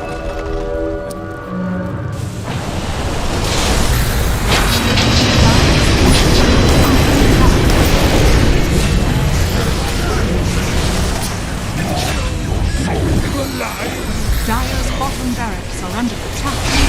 Dire's bottom barracks is fallen. Gaimin Gladiators, victory!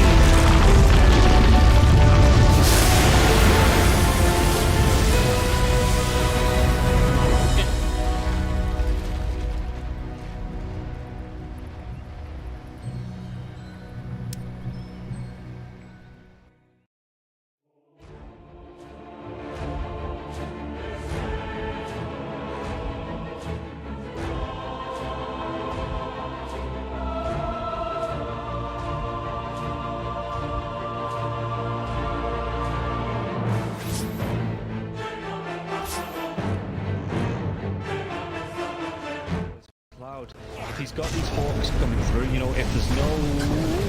we'll come back to this as they get the dive on. And everything I was saying is now inconsequential because Cloud has gone down. So Kami has to move away from these multiple kisses. There is still that buyback to the Beastmaster though. Let's see. Wants to get himself back into this. The dive onto the back lines. He's with the Vortex as well. There could be a real nice dismember. The hooks come. Nice save. Though. He saves it. Cloud gets himself back into this now. And Kami is losing so much time. Kami's going to go down. They do get the kill onto Leppington there as well. So Mira with that freezing field. Mira will go down.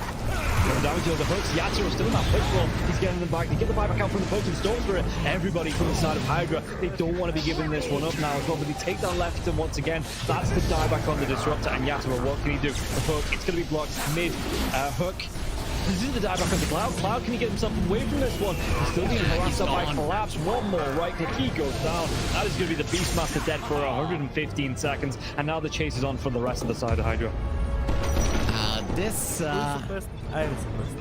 Aghanims on the Morphling is just making him impossible to deal with. First of all, they use the little shredder on the Budge to get rid of his armor. He has solid amounts of it, but it is just not enough. And then Yatoro just destroys him. And he knows that he can stand his ground because he cannot be stunned. He literally cannot be stunned. How do you stun water? A lot of their damage, if not most of it, is on the Morphling. Oh, the glimpse comes back though. Inside the Static Storm Mirror, he has that Lotus going, and now if Zofra actually dives a little bit further, the Thunder comes out with Podking. He's dove in, yeah. They're going to be able to get a kill onto the Storms for it. Can they take down the Punch? They're going to be able to match up and cancel off the TP.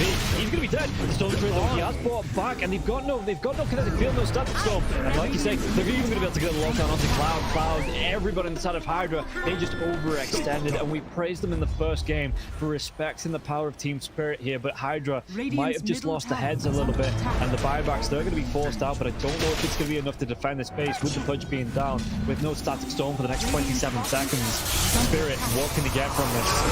I've been worried though, they're going to be able to get them. They got two, they do! They take them down, the cookie comes out, the Yatsuro, freezing field, they might lose Happy. Is this the dieback? They do the break the Lincoln Sphere though. Morphlin. Law wants to come right back into this fight because he have the boots of travel to do it. It might take him a little bit longer now. No boots of travel though, so he's going to have to use the blinks. You know, just do it by foot, it seems. Level 25 Storm with a beast stats of so much damage. They're going in for the Morphling. He doesn't have a buyback. No, they get. Do they get the kill? He goes down. Warwick has to go down though. It's going to be him left alive. No, it's not. The creeps are pushing in. There's no buybacks available on the side of Hydra, and this is going to be 4 heroes, even with the death of the Morphlin.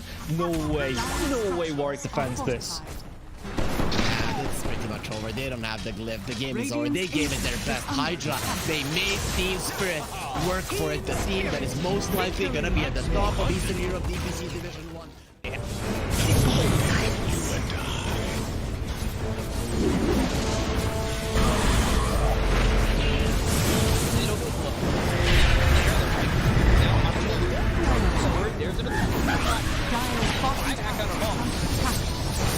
Radiant's middle barracks are under attack.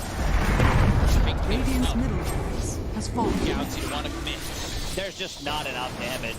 Crimson Guard, Atrophy Aura, Rubik's Fate Bolt, all this damage reduction. Let's see the combo. Bit of Malice. Shot is strong in by that by the disruptor, and now we're going to be getting the win it back up once more. Bit of Malice, and Sumail is in it. They'll lose him in mind control. Right it back towards Amara. Trying to run from everybody on the side of Gaimin Gladiators. Radiant's middle barracks are under Siphoning attack. and getting back into the base. Has fallen. Alive. Yeah, I think when it's time to call it, it is time to call it. They have no business left in this. And didn't get the tether off or something. I think it got broken. Either way, I like the ghost up to purchase. That was pretty heads up, but we are back and there's a smoke action. There's the 23 divine looking right to end. here. They're going in on Q. David. There's the hit. Okay, he gets hit nothing. 23. Not great damage. He's dead. Oh my god! Nothing! Less than 10% of his health. I mean, I'm assuming that's just the game. That, yeah, 100%. There's no point in talking about the rest AU of it. picks it up. I caught it first. It's the dive yet. Away you. Oh my god. Victory!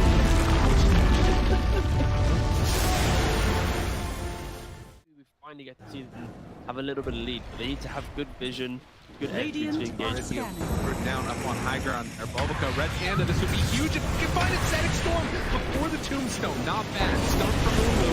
He's thrown now. There.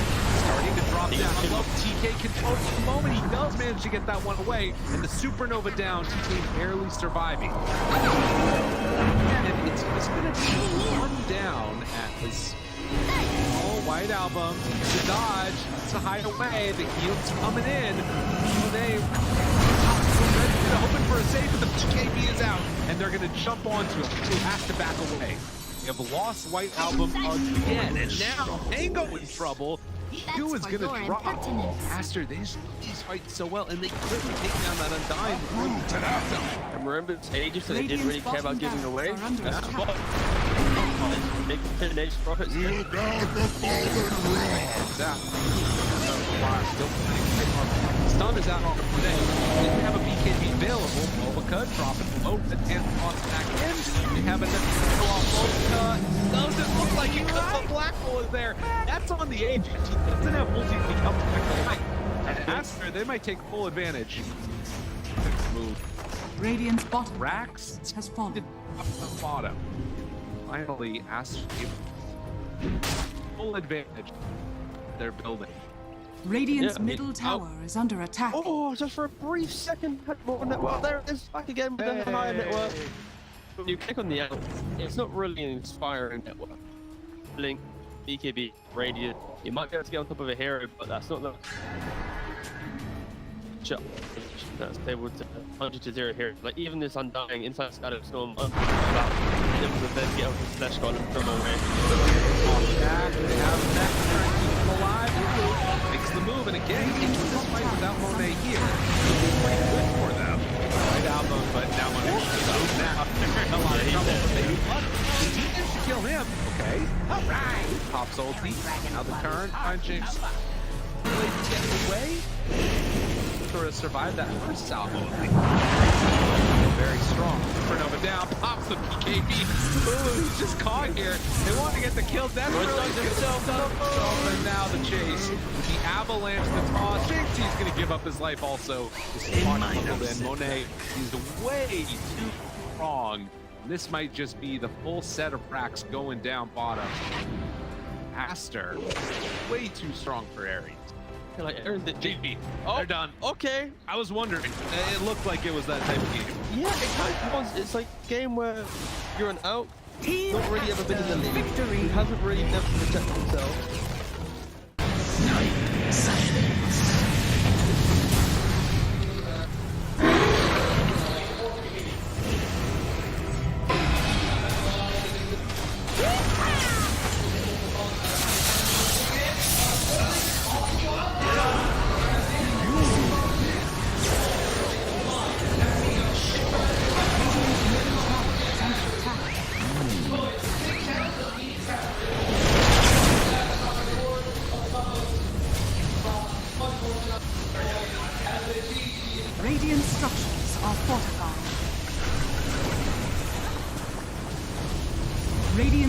tower is under attack. Radiant's middle tower has fallen.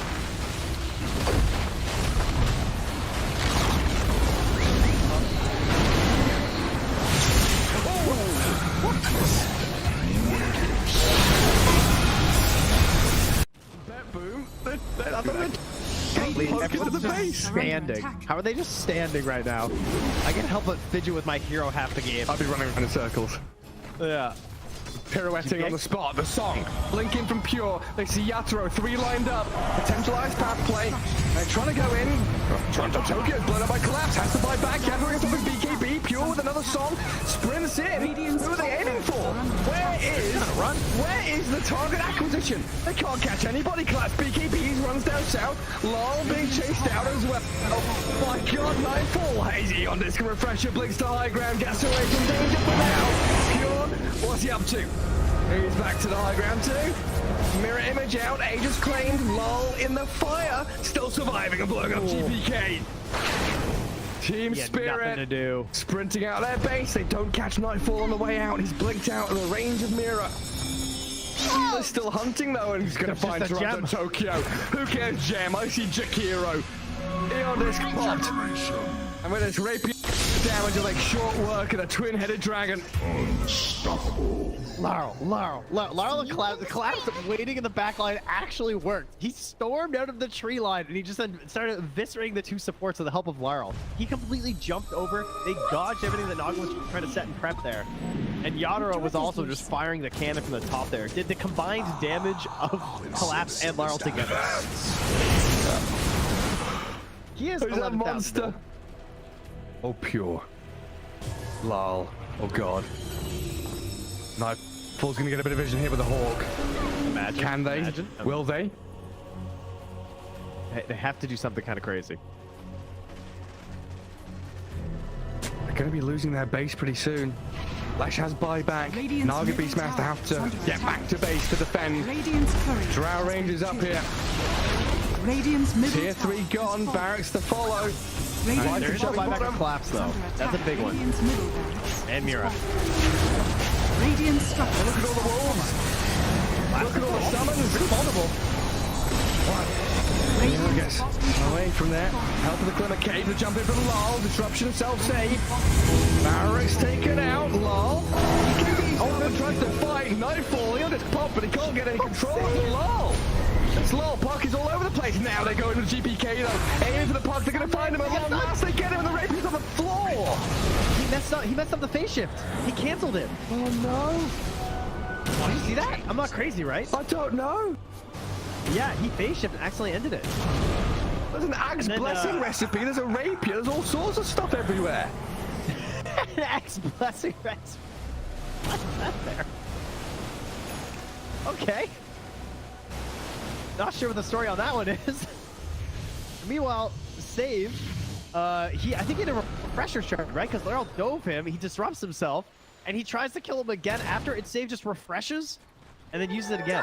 How did they not got the rapier? That was another DD. I don't think they care. Toronto Tokyo is going to take it, is he? Oh yes, the Jakiro with the rapier. Coming to feed it back to them, guys.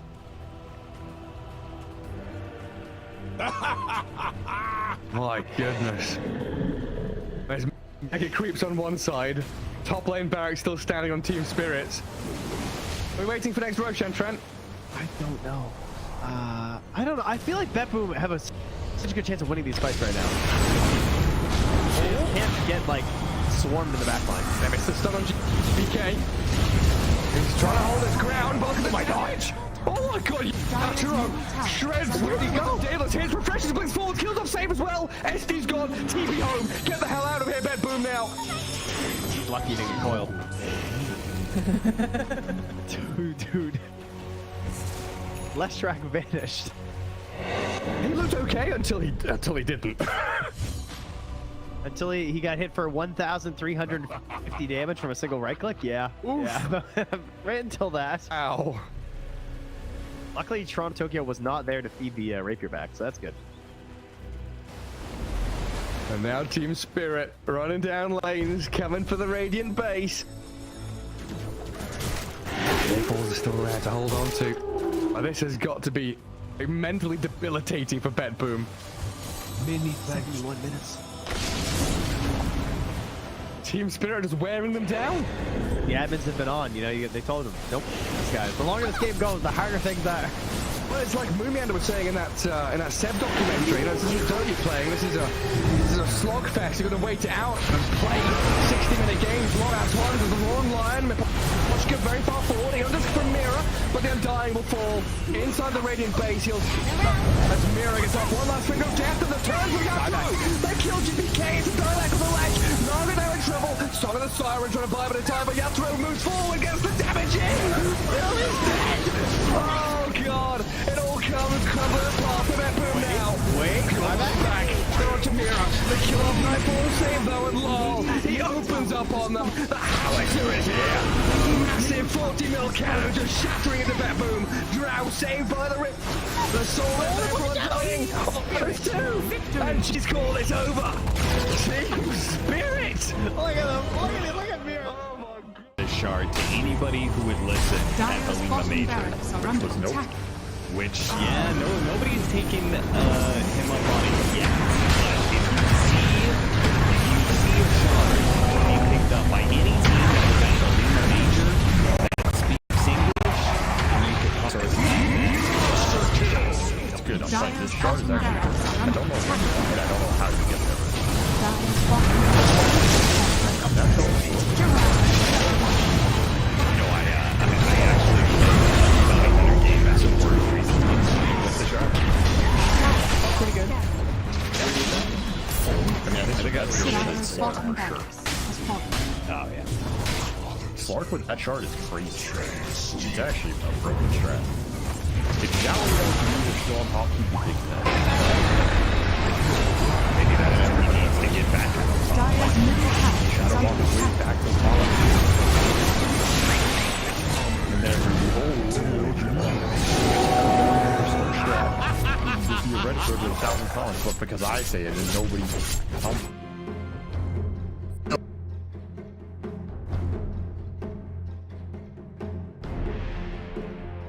10 seconds remaining. Gaimin Gladiators turn to 10.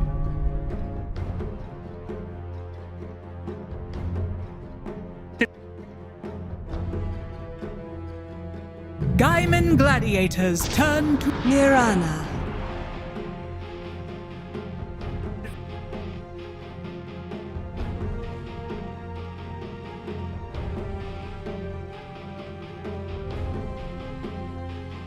Team Liquid's turn to pick. Dragon Knight.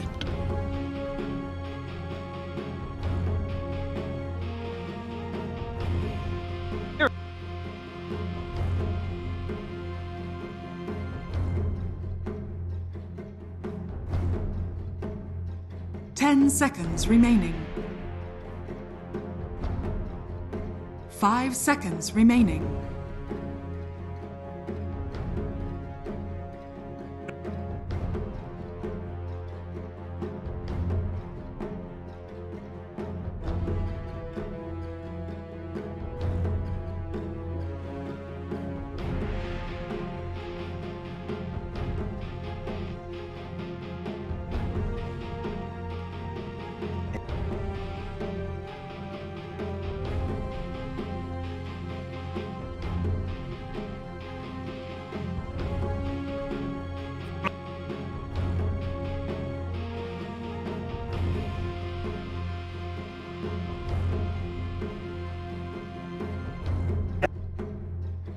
Team Liquid's turn to ban.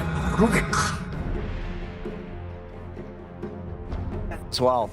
I don't think the Mirana is about countering the Chen so much as being some hero with good laning, decent damage, that's going to play with the Dragon Knight as a follow-up stun, and also allow you to kind of run across the map with this Moonlight to catch the enemy by surprise. Well, one of the best universal heroes too, I would say. There's a lot of them like Timber. There's been some bait universal heroes where it's like, oh my god, dude, I'm gonna get so much base damage because of all these stats that I'm getting. And then are you thinking Windrunner? Windrunner, yeah, but and then Timber, like, you know, you chalk him, you're disarmed, so you can't. the right clicks don't really matter that much, but Mirana actually does right click. And let's see who picked it. Gaimin Gladiators. I saw Boxy in a pub on Mirana go for Diffusal Blade. And then he built into the disperser eventually with that Diffusal Blade. And it looked really good because he was kind of scaling because he's a Mirana, which has one of the best attack ranges. I was going to say it's an Agi hero that has good stat gains, but that's not true anymore. But, you know, still amazing. Have good stat gains. Still amazing stat gains. The amazing right clicks even better now because she's universal. But then also you use the disperser on your carry and their hasted move speed for like 4 seconds. It's crazy, and they can't be slowed. It's really insane. Remaining. Something that I still wanted to mention yesterday in our first day of DreamLeague of the patch, we saw most teams that had priority, they went for first pick. Today it's been second pick that people are prioritizing. Everybody still favors Radiant though. That hasn't been changed on this patch. Everybody's been favoring the Radiant side, and I believe it was decided that is because Team Lican is easier to do in daylight. Yeah, that was the reason. Is that the reason? Yeah, because you get more vision around the pit. That was what people suggested. But wouldn't that also be easier to contest it too if you have a ward?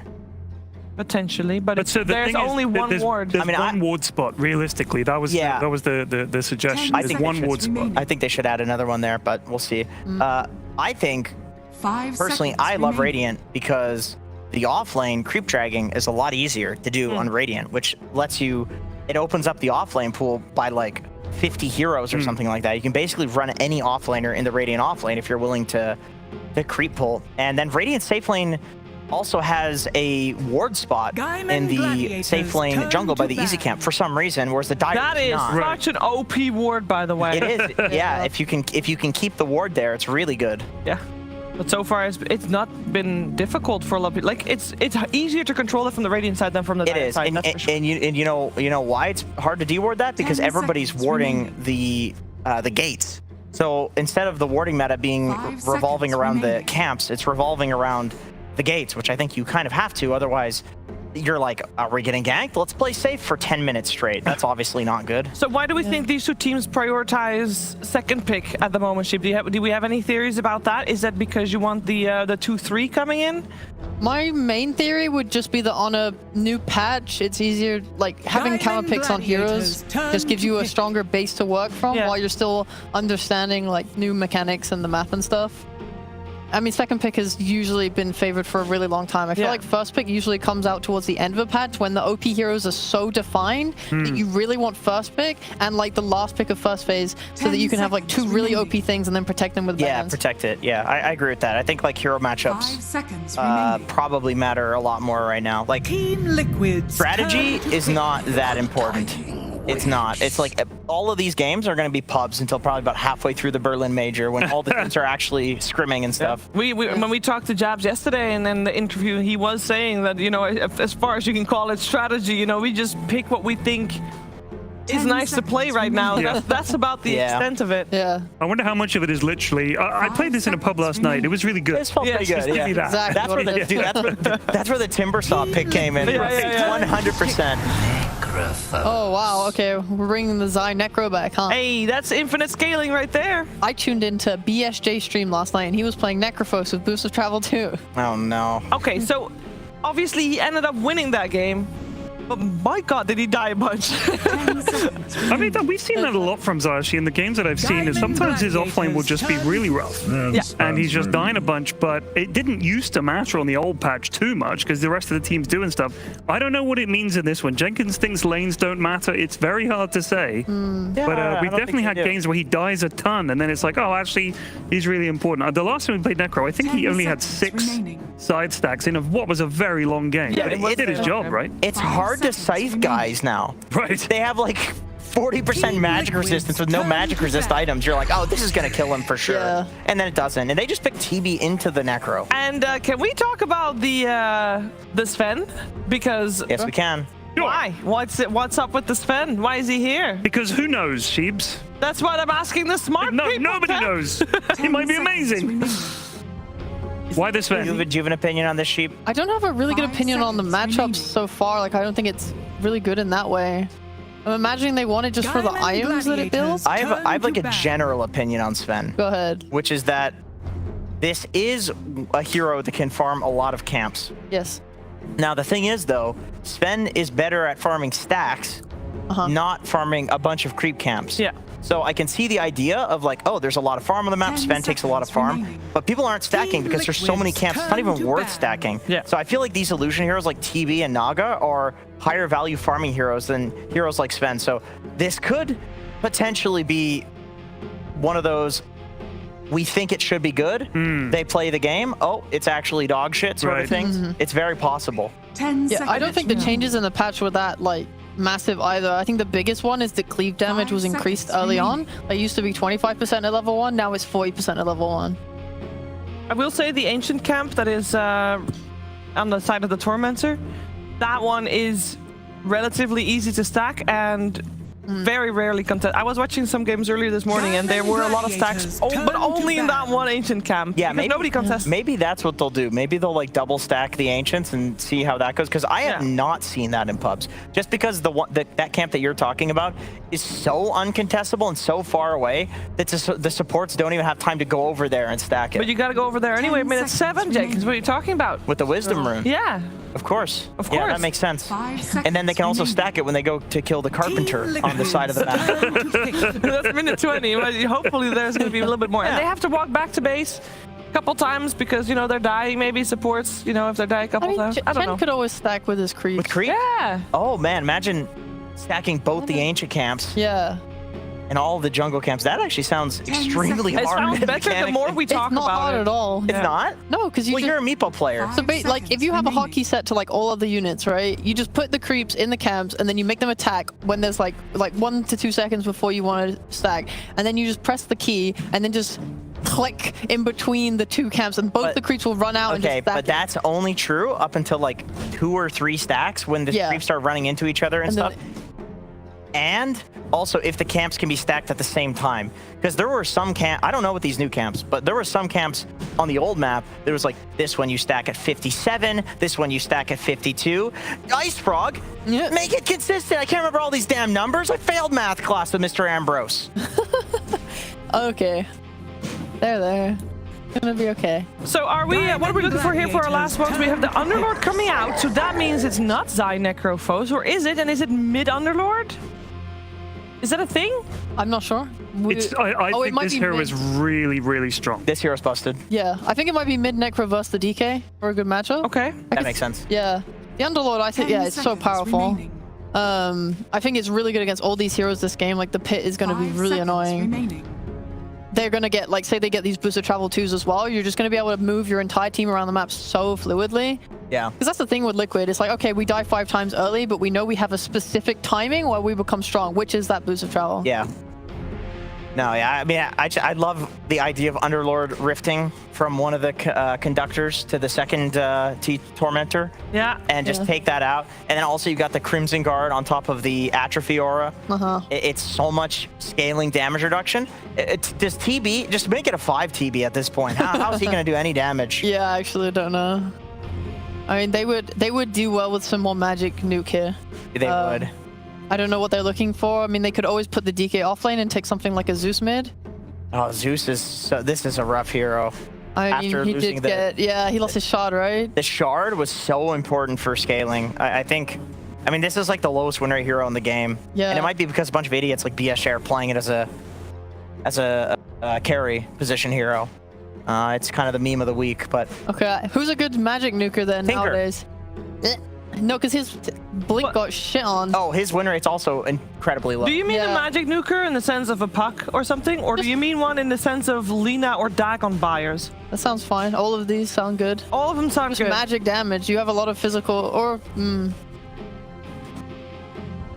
You just don't want to have to rely on TV into all of this like Warcry, Crimson Guard, tanky like Chen heal. But then he's going to get magic resistance creeps as well from the Chen army, so I think it's hard no matter what. How about a sniper? Well, no one was thinking. Go harder on the physical. That's good. No, he's going to double down. He's going to go MKB Mjolnir. He's not going to go physical damage. I like that. This man is they're 50-50ing their carry. They're saying, all right, Duraccio, you do the physical, Quinn will do the magical. And it would be concussive grenade does a 200 nuke now. That's huge. That's hype. It is huge. Yeah, no, I like that. You're right. A very good point by Mjolnir if he does get it. How does a Necrophos do against a sniper, or does that matter because it's mid lane and we don't care about the mid lane anymore? I would say probably bad. But I'm gonna hand this one over to Sheepo. Okay. Because she was totally right about the Timber versus Puck last game. So you know your yeah, weird but I ass ain't matchup. seen this matchup. Okay. The Timber one I have seen. So we're both guessing. Let's just theorycraft it. Sniper outranges Necro's hard to move into melee range. He's going to max headshot. He's going to bonk you. You can't use your... Necro has really bad stats. Yeah, he's... Ghost Shroud. But he's gonna heal himself up. Yeah, but it's like your cooldowns are long enough where Sniper's consistently peeping you and you can't keep up. That's the... You're not going to hit Sniper with the... Ghostly Spirit either, whatever his Q is called. Yeah, they're not gonna. No. You can't, how are you gonna hit him? Sniper's hitting from such far range away. Here's the other problem: is you Ghost Shroud to get away from him, but he shrapnels, so you're so slow that by the time you're getting towards the edge of the shrapnel, the Ghost Shrouds run out, and then he's hoo-hooing. He might not go shrapnel. Usually they go like 0.44. Right. But not even one level just for value. Well, not one lousy level. One level of shrapnel sounds terrible.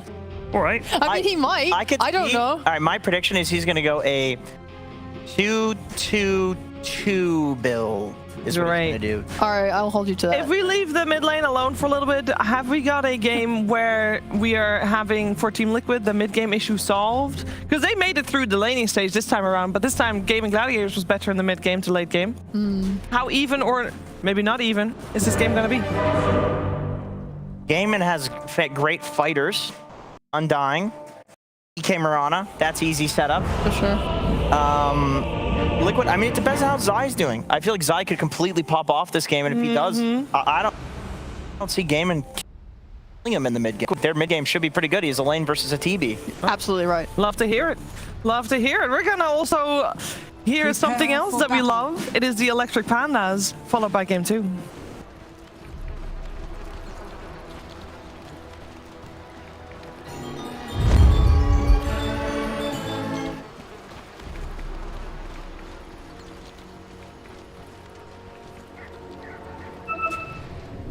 Welcome back, ladies and gentlemen. Game 2 here between Team Liquid and Gaimin Gladiators.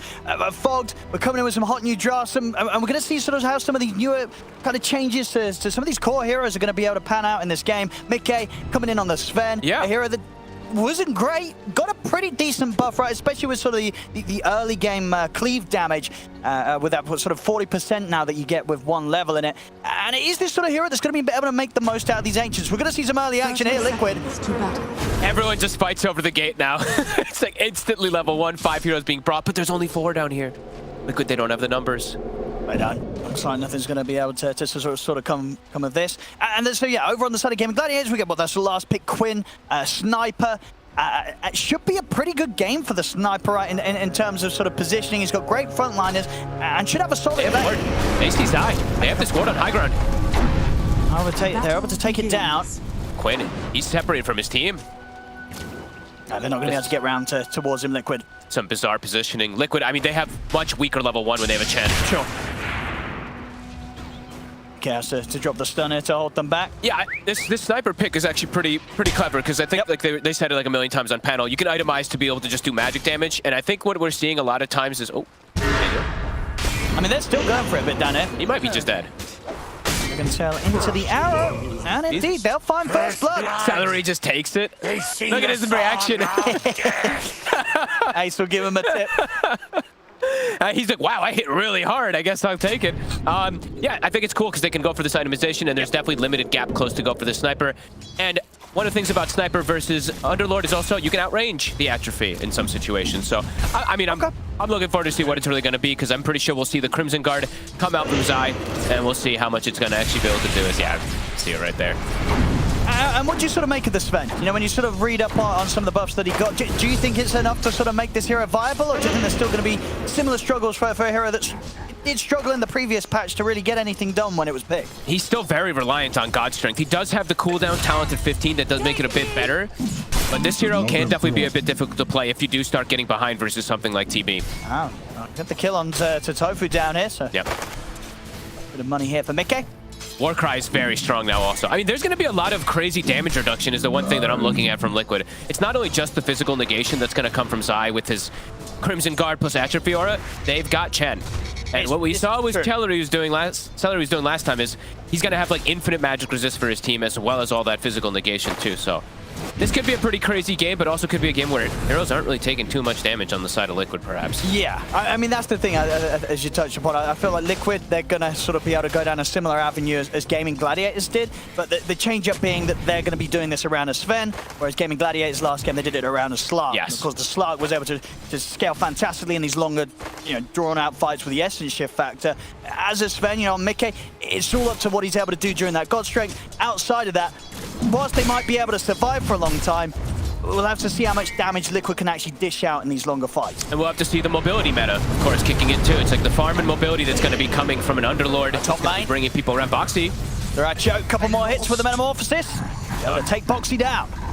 This lane's still super potent. Even though there's an Underlord in it, it's an undying king of lanes. Able to get that kill set up here. I'm super curious to see what's going to end up going down with this one, because they have triple scaling on the side of Gaimin Gladiators. Liquid is less of that triple kind of scaling route, but more about immense damage reduction, even including Rubik. There's Fade Bolt as well too. These things all do add up in times, but Gaimin, maybe they will just have too much damage. Who knows? And what do you sort of make of the mid matchup? You imagine Quinn's going to be perfectly fine here. He's able to sort of outrange and play around sort of the harassment of the Necrophos. So will there be opportunities for Nisha to trip up the sniper on that stage? I think Quinn should come out slightly ahead, but I still think Nisha should just farm just fine. He's going to have that extra sustain that always kicks in. Top, they can look to go for Zai. He stepped up a bit. He's got the stick charges. Will be enough to keep him safe. Gets the Firestorm down as well, so Duracho and Celery won't manage to push through it. They want to try to get as many kills early as possible on Zai, because when he has Vanguard, it's very difficult for you to punish him with these two heroes. Who ends up getting the first two healing Lotus? I saw one on top was on Celery and the other one on Tofu. Okay, so Gaimin gets both of the first two Lotuses.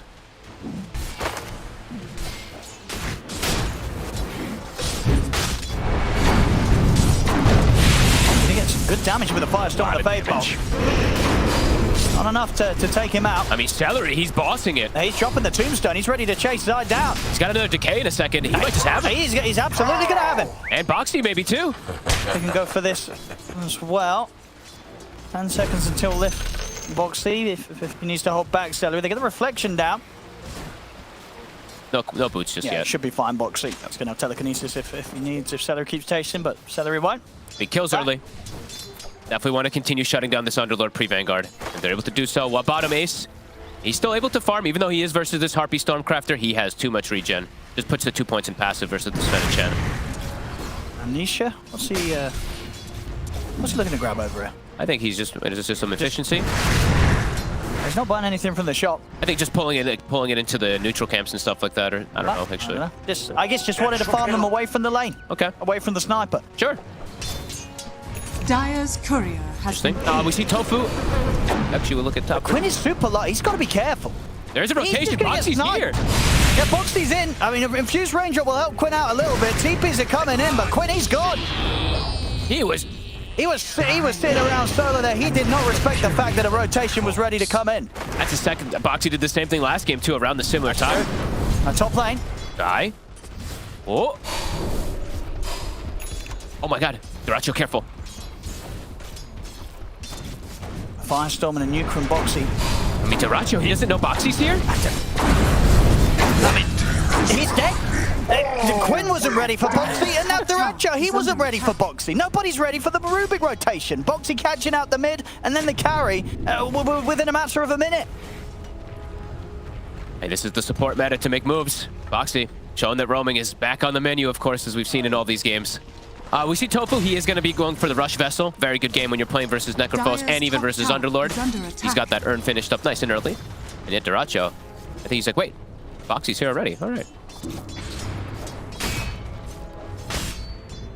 Early, I mean, it's going to be relatively early Arcane Boots if Boxy's able to find another one. He did end up missing Hard Camp stack, but does get the Ancient stack going. 50 seconds till Wisdom Rune. All in all right now, Liquid. Good lane positioning right here. Sven is a little bit slowed down, but that kill on Sniper, it's significant for Nisha. He's already got 6 now. And his Blade Mail is finished too. Good Blade Mail game. Celery. Not quite enough damage this time round from the two of them. Zai's got Vanguard now though, so much tougher for them to really bully him out of lane.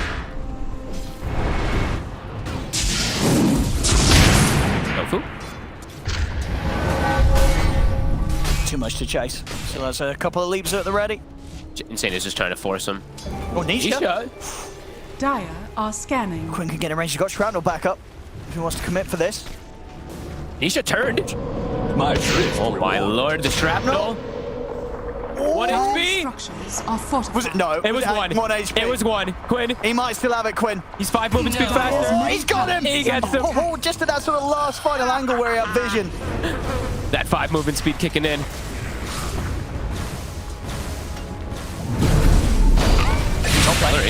All right, we'll get popped. All right, another one for Boxy. Arcane Boots now complete on Boxy. Pump up Zai. You keep putting pressure onto Dyrachyo. Dyrachyo might actually be in a bit of pain staying up here. They might need rotations that can't come out from Tofu. We're going to see this 1 HP again. It was 1. Ready to watch the second tick. Ready?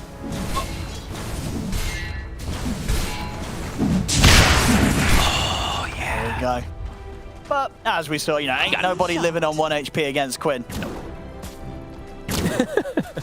And Nisha, surprised himself that he survived that first attempt from Quinn. Going for Nisha again. Going around for the power runes. Won't be able to get it. Tofu won't be able to get an arcane rune here. There's a Prince coming in. Hello. I mean, Tofu's going to be here to try and help out. Zai is able to get the Firestorm down onto Quinn. They're just going to start charging towards the sniper. They get the telekinesis and there. Oh! Tip Dyrachyo. I mean, this is a very dead sniper. I mean, it's just... Headset battery. Okay. It's all good. It's good. It's all, yeah. It's not Dyrachyo flaming it. I was going to say, if this was a pub, it would be the carry pausing and then tipping the mid player. Even though, what can he do? He's just got ganked by a Fiend's Gate. I mean, not much that Quinn could do in this situation. I mean, the mobility right now from Liquid, Boxy's making some really heads-up moves. Yeah. This one was, of course, with the Fiend's Gate, but those 2 moves up on top have set up these lanes for absolute success. Yeah. I mean, we saw this last game, right? Liquid, their early game, they're great at getting the kills. And can they actually make it back top also with the Fiend's Gate? They can, and they're right on top of Dyrachyo. He's got Sunder. See if they can run this down. And they won't. Sunder's enough to keep him safe, and Zai too low to continue to push on. But now they know there's no Sunder, and Dyrachyo did also use meta, so they could even persist to go for the kill here afterwards. Dyrachyo does have to be a bit cautious with positioning, or has to wait for another hero to come help him. Ace still free farming though in the bottom lane as he tends to. Midas is queued up. Yep. I mean, yeah, it's what, 2k lead at the moment. A good start again from Liquid.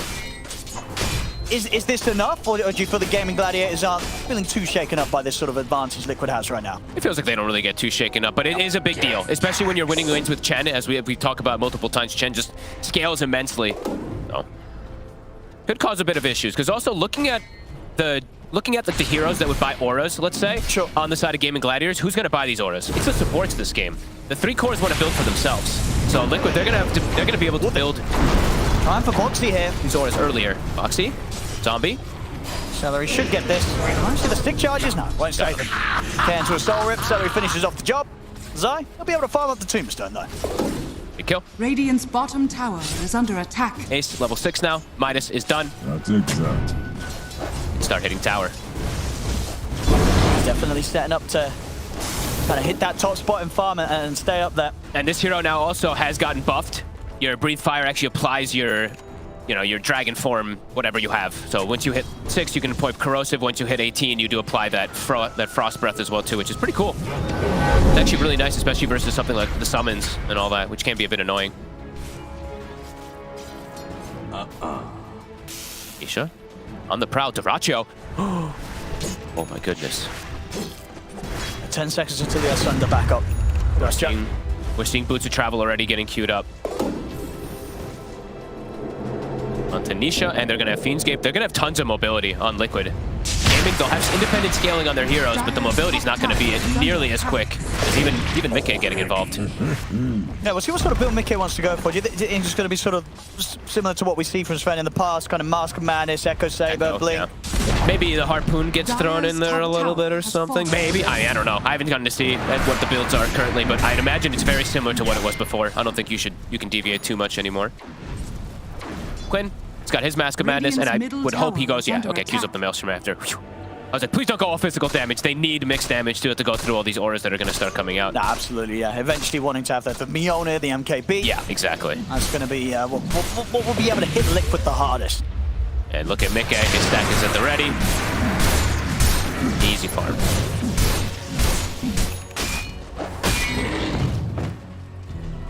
Definitely going to be able to sort of pump up this early game net worth lead, Liquid. Radiant's bottom tower. Hey, they're going to have Crimson very early. So Crimson plus Mech, their itemization is going to be a bit difficult for Gaming to really play versus, it feels like, a bit early on. Damage is going to definitely be limited. Maybe gets caught out here. They're going to set up for him. He's going to be able to get to the Beans Gate, but no, the Assassinate's there in time. Nicely done from Quinn. Stops him from being able to step into the portal. And Duracho also wants to get the kill, so some well-needed extra cash bonus here for the carry. And it's really important because I feel like a lot of times you might see the sniper just instantly Mask of Madness, but he recognizes he's the only one that can cancel the TP / the Rift out. Under attack. Good awareness from Quinn.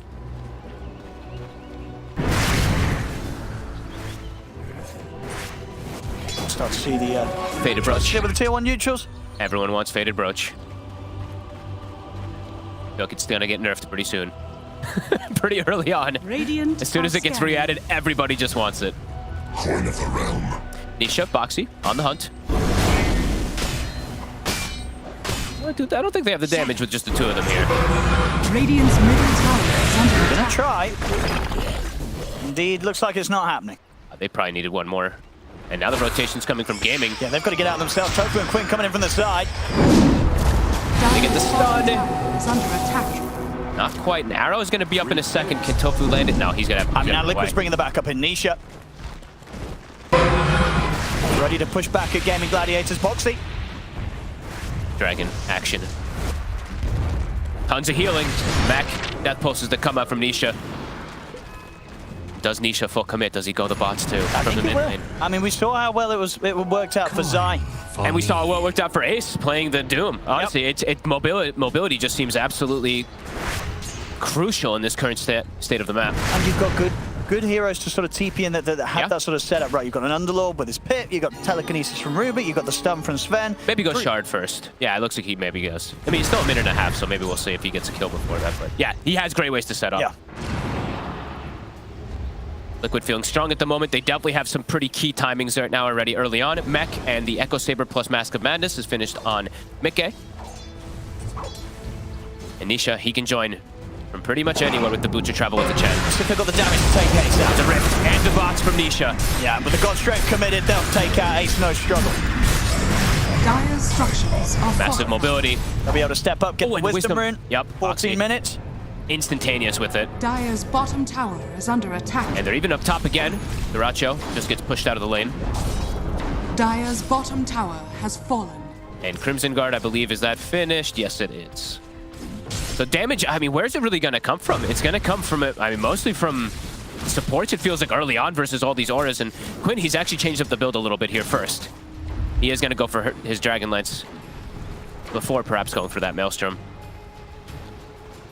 Got good vision up here. They see Boxy in the back lines. They're going to get the flank. Yeah, they want to try and quickly take down the Rubik, but Boxy is able to get off the Stolen Dragon. Ref onto Quinn. Look at the Crimson Guard. Pop by Zai. I mean, they're taking no damage. He's too tanky. He's able to walk away. The Reaper Side's going to get thrown down a bit early onto Quinn. Quinn is able to TP out afterwards. No further cancel for the TP out. Actual 0 damage being done to Boxy. That is so ridiculous. Oh, Atrophy or Crimson. I mean, how do you find this if you're Gaimin Gladiators? Or do you think you got to, after sort of that instance, you're like, right, we've got to sit back and farm? I think you need Maelstrom. I don't even know. You can't do it on Duracho. You have to do a normal build on Duracho. But Quinn, like, you need Maelstrom on him to touch these heroes.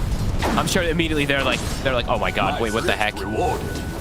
And the auras are only going to get bigger. There's only going to become more and more of them as we see, like Insania, Mac drums. He's going to go boots the. He's probably going to do the exact same build that we saw Celery do last time. Gaming, their people who build aura is going to be Celery. It's going to be the Undying in particular.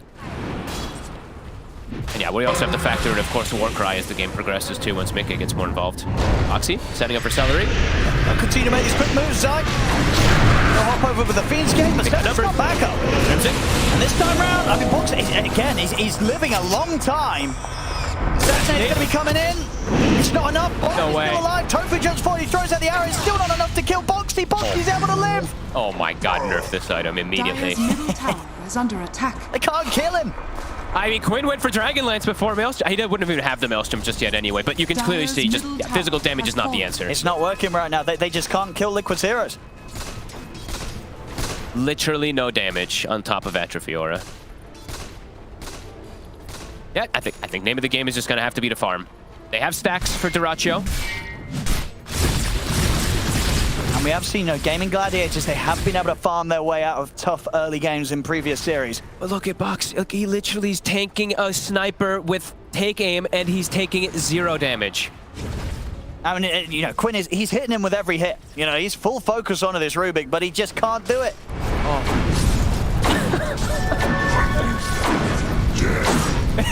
A little chuckle from Box. I mean, of course. It's a 7K lead already, Owen. It's pretty devastating.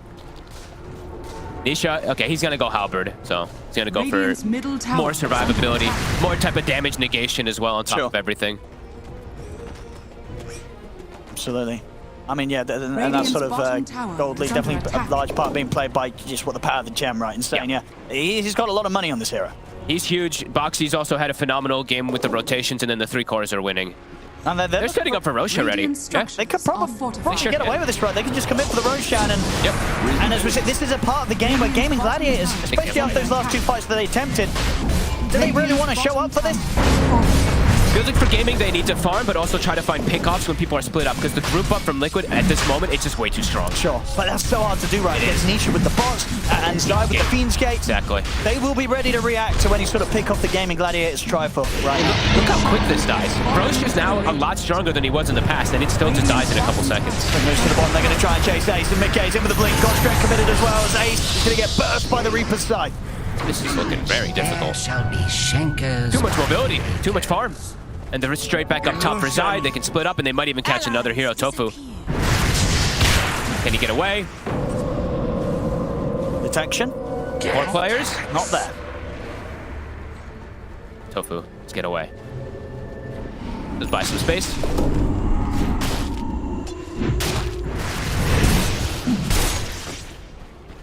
Dyrachyo, I mean, still farming pretty well. Kind of close to the rest of the cores.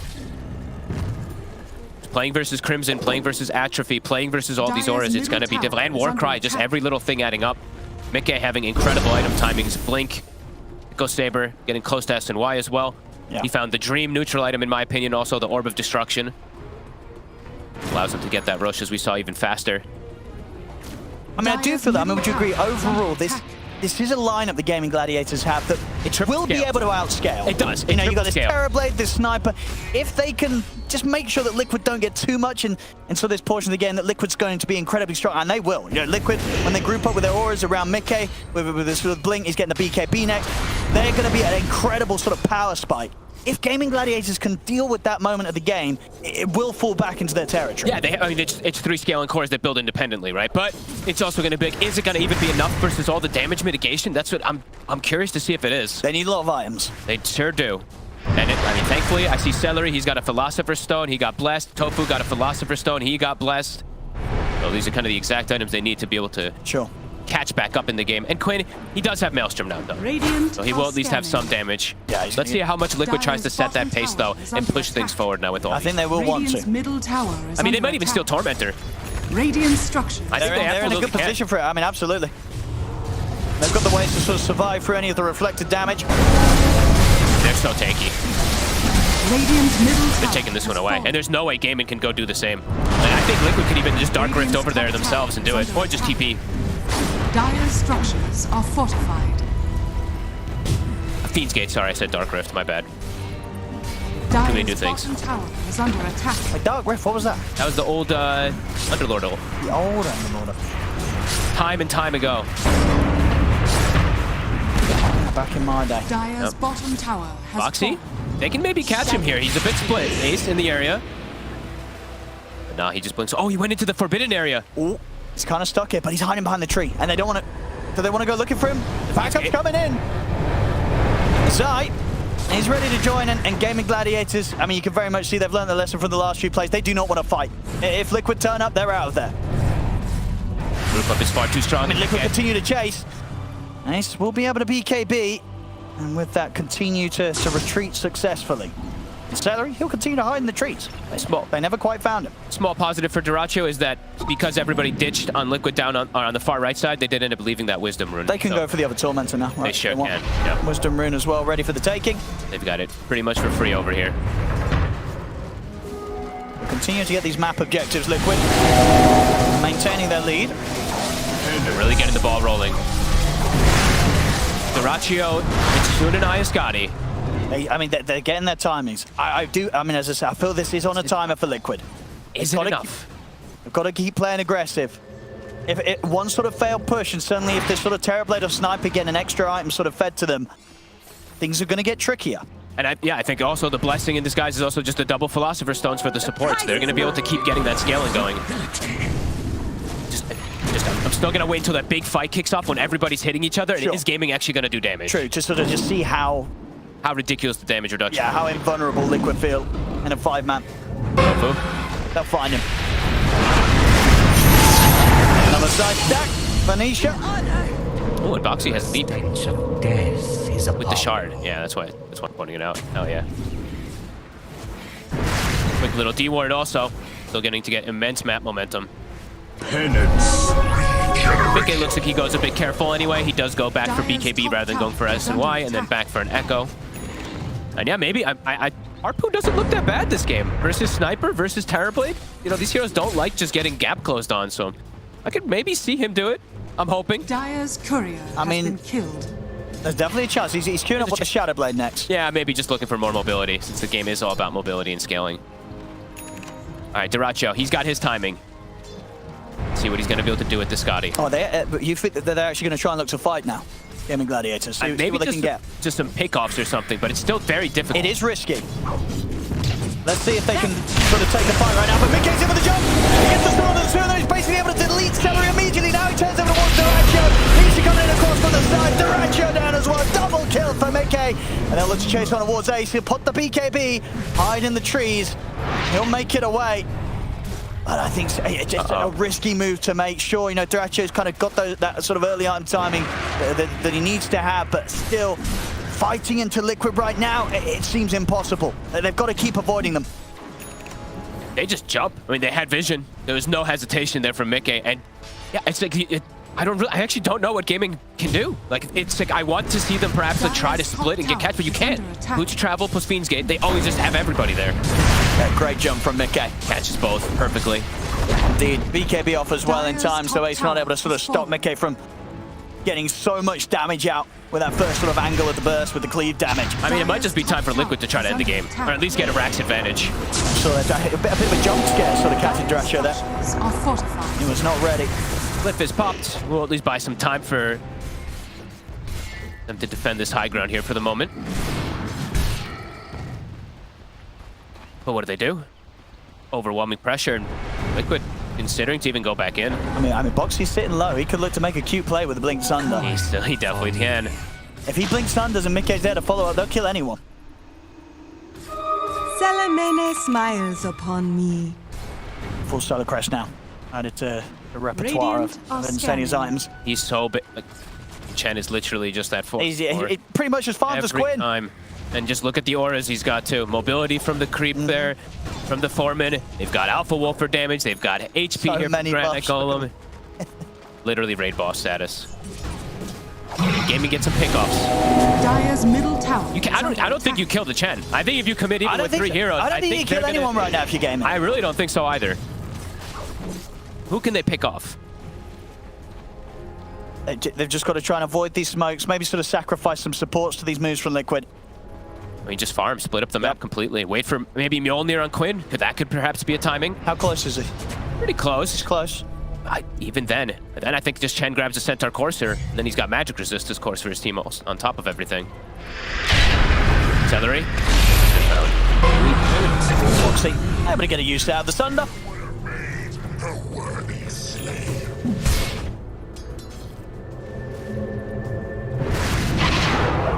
They're trying to set up for Nisha, but the backup's already coming, and Fiend's Gate is available. And they try here. See how much damage Quinn can do if Ace gets the setup. If they want to go for this. They're going to try. Dragon Tail's there. Boxy's there with the save. And they're able to get Nisha out of the setup from that arrow coming in from Tofu. And Ace BKB TP out. Quinn and Tofu also will be able to back out. So at least here this time round, they try for a kill. They don't succeed. They don't lose anyone, Gaimin Gladiators. They'll be back to the base. Skates right on top of the and tower. The push is going to come fast here with Mickey popping the God Strength. No glyph. Tier 3's gone. The barracks getting completely smashed here. They have the fortification. If Liquid want to stick around for this, Duracho and Quinn trying to set up for some sort of a defense. I mean, Quinn's he's peeping them, but it's not really hurting much. Aced him with the Dragon Tail.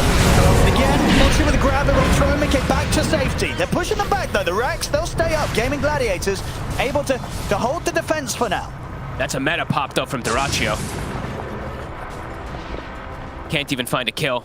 But yeah, they keep the Rex alive at the least. This hero's just not taking damage, Owen. Warcry plus auras. The name of the meta. What does Nisha have now, too? Nisha's got a Lincoln's. That instant catch started to disappear, perhaps even for Gaimin Gladiators. Tofu's trying to get scaling, though. He's got Aghanims queued up. He's, I know, it's 3 components on the way there. So that at least will give them the magic damage inside. Don't believe there is a pipe on the side of Liquid right now. I'll go for another Roshan. Jeez. They're smoking up. They're heading towards this area, Gaimin Gladiators. Looks like they want to try and take a fight. Everything is up for Liquid, though. Everything but Hand of God. It's going to be so hard. I don't know how they get a kill out of this. If they can catch a support, maybe Boxy on the front line. Sure. No longer. It's such a risky fight, especially with Roshan going down, Aegis and Cheese in the hands of Liquid. Gaimin Gladiators, they do not want to be here. I mean, they didn't even have Duracho, but Duracho doesn't really commit much of anything when he doesn't have the meta.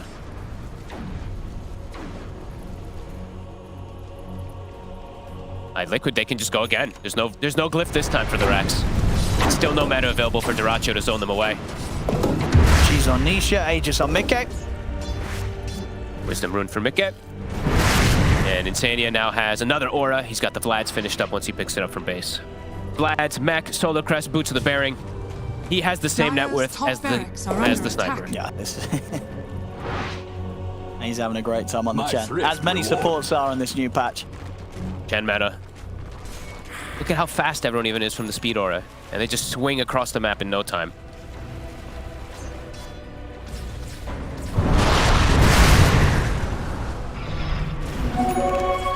Duracho, he has BKB, but I feel like it's the next item is when it's really, if he's able to actually do damage. It's like a create a Daedalus or something like that. How's Quinn doing on his next item? He's got the Mjolnir finished, but that's it. He's not able to really find any farm on the map. And he's actually going to go back to get the Hurricane Pike upgraded first. Scary times really still for gaming. Radiant are scanning. Still unsure of when that timing is going to be where it's going to feel like they can actually do damage to these heroes of Liquid. As Nisha level 18, they see Celery. He wants another Reaper side stack here, Nisha, and he'll... Oh, no, he didn't kill him too quick. Radiant's okay, Tofu deleted as well. Attack. On to top. Still have God Strength running, Alpha Wolf. Well, look at the auras, look at the damage. As well, seeing if I can find anyone. Trying to set up in position to defend this barracks. Gaimin Gladiators, they'll keep their distance. There's no saving that top set. Radiant's bottom tower is under attack. Gem now being picked up. Little to no vision on the map anyway. The Watchers also, of course, mostly in control here still for Liquid. Boxy. Ooh, that's a nice steal. Still got 3 minutes as well, pretty much left on the Aegis. Plenty of time for Liquid to push again. And Boxy bought Boots of Travel, so even more mobility. They have literally like 4 or 5 heroes anywhere they go. And you're getting it. He's going Harpoon. Go for the Harpoon next. Hell yeah. Get that upgrade on the Echo. I mean, it feels good this game, right? You're playing versus Sniper TB. Even DK. These heroes kind of all want to be a little bit distanced. I mean, I feel like he has quite a lot of items he could probably go this game. But he wants to have a little bit of fun. And hey, breaking high ground versus Sniper, you Harpoon, get on top of him. Could just be all you need to end the game. Tormentor back up on the bottom side, pinging it out. Also found a Gossamer cape on Nisha a bit ago. He's had that one for a while, but... Who still needs the shard? Is it just Zai? Mickey has some. Oh, Mickey still doesn't have it. Who's gonna get it? Honestly, that's probably the better one. Sure. Even more armor. Yep. There's something else to add to this push. Keep them alive. Gaimin Gladiators, they're going to try and catch Liquid by surprise and go for this sort of smoke movement outside the base, but it's still, again, into a minute left on this Aegis on mid-K. It's not an easy move to make. They're all together. Scan comes out. mechaniX is just standing right there. Trying to scout the situation, but they're going to make the jump. And with the Dragon Tail. The lift. Okay, he's going to be able to turn the sanity down to half. Moving in, straight in onto the sniper. Reaper's side comes crashing down on a Quinn. He's out for 50. All right, that's their go in box. How many times now has he just done this? 3 times. I think he just lifts and stops from the arrow combo onto the next Rax. They can go straight for the push. There's no Quinn here for 40 seconds. Short on the buyback gold. See how much Gaimin Gladiators can hold back Liquid here with the 4 of them. All the auras. Dire's middle tower is under attack. Dire's There's so many buffs. Difficult for Gaimin Gladiators to even sort of scratch Liquid's push. Now respect the metamorphosis. God strength down for 40 seconds. Aegis also going down in 40. They'll back it up. They'll get themselves to Tormentor. Sure. Be as careful as possible. 21k lead now for Liquid. Continuing to snowball fantastically here with this lineup. And very much feeling sort of the approach with Mickey on the Sven, fitting in perfectly when you're going to go for these sort of timings, right? You've got this carry that's able to hit sort of these fast, kind of crucial core item timings that just add to this sort of level of snowball that seems so difficult to slow down. And they set him up for success too, right? They did win all 3 lanes in a way because of the rotations that came out, and they stacked a lot. He had, what, like a quad ancient stack that he cleared up to be able to stay far ahead of the Terrorblade. Auxiliary. Shield rune on Nisha. He's feeling pretty immortal. Tofu holding back Nisha a bit with the arrow. Not a lot that Nisha's scared about. As he'll charge in. In fact, he's going to look for more to make the jump over towards Quinn instead. Quinn is desperately trying to get back to the fountain. Will manage to do so in time, and that was close. Dude, the harpoon. Radiant structures just keeps pulling him in. And they'll go for a second set of racks now, Liquid. They're back in with the creep wave. They can maybe just go to clean this game up. The last racks is definitely available for them. Dire's bottom tower is under attack. Ace trying to cause some sort of distraction top, but a majority of Liquid now stick here inside the base of Gaimin Gladiators. Look at clean on the Megas. He's in with the jump. Straight in onto Quinn. Reaper side finishes him off. Quinn's out of the game. No buyback once again. They can just finish. They can just finish the racks. This strat looks pretty OP, Owen. Thrasher steps up. He's going to get caught by the pit. Indeed, the mega creeps, they will be out here now for Liquid. They're just far too tanky, far too ahead. Timings weren't even able to be hit there from Gaming. Nice mega creeps, 34 minutes. Perhaps discussing for later, because even if they jump targets, they just have no damage. Sniper, bottom 4 net worth. He's soon behind the Rubik as well. A crisp game from Liquid. A good game plan and just very clean execution this time around. Little to no mistakes. Further auras just being added to the mix. Shiva's guard now done on Zai. One final chance, I guess, for Gaming. One final go. Try to get a kill, and then maybe GG out of this one. They're going to try and go for Zai. I mean, he is split up at the moment. Not anymore. Now he's got his team. The backup there, they're going to try and go all in on the Underlord. See if they can take Zai down. He's getting low there. They're going to be able to do it. They get him once. And they get anything more. BKB's going to run out for Duraccio. Mickey's got God Strength and a Butterfly now. Oh, goodness. He's got that evasion. Dire's courier has been killed. They know they have to push for more Gaimin Gladiators whilst they're 5 versus 4. They make the jump, and Ace is getting turned upon. Mickey's going to jump the backlines, gets him with a perfect angle to clean up Tofu instead. Turns his attention over towards Duraccio. The Reaper side takes Duraccio out of the game. Triple kill for Mickey. Quinn. GG. He'll manage to TP out, but this game, it's absolutely over. GG is called. Team Liquid. They roll them over here in this game too.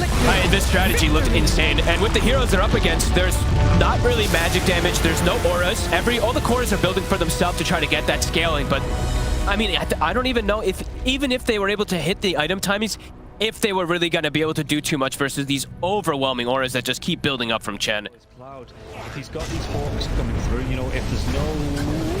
We'll come back to this as they get the dive on, and everything I was saying is now inconsequential because Cloud has gone down, so Kami has to move away from these multiple kisses. There is still that buyback for the Beastmaster though. Let's see. Let's get himself back into this. The dive onto the back lines into the vortex as well. There could be a real nice dismember. The hooks come. Nice save. Though he saves it. Cloud gets himself back into this now, and Kami is losing so much time. Kami's gonna go down. They do get the kill onto Leppington there as well. So Miro with that freezing field, Miro will go down.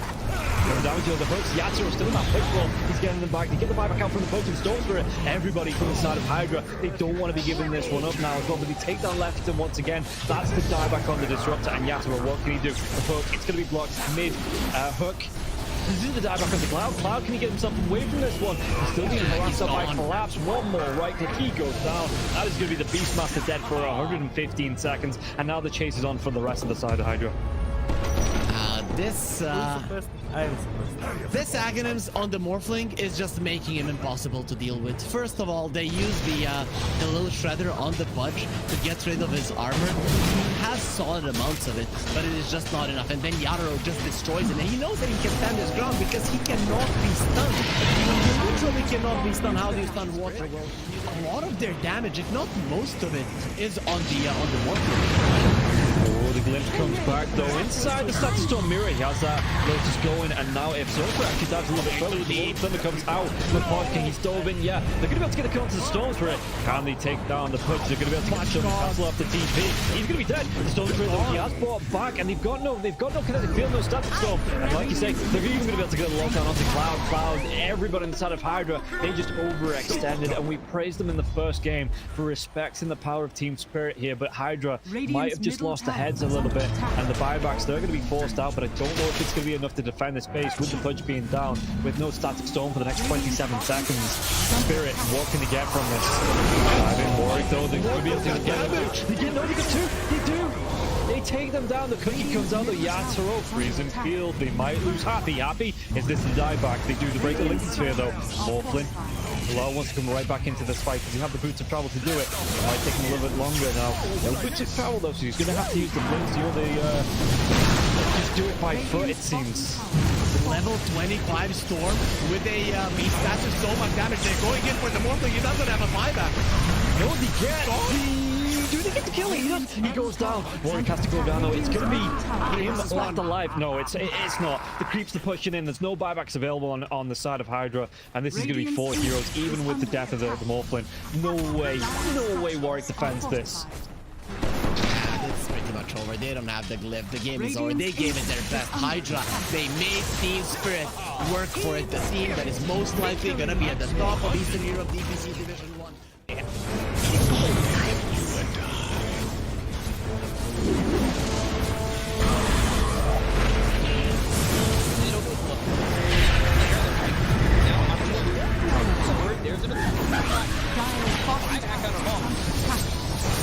Radiant's middle barracks Radiant's middle barracks has fallen. There's just not enough damage. Crimson Guard, Atrophy Aura, Rubik's Fate Bolt, all this damage reduction. Let's see the combo. In a Palace, strong in by the Disruptor, and now the BKB from Win is back up once more. In a Palace, and Sumail is in it. They'll lose him in mind control, right it back towards tomorrow. Trying to run from everybody on the side of Gaimin Gladiators. Radiant's middle barracks siphoning and getting back into the base. Has fallen. Alive. Yeah, I think when it's time to call it, it is time to call it. They have no business left in this. And didn't get the tether off or something. I think it got broken. Either way, I like the ghost up to purchase. That was pretty heads up, but we are back and there's a smoke action. There's a divine right here. They're going in on Q. Where's the hit? Okay, get that hit off. 123. Knocked great damage. He's dead. Oh my god. Nothing. Less than 10% of his health. I mean, I'm assuming that's just the game. That, yeah, 100%. There's no point in talking about the AU picks it up. I got it, boys. The dive. Let's go away, you. Oh my god. Victory.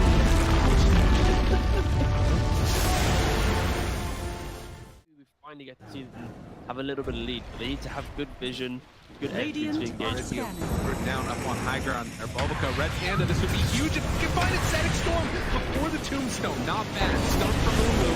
He's thrown now. There. Starting to drop down. I love TK control for the moment. He does manage to get that one away. And the Supernova down. TK barely surviving. And it's going to come down as White Album. It's a dodge. It's a hideaway. The heal's coming in. They hoping for a save, but the BKB is out. And they're going to jump onto him. He has to back away. They have lost White Album again. And now Tango in trouble. Who is going to drop? Aster, these fight so well, and they couldn't take down that Undying before the Tombstone. And remember, it's ages that they didn't really care about giving away. Big finish profits. Stun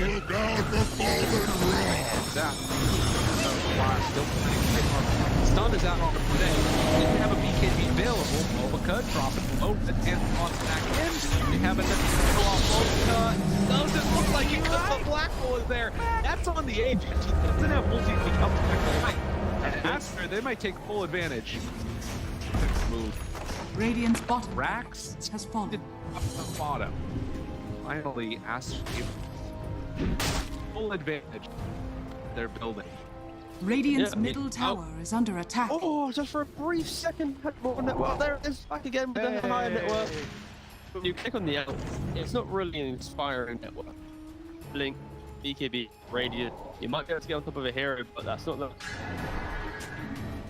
shot. That's able to 100-0 here. Like even this Undying inside Static Storm, able to then get up with Flash God and from away. They have that trying to keep him alive. Makes the move, and again, into this fight without Monet here. It's pretty good for them. Right album, but now Monet is out. Now they're in a lot of trouble. But they managed to kill him. Okay. Alright. Pops ulti. Now the turn. Punching. Really getting away. Sort of survived that first salvo. Very strong. Supernova down. Pops the BKB. Ooh, he's just caught here. They want to get the kill. That's really himself up. And now the chase. The avalanche, the toss. Thinks he's going to give up his life also. Monet, he's way too strong. This might just be the full set of racks going down bottom. Aster, way too strong for Ares. Like Ares did JP. Oh, they're done. Okay. I was wondering. It looked like it was that type of game. Yeah, it kind of was. It's like a game where you're an out, not really ever been in the league, he hasn't really never protected himself.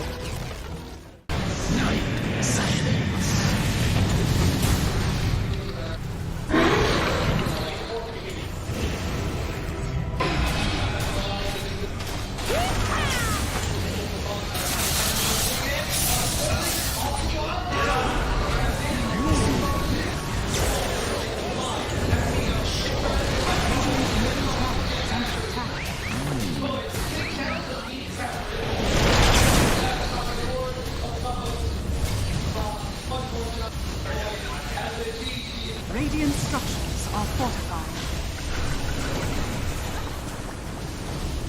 Radiant's middle tower is under attack. Radiant's middle tower has fallen.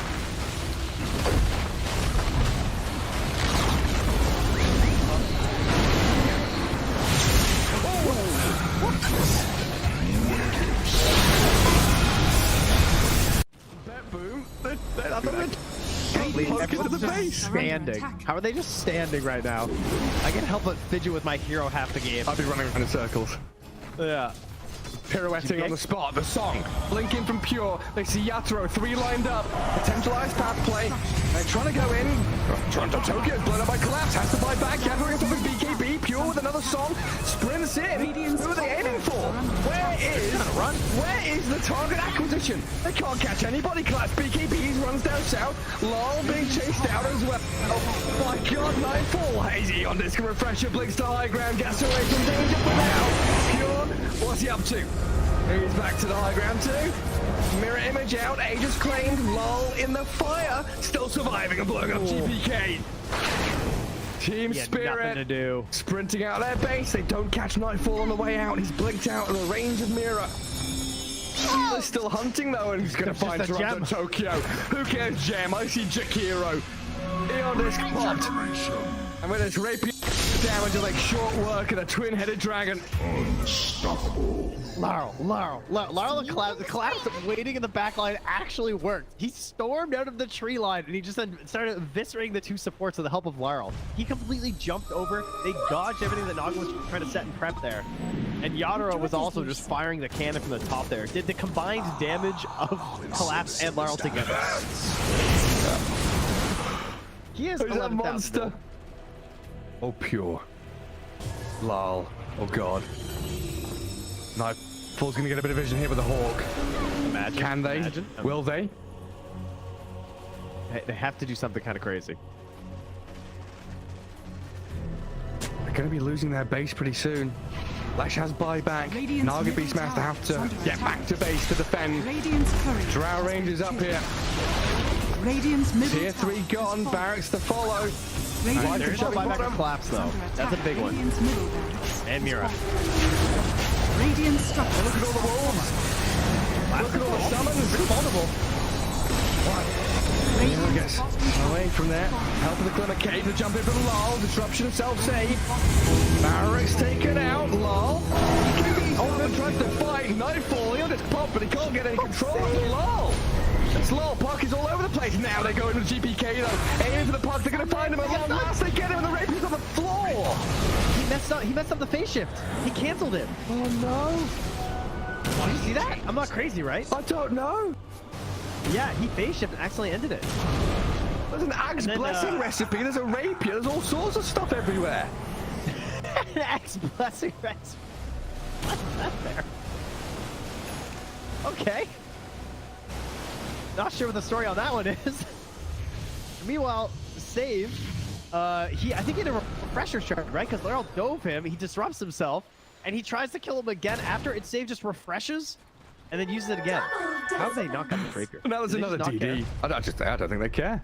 You know what, Toronto Tokyo's going to take it, is he? Oh yes, the Jakiro with a rapier. Coming to feed it back to them, guys.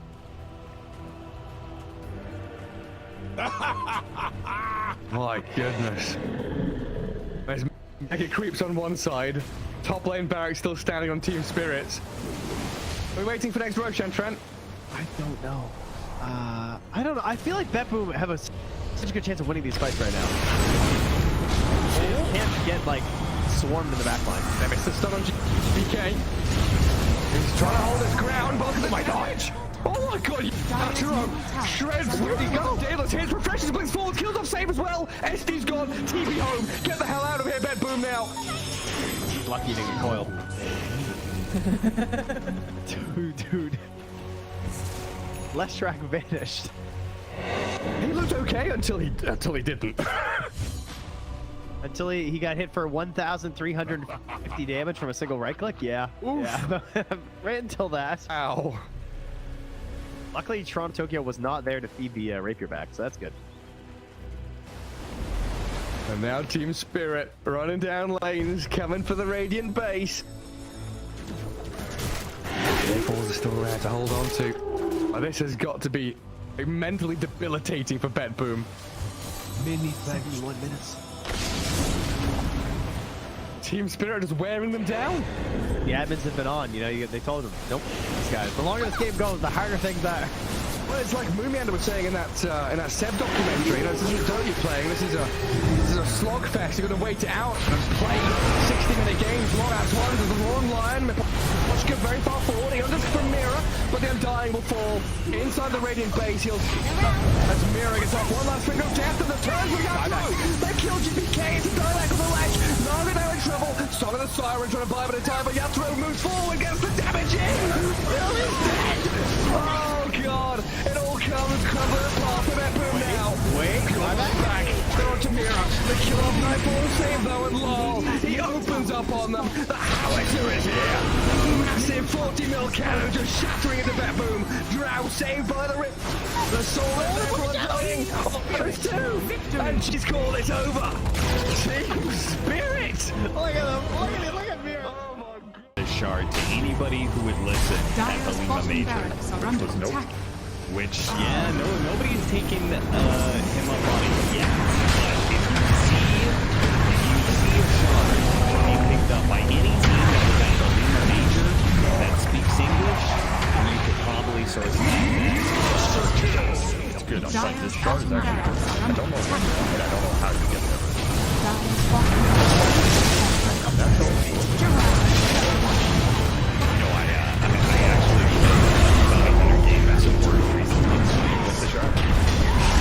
Pretty good.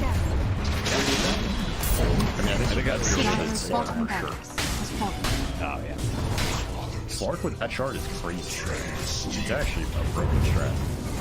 If Gallery is still on top, he'd be taking that. Maybe that everybody needs to get back on top. Shadow Walk is way back to the top. And then you see a red sword with 1,000 comments, but because I say it and nobody I will say the other thing about Bounty Hunter, but we've got two different memes here. The Bounty Hunter shard, the Magnus Ags. He does have extremely high base armor. I think he probably has the highest base armor, starting base armor in the game, which can make him really good at the laning phase for trading. Yeah, he's versatile. Terrible. Oh, yeah.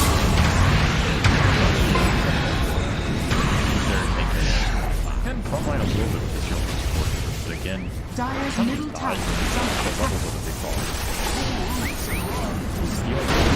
on you, it doesn't protect you from the damage from his heal. So you ult somebody and you heal them and you kill them. Oh, okay. Yeah, so if you've wondered why Oracle's killing you, it's because, yeah, he literally is. Is that...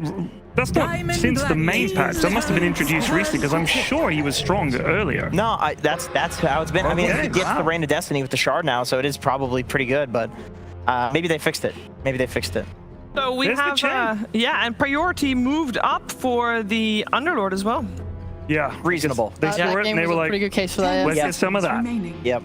I think there's something interesting to be said about the fact that Gaimin prioritized this. They played against Liquid, right, yesterday. Yeah. And they lost game 1 to this Monkey King. And every game since that, they have banned it first phase. And I'm like thinking, okay, couldn't they just ban like the Chen? Wouldn't that be more annoying? But no, this Monkey King was so scarring. Traumatized. Yeah. It is one of the heroes that people mention in regards to the vision, of course, that with the extra amount of trees, Monkey King is able to make the most use out of just being able to find people, really. Honestly, people talk about Anti-Mage being able to farm all the new camps. Yeah. Monkey King can actually do it too. Yeah. Because he just jumps across so fast the trees. And it's like everybody's running away and juking, and there's a million different paths that you can take. You're not juking a Monkey King, big boy. He's gonna find you. I think it's a respectable ban as well, because in that game, Nisha went mid, he went 18-0-15, he had the highest net worth, the highest denies, the highest GPM, the highest XPM, the highest damage, the highest building damage. Damn. Holy crap, that's a lot of stats. However, would you not rather ban Chen instead of Doom if you're Gaimin Gladiators? I think Doom is way better. Really? Even in that, because we have not seen Liquid play it that frequently. That's because it's getting banned. That's true. Like GG are picking it, right? Or it's getting banned. That's true. I think Doom is just so annoying. It's like he takes the creep buffs, but he's also like a whole ass hero that just kills any win condition you have on your team. And then he eventually wins. And no matter what's happening in a game, as long as it's not strictly losing, oh no, my racks are going down, you know, which doesn't happen in these games. Oh no, my conductor's going down, it's getting taken out. Doom is like, whatever, dude, I'm farming. Like, I'm gonna have more items than you. I'm gonna have Ags, I'm gonna have Octarine, which builds from Vanguard now, by the way. All the Vanguard heroes that like to build an Octarine are insane, and Doom already was insane in building that both of those items. So yeah, I agree with Sheeb. I think Doom is pretty high tier right now. So are we feeling Doom is in the same boat as Underlord in the sense that he was already strong before the patch and he is stronger now? Absolutely. I'd argue Doom's just a higher level than Underlord, but I think Underlord's really good and better on this patch even. So do you think Doom is S tier and Underlord is A, or Doom is just S plus tier and Underlord is also S tier? Doom feels like an S plus tier. Okay. I mean, I need to see more of Underlord, but so far what I'm seeing is really good. But he's also, I would say, relatively new. Like, in the past, he would get picked in these niche, like, late draft positions where he just has really good matchups and stuff. Like, this is one of the first, like, early Underlord picks I think we're seeing. I want to see how he's addressed. Right, right. You actually have counter picks. Infinite scaling hero, by the way. Team Liquid prioritizes that so far 2 games in a row of Sense of Patterns. They lost to Slark in the first game, unless my brain is completely... No, your brain is absolutely A-okay, sir. And I think they were thinking, you know what? Pretty good. Yeah. This game might get fighty. And, you know, I don't think Slark into Doom is much fun, but here the Doom is gone. Also, I always feel like Slark is one of those heroes, if your carry does something stupid and gets out of position, Slark is a good hero getting the flip out of dodge. True. Yeah, that is true. That is true. Worked for Duraccio. We'll see if it can work for A.K.A. this game. Yeah, we are, of course, in the second ban phase, and we see Team Liquid prioritizing some of the carries, the PL and the Bloodseeker, whereas Gaimin Gladiators is focusing a little bit more heavily on Boxy, I feel. I mean, Skywrath we obviously have seen in different positions as well, but the Willow we saw yesterday. Yeah, you're right. Yep. That Willow was ridiculous as the game went on. Is there a world where we see Ricky, or is that hero kind of just going away? Did we not see banned earlier today in the first series? Yeah. What the hell is with this? He's good. He's the highest pub winner rate hero in the entire game, even in pro level pubs. So what's happening? I would have been like, oh, Ricky against Slark seems good. I mean, I guess he doesn't deal well with Chen. I do like the disruptor here. Just for like more control versus Slark that he can't like dispel. And I think it feels really, really bad to buy BKB in this patch. People are still having to do it, but yeah, this is going to force you to get one. Now, in the first game, we saw Slark as a carry versus Muerta. Yep. And in the other game, we've seen Muerta banned out. Liquid does not ban it out, even though they seem to be protecting the Slark a little bit with their bans. Do we think that they think that Slark is a counter to Muerta? I think Doom was more of the issue that game. Slark just kind of like slotted in nicely to the end of the draw for game, was good against everything. He was just like one solution on top of 2 other solutions, which was like Puck and Doom. So do you think that we could still see that coming out for Gaimin Gladiators? I think Slark doesn't care about Muerta, at least. Yeah. Maybe it's not a counter, but it's probably like a 50-50 matchup, maybe slightly favored towards Slark, not in like a crazy way, but enough that, once again, I do want to keep mentioning the times that we've seen Muerta pop off and look like this S-tier hero is against Terrorblade. Yes. That is the single best hero to play Muerta into in the entire game. Everybody's known that in the pubs. Since she came out, she shreds through the high armor heroes. So maybe Muerta, we and the pros were just kind of wrong about. It was just Muerta versus TB. The thing with Slark, by the way, that I'm realizing is that Slark is a physical damage hero that is actually good against Crimson Guard. You want to make yourself tankier. Give me those stacks, baby. Oh, yeah. I'm getting huge. And then also, it's kind of like pure damage, the damage from the Essence Shift, because it literally just removes your HP. Right. So that goes through any form of reduction that you can have in the game, because he's literally just taking your stats away. Very clever. So they picked up the Pango. I think we were talking about this, why Pango wasn't getting picked up as much. What does it do for Liquid here? Explain it to me as you would a small child or perhaps a golden retriever. Okay. Well, a small child is like a human that's very, very young, and a golden retriever is just a breed of dog. Thank you. Oh, you mean explain the pick as if you were? As if I were. I see. All right.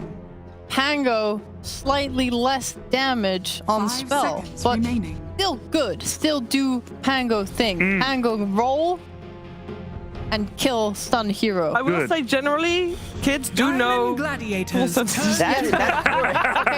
You're very condescending, children. You're correct, but this is Pyrion, who's a step below your average child. Wow.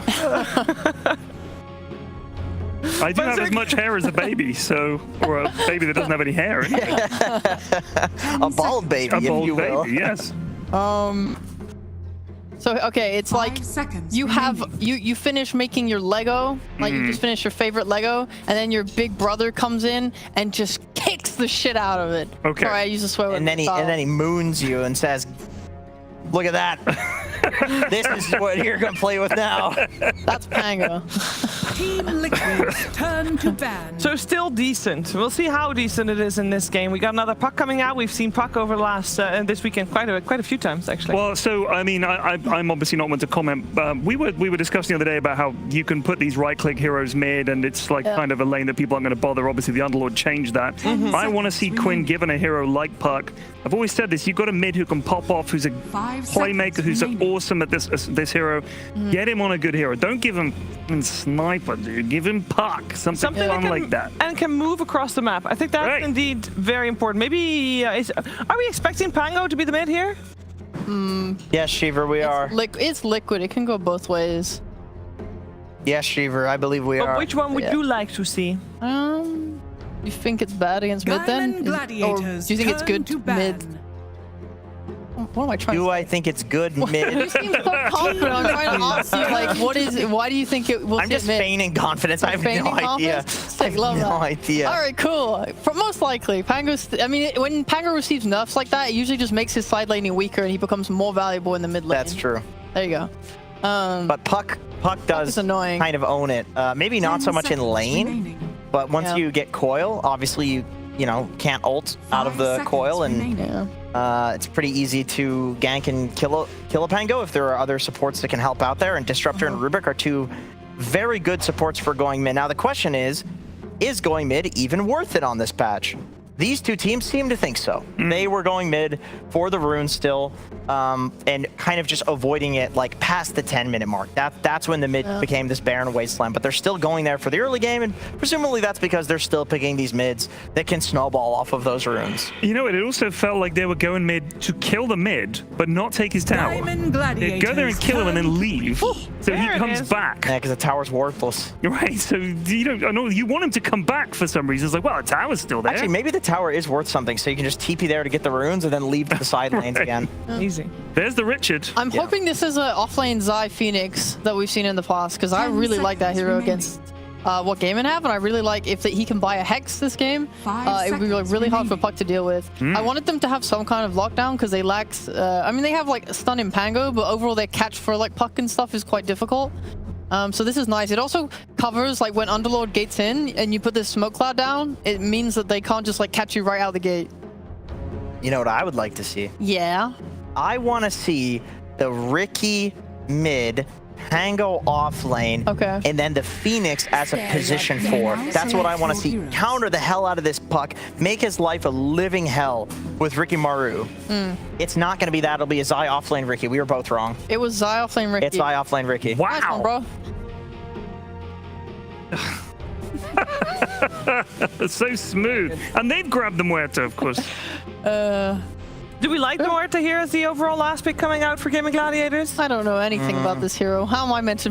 This will be a test of Jenkins' claim, which I do like, that she's really, really good against Terrorblade and kind of mediocre. Let's see how she plays out in this game against Slog. Yeah, I'd like to see it. I'd like to see it. She can double bang the egg.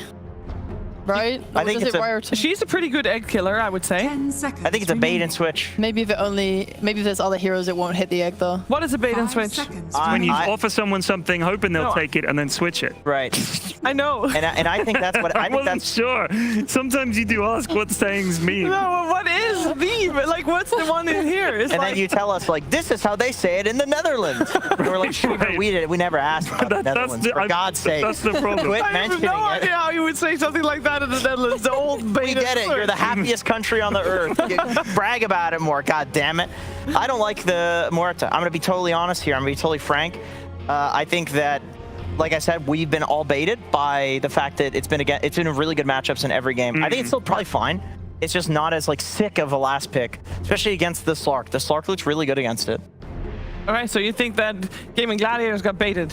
I think so. That's where the bait comes from. I do think it's like hard to fight into the egg because even though Moira has her whatever, like Puck does not like to just stand there and hit it. You're gonna get stunned, you're gonna get hurt, you're gonna get killed.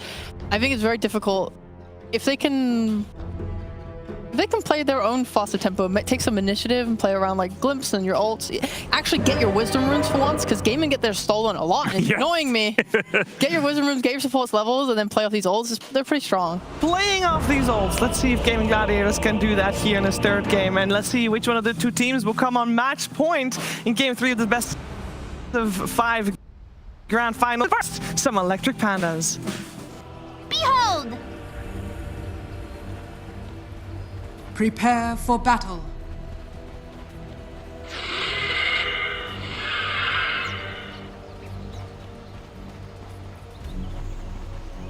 Welcome back, ladies and gentlemen. Time to just get into the action, really, of this Game 3. Gaimin Gladiators versus Team Liquid. Fogged, this time around with the drafts, honestly, I feel like, considering what we've learned so far from the game so far on this newer patch, this feels kind of balanced. There's some pretty solid stuff on both sides this time around. Yeah, I would agree. I think Gaming has really strong early game with the 2 supports, with the Disruptor and the Rubik, to be able to kind of fix the side lanes a little bit. And then Liquid, they have an immensely strong lineup that will be able to scale. And we saw how good the Slark can actually be if he's unaddressed in some situations versus the Muerta. I'm just looking forward to see the Chen versus Underlord thing too. Is all this damage mitigation that's going to be kicking off. Who's going to have the damage to be able to kill heroes? Who's going to have control? This could get to be a pretty wild one, it feels like.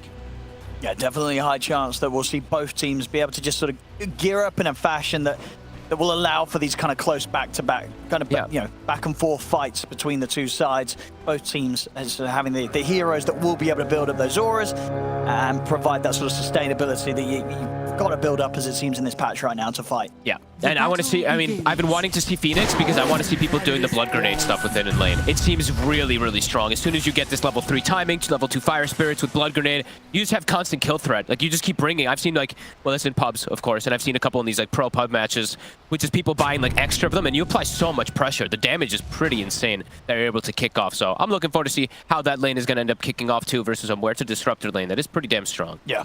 And as for sort of who's going to be laning with him, you know, with Boxy, we're going to have Zai down here on the Ricky.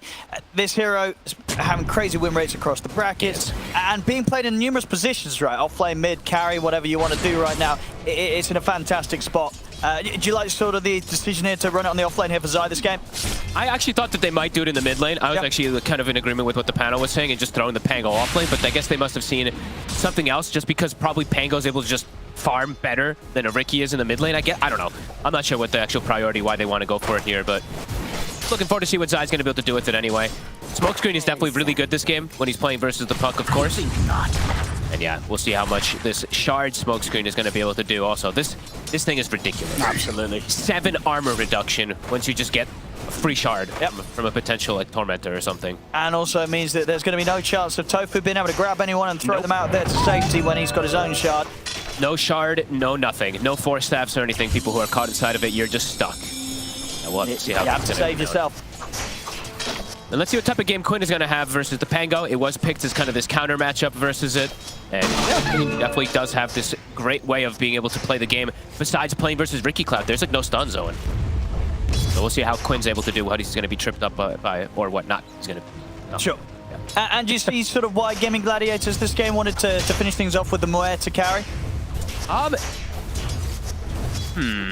mean, he's in trouble. Duracho might just be dead. He is. Not really. Honestly, I actually think that they maybe got tricked a little bit. Maybe Duracho is seeing something I'm not seeing, but maybe versus Egg, like they were talking about, but I could see issues for him. They have a lot of heroes just get on top of him. They have Pango, they have Ricky, they have Slark. These 3 heroes just jump right in your face. So, could definitely be concerned with all the overwhelming auras that come out from something like Chen. I'm a little worried for Duracho. But who knows, because Chaos is going to quickly unfold in this game. Okay. Try and get in aggressively onto Tofu. Telekinesis is there. Also level 2. Quite got the Dark Pack. Time Gaimin Gladiators will be able to save themselves from these sort of attempts. I mean, overall, like in this top lane in particular, do you favor a certain duo in this matchup? I think the Underlord and the Rubik is very strong, but I think Slark is one of those great matchups as the game progresses, just because, like Jenkins was saying, you know, you go Crimson Guard, it's like, oh, great, I can get more Essence Shift stacks up for you two. And he has ways to, of course, dispel that type of damage reduction that comes from Rubik, so I think the Slark should be able to handle himself. Sure. I guess maybe the Muerta pick was something that they're like, okay, we need a hard scaling carry, but something that also hits Phoenix Egg, right? I mean, maybe that's something that they were looking at, because you can get the double hits on the Egg, so... yeah, I don't know. And also maybe, I guess versus Pango Rolling Thunder, it's something that you can actually focus fire it now that it, you know, it doesn't give you spell immunity, it just gives you the debuff immunity and magic resist. Yeah, I mean, sure. in terms of the Pango, talk to me about this here a bit, because did get some nerfs right, but still being picked up. It was insane last patch. Do you feel that it could still be in a pretty good spot, even with the changes? Absolutely. I think this hero is still pretty bonkers. It's gotten just some number changes and stuff like that, but I think this hero is still incredible. You just can't... The chain stun is not as effective, and you did just lose the damage, but you can still go diffusal. You can still go the similar type of build. I'm looking forward to see what Nisha's going to do. And I actually need to see an interaction, because I don't know how it works anymore. I didn't get to test one of them, the shard interaction with coil. Because I've seen in some versus some heroes, like Dawnbreaker, if you use your Q, it doesn't break you out of some of these things anymore than it used to. So oh yeah, you used to be able to, didn't you? Yeah, I don't know how it's gonna work now. Ace. And Mickey getting some stacks up. It's a lot of stacks. Doesn't want to commit in that. Tofu back by Ace's side, and Mickey sitting in rather low. Creep wave.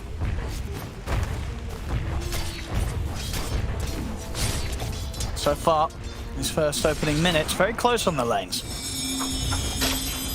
Mid lane, to have that slight lead here for Quinn though. He's been able to get a few more denies in against Nisha.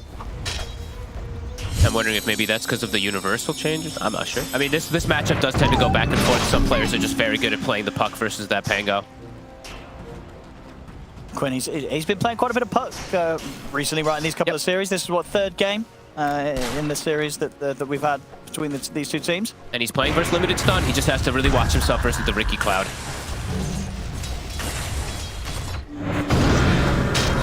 Nisha. He's committing forward He's here. going in for this, but will not be able to finish off the job. Quinn's going to be fine.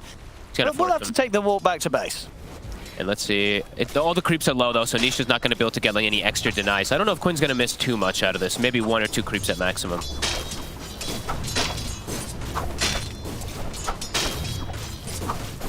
Slow and steady we go. Liquid looking good in the lanes. Muerta getting a good chunk of denies, though. 11, actually, on Racho. And they're keeping Zai very low. Zai's got to be careful.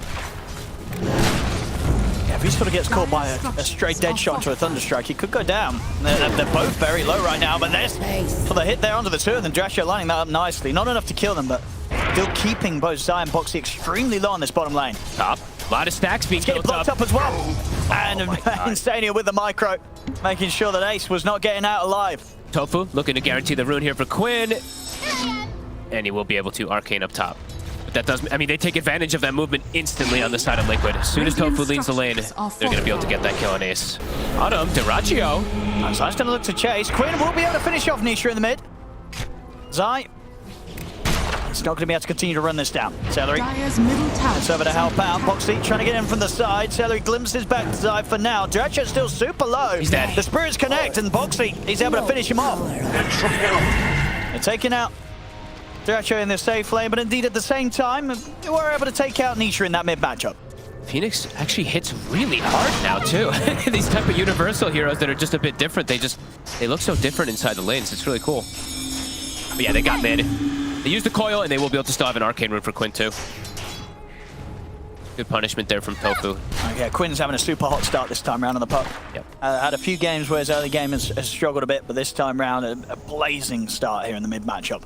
He's got good heroes to gank for in the side lanes, too, especially versus this Ricky. He can get the catch. Zai, looking to make some early movements. He's coming up top. Ace getting body blocked like crazy again. A lot of Essence shift stacks here building up for Mickey. Not a lot really Tofu can do to help out. And they close the gap with Zai. He's trying to. He's going to be able to jump across. Uses Tofu to sort of cross the gap, and another jump forward is enough to set up for Mickey to take down Ace. I feel like there's not many heroes that you see be able to get 20 stacks built up on. And Zai makes the most of the rotation. He's also able to grab the Wisdom Root. Back in the mid, another Dream Call here for the setup. This time round won't be enough to take Nisha out. In fact, Nisha, he's going to go aggressive straight towards Quinn. Rolling Thunder's there. Boxy's in as well to offer that extra bit of damage. They'll catch him again with the Rolling Thunders. They take Quinn down. Liquid's making fast moves across the map. Zai getting involved. He's level 6 now. Every kill that he gets into now, that XP bonus is going to kick in. Dracho, excellent shot there. Nice snipe. Lines it up off the tree. Snipes Boxy. Zai's trying to push on. He's strong. And he really is. Dracho. Hits from being taken out. Nice fear. Oh, gets him under the tower. Glimpse. Oh, they lost. No, they don't. They've got him. Nice done. He's hitting some great dead shots here, Dracho. Nisha looking to strike back. Doesn't have the Rolling Thunder though, and without sort of the vision as well, hard to sort of get in under the tower. Mickey is coming across as well though. They might not expect this slug to be here. Sneaky. They're going in, they'll see Celery. Is under attack. I'll take him out, and Duracho immediately leaves the area. Pounce has already been used, nothing to put a stop to the TP. Duracho will get out safely. And Mickey just goes straight back toward top. I mean, Carrie's getting involved in kills super early. A wild start this time around 6-3. Is under attack. Who ended up getting the secondary wisdom rune? Actually didn't see. Okay, Boxy was. I was wondering why he's so high level. Holding on to the mid as well. Boxy trying to find his level 6. Precious bounty. And Mickey, he's actually still lingering around bottom, perhaps for another attempt with Nisha. Celery? Maybe they can punish Nisha here. He rolls out. Thinking about rolling back in with Boxy. Try and go for Duracho. Nice positioning from Duracho. He's going to get knocked up to the high ground. Will stand his ground against Boxy. Boxy is trying to run. Duracho attempted to chase, but Zai jumps in and finish him off. Ace comes over with the Fiend's Gate. Here comes Quinn. But Duracho's already taken down. Quinn, he's got the lockdown on Nisha. They'll find the Pango in return. See if they can chase for more. Doesn't look like it. Zai and Boxy, they'll be able to split. No, the vision's there. They get the glimpse back on Boxy. And with dive already used, Boxy run out of options. Zai going in again. He wants to try and go back in and see if he can continue to set the trade even. Oh, Tofu, did he? I think he misclicked there. And he panicked. He turned around, and it's going to be that Zai can continue to chase and get the kill. Duracho's back in action. See if him and Celery can punish Zai. Another sentry. Glimpsed over. Quinn's there as well as the calling sent down from Duracho. Another great shot here from the Muerta. He's got some great angles. He's hitting them every single time here, Duracho. Beautiful stuff. I mean, the rotations, it's incredibly fast. They bring everybody there with the Underlord. Able to strike back 6-8. Way more exciting game than last time. Constant back and forth. We're going to fill up the bottle of Quinn mid. Oh, God, I almost missed that one. Top ace, he's left alone for a second. Boxy's here with Insania. Is there going to be any sort of help offered up for Ace? Doesn't look like it. It's alone. Okay, getting these early kills, getting these early stacks. 3 permanent agi. And I think he's got the Fusel down already, too. I mean, Mickey is massive this game. I see bottom as well as I. Pretty much solo, just able to bully Duracho out of the lane if he steps up too far in the Muerta. Mickey's farm is pretty out of control at this point, and we're seeing how active he's being on this Slark also. I mean, this defusal, it's gonna hurt. Solo kill potential is definitely there for him and for the Riki, as we've seen a few times. Gaming, they're gonna look to make moves. The 2 supports have great levels right now. Rubik 6, same thing for Disruptor. Quinn, I believe Witchblade is also done. I mean, he's super strong this game, Quinn. Yep. No doubt about it. He's had that opening that he'd hoped for. 2-1 and 2. They might be able to catch Nisha if he's not careful too. They have this ward on the high ground, spotting him for a second. Ideal kill is Nisha or the Slark. They have the Disruptor ult for Mickey. Looks like it'll be Nisha. Well, for the setup, no drop for Static Storm. They're happy to drop these ults here to secure the kill on the mid. And Insania actually Hand of God's a little bit late. Unsure if it would have saved them anyway. But a Hand of God on cooldown now. And let's see if they find that D ward. I don't think they will. Is under attack. Tofu placed that one earlier. They was able to scout Nisha. Nisha dead. Quinn now going to be able to perhaps even just finish off mid tower. So that move is pretty big. Radiant's bottom tower is under attack. I'm not sure why this exists, but Chen can use these gates, of course, to send his creeps down, and he can split himself away, as we see the push coming down bottom from those. Looks like Gaimin Gladiators for now. They'll just completely abandon that bottom part of the map. Putting on the pressure elsewhere. They take the mid tower. Let's see if they can catch Nisha again. Dream Call, 25 seconds still. Can't quite. They continue to play around this ward that they placed from earlier. Insania. They get the catch for him. He's got a mech. He's got TP backup coming in. They'll put the mech. Zai's in with the jump, but not enough to be able to keep Insania alive. He's going to try and turn towards Quinn, but Quinn's able to get out of the smoke screen. Zai continues to chase. Quinn orbs back up. Zai, he's going to be able to see him, jumps in to finish him off. And at the same time, Nisha and Mickey, they'll deal with Celery, and now they'll look to deal with Ace as well. And Ace, there's no way out of here for him. 3 dead on Gaimin Gladiators as the jungle of Liquid proves to be a bit too dangerous of a spot for Gaimin Gladiators to head into. And they had to commit so much just to kill a Chen. They had to really commit forward, and then it just allows Liquid to come in with the backup and get the cleanup. Nisha is going to get his bottle filled, and now he also has Diffusal. So they're going to actually have a triple defusal timing on Liquid. And it's going to be super scary. I mean, we're seeing already just each individual core, they're pretty much just able to go for these sort of solo kills. Yeah. Design that last fight, wherever he opts to sort of full focus on, he's getting the kill on. Leash up top. They should be able to punish Mika here. And he's going to get a chance for the Shadow Dance. Celery's here. The Static Storm down, some body blocks. No way. They've got the glimpse. Okay. They'll drag him back, they'll finish him off. I was going to say, no way. That would be illegal if he's able to get out of that there. But they keep having to commit double ultis to kill these core heroes.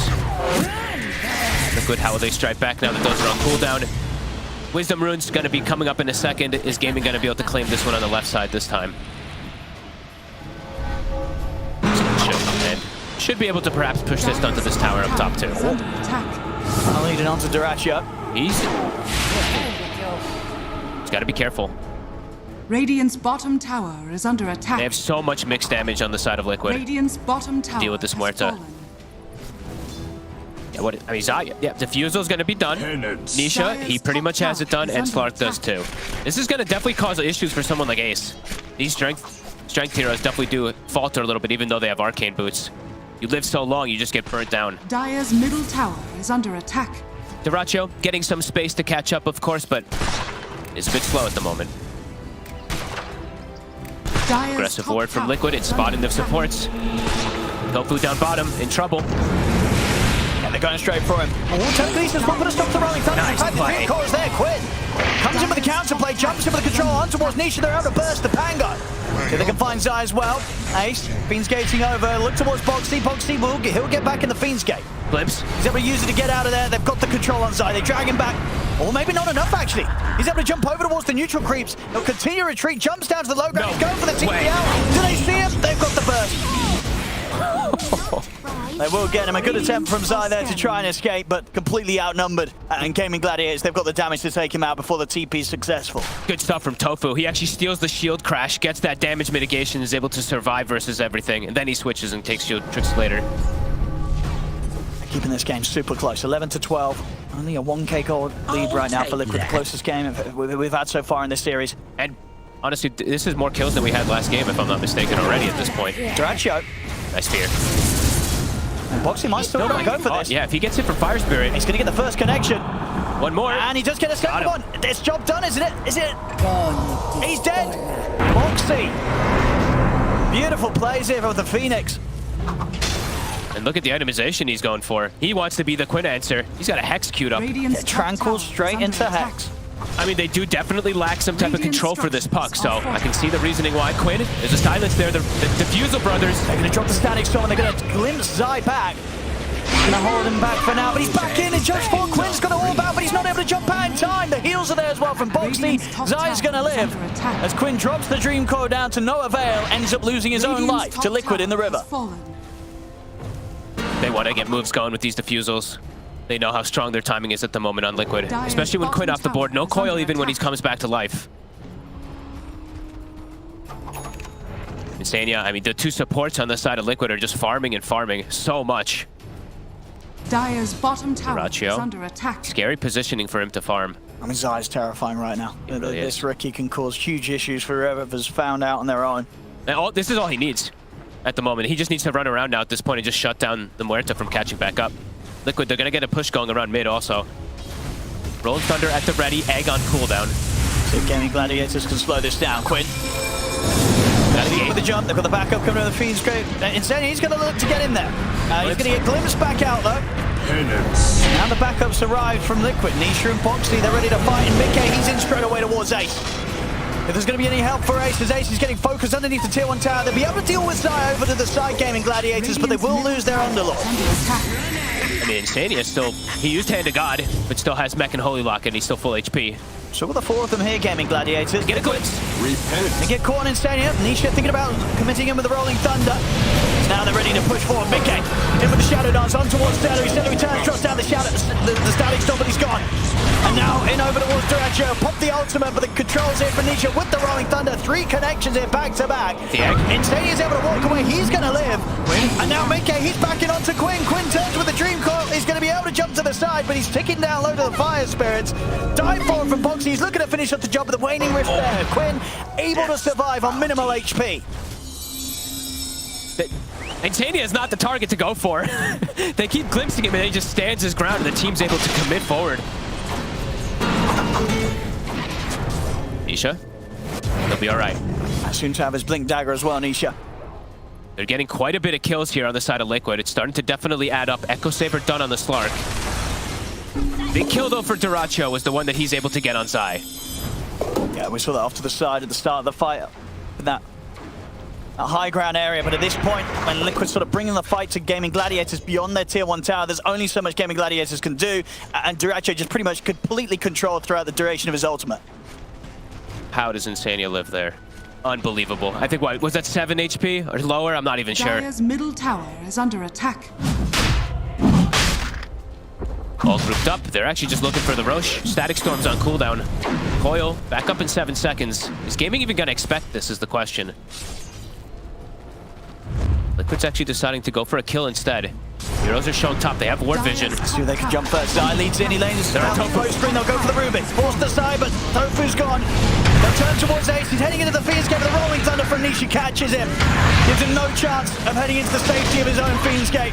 As Ace falls as well. Liquid take down 2. Heads up play. I mean, they have the ward vision in the lane. Catches Gaming completely off guard.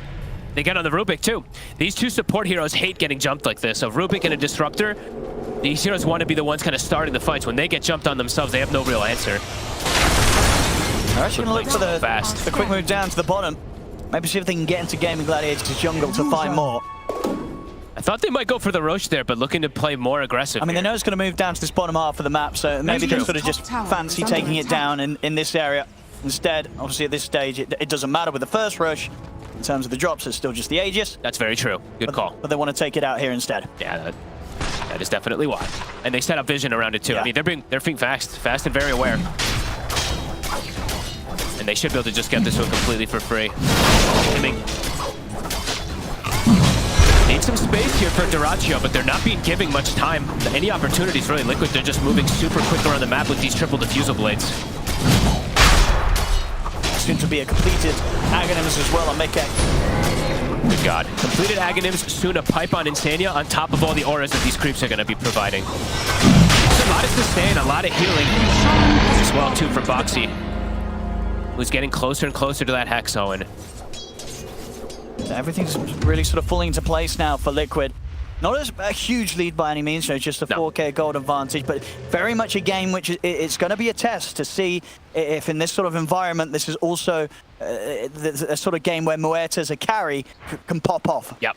And you can see that Ace, like he didn't even end up going for the Crimson Guard this game. I think he's recognizing they just have too much mixed damage that it might not even actually work out. And also, they're versus Slark, so Crimson will just make that Slark build up more stacks.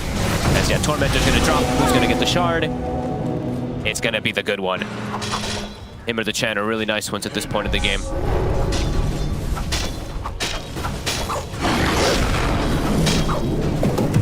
Forced off.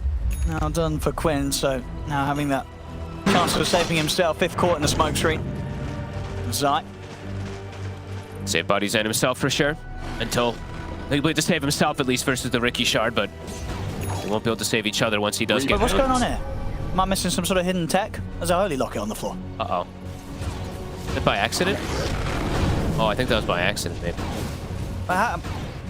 What kind of accident is that? Was he picking up an item and then he dropped it? Will he notice even? Don't forget your holy locket. That's quite a lot of gold. Oh my god, can you imagine if he leaves it there? Nah, there's no way. I mean, he's going to look at his inventory and figure it out. Dude, sometimes you're really focused on a lot of things. I mean, I can only imagine, what do you think he felt that he put the branch on the floor? I think he thinks he dropped the branch. He'll realize. Radiant are scanning. And you do see your own items through the fog, right? I mean, yeah, but... You do. I mean, he's in the zone right now. That's... Okay, well... wait, let's see. Here we go. He's realized now. I think he's like, wait, why do I only have 300 mana? Radiant's middle he's going to see it now. No. What? Oh my. He doesn't know. Okay, well, he'll find out. Anyway. Okay. Anyway. Oh my. Something about dropping items. I mean, Liquid, they had problems with this last patch. Mickey dropped, what did he drop? He dropped Manta. He lost his Manta. He did. And Mickey's in a bit of trouble. He's going to get the ult off, but he's getting brought incredibly low. Of course, he does still have the Aegis in this scenario. See if they can take him down the once. They're going to pop the egg. So sort of dissuade Gaimin Gladiators from fighting into this. And it will work. Gaimin Gladiators hold back. I'm sure Insania's like, why did my Hand of God do so little healing for some reason? I mean, what? I don't know how does that happen? He thought, dude, you're focused on so much stuff in these games. I mean, I guess. He's microing. 2,400 gold item that you just put on the ground. Well, you know, sometimes it happens. Someone will notice. I think he'll notice. If Gaimin Gladiators head over it, I mean, some sort of Fiend's Gate to sort of check out that Wisdom Rune, they come down this area, they're going to be like, what the hell's going on? Maybe Boxy will see it. No, I mean, somebody's going to see it. Well, anyway, Boxy's very close to Hex, so extra form of catch versus the puck. Sure, I mean, someone's got to have some items. Oh my god, can you imagine if he actually doesn't notice? I mean, I hope... You keep your camera there. I was going to say, we've got to keep yours there. I hope in production they're watching his cam just to get the face reaction when he realizes. I'm sure they're prepping the Holy Locket cam. Oh, yeah. Oh my lord. All right, well, that's painful. Liquid still in a very good position. However, Dyrachyo, he's catching up. Almost that secondary, almost that top net worth behind that Slark. Zai, he's scouting Ace. He's got BKB too, so hard for them to commit onto this ring. They're gonna go straight for Quinn. Quinn, he's already got the orb out. Ace Focus Ace instead. Zai, he's gonna be able to jump across towards Quinn. Quinn able to jump out with Waning Rift. They weren't able to finish off Ace. Ace, he's out into the Fiend's Gate. He's gonna be fine. He tries to change with the Rolling Thunder. They got split up. They'll settle for the Disruptor. Celery will be left behind, but everybody else gets out. They didn't focus fully onto Ace there. They actually went for the other kills there and they ended up missing it out. So I didn't have to use BKB though, and yeah, the Despair Cam, there we go. Maybe he's doing it for the lore. I mean, under Holy Locket it says, a prized relic, long thought lost forever. Well, no wonder. He's dropped it. I think it is going to be lost forever. Oh god, I cannot believe what we're witnessing. Now, the real concerning thing will be... What's that? If he just queues up another and starts buying another one. No, he won't. Are you sure he won't? He definitely thinks he has it. He's queuing up another. He's queuing up another! No way. No! Okay, well. Oh, well. I mean, I've seen some crazy stuff, but this is up there. Anyway, back in action. Mickey, Aegis 5 seconds. Ooh, they want to try and punish this. Gaimin Gladiators, they get the glimpse. Mickey, they're closer back to the static zone, but he's going to put the Shadow Dance first. Aegis is gone. So if they can kill him after this, Tofu trying to get in the setup, making a good pair onto the two of them. Jump forward for Nish, he's in aggressively with the shield crash. Good egg off to the side. Gaimin Gladiators, they have to run for the egg. Celery, he'll get caught here on the retreat. Zai jumps forward. Actually, not enough damage. Celery's going to be able to be kept alive, and now they can jump back and take down Zai. And Gaimin Gladiators, they keep everybody alive, and Zai's dead. How the hell does nobody die on the side of gaming there? I think it was a 5-man shield crash that came in. They're going to roll Thunder, though. They want more. And they weren't ready for that one. Gaimin Gladiators, they immediately lose Tofu. Dyrachyo. Nisha in with the angle over towards Ace. Dyrachyo trying to step back, but caught by the Who Stop.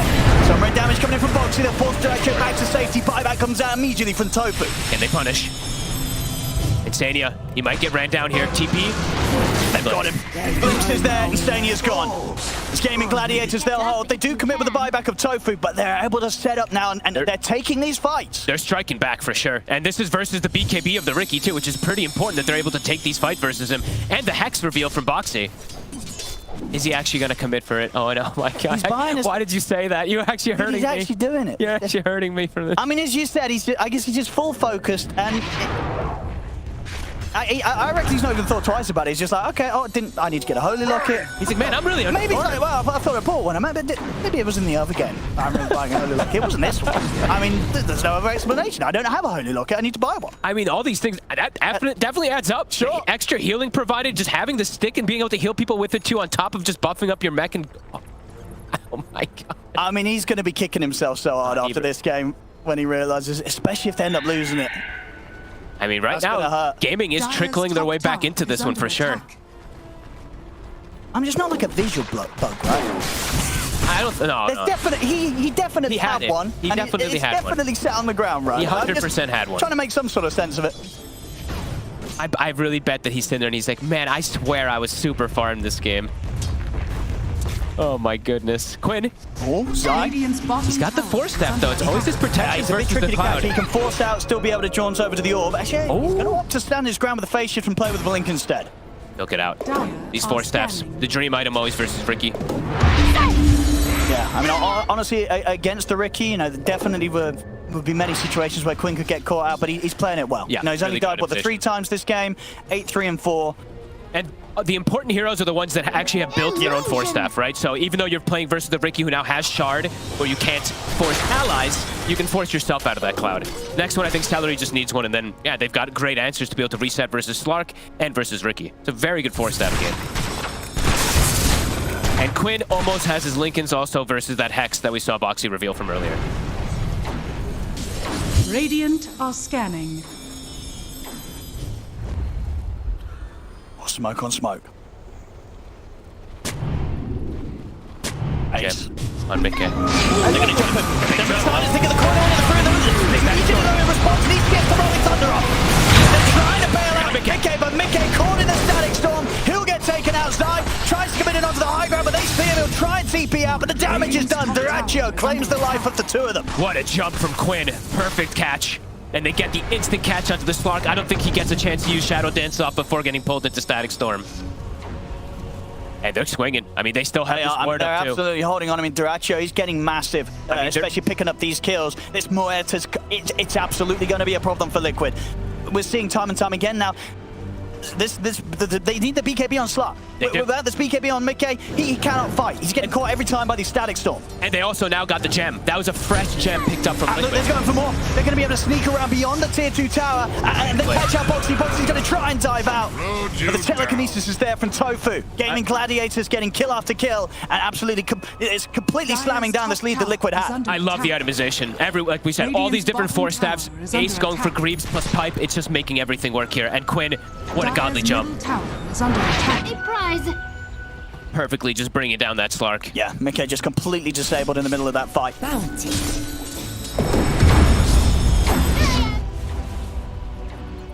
How far until he has the BKB? I mean, he can do the disassemble play, so he's about 1,600 gold away from having it, but it feels like until then, they're just gonna have trouble fighting into this Gaimin Gladiators draft. And Duraccio is now massive. Now he's got Daedalus on top of everything. He's level 20.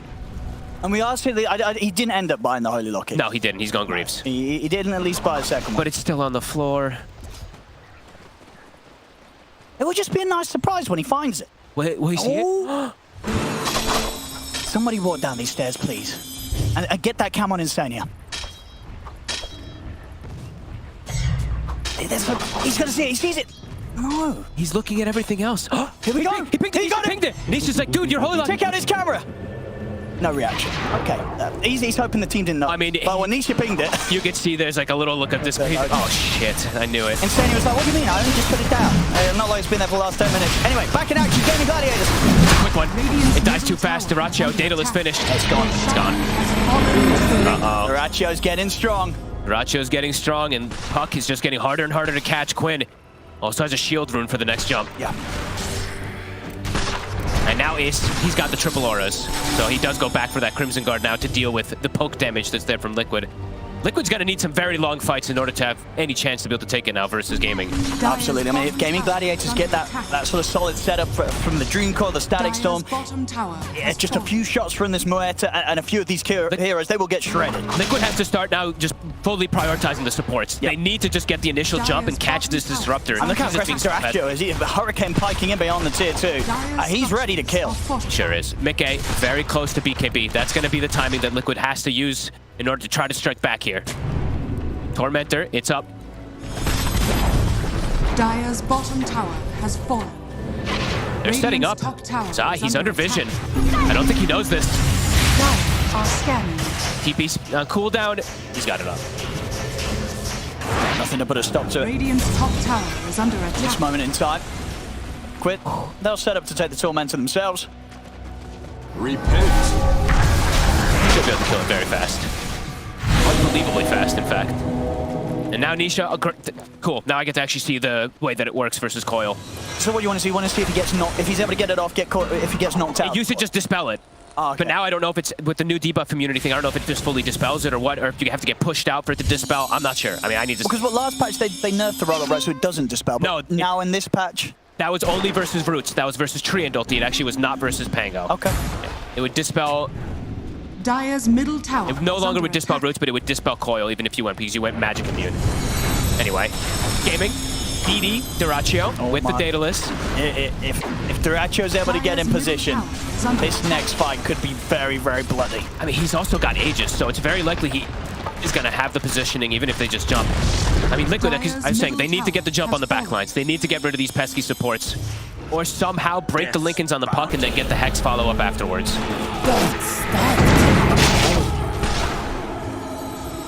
Might just be wait until that Aegis is out, though. Close game here at 33 minutes. Really is. But definitely a game that I feel that Liquid's going to be feeling the heat a little bit more right now. Insania needs his shard also. Yeah. Really important for him to level up those creep abilities. Also important for him to be able to start possessing Ancients so he gets those big auras that we've seen these Chens thrive with.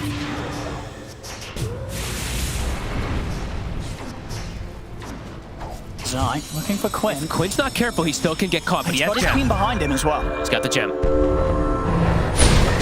Now get the opener, now get the basket with the spot buckle. They're on him. And they've got him. That's the gem. Now they can push on for more. Mickey and Nisha, they'll jump over towards the two supports. Nisha having the fantastic control with a couple of bounces of the Rolling Thunder. And don't want to crossfire over the damage given to Dyrachyo. Just tears through the Pangolier. He's going to look towards Insania. Insania trying to hide here in the trees. Will get caught by the root for now.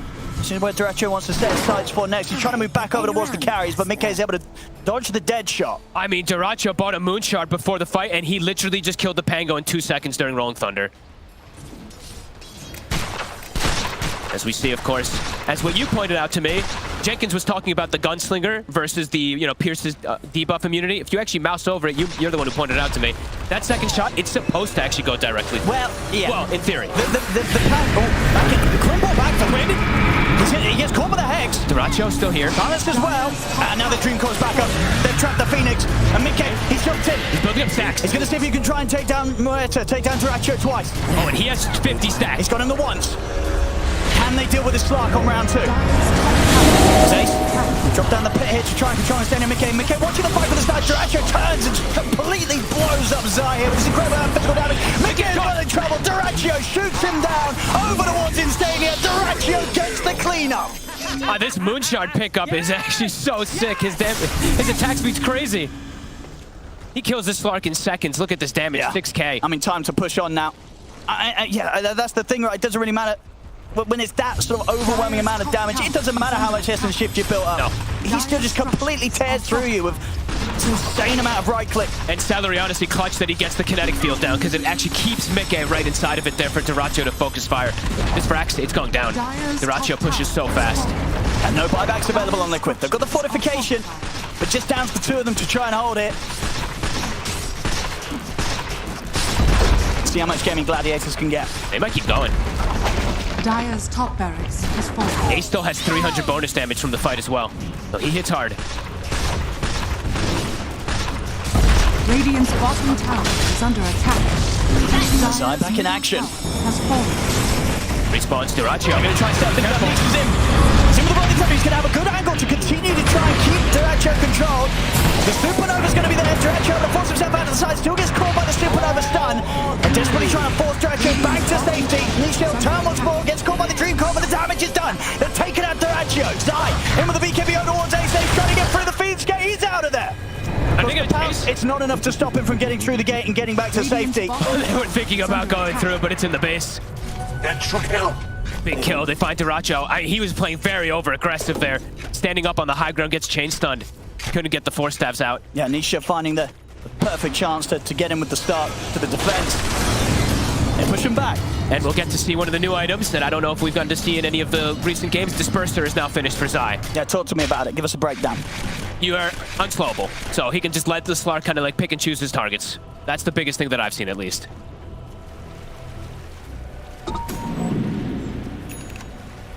I've only seen it twice, so.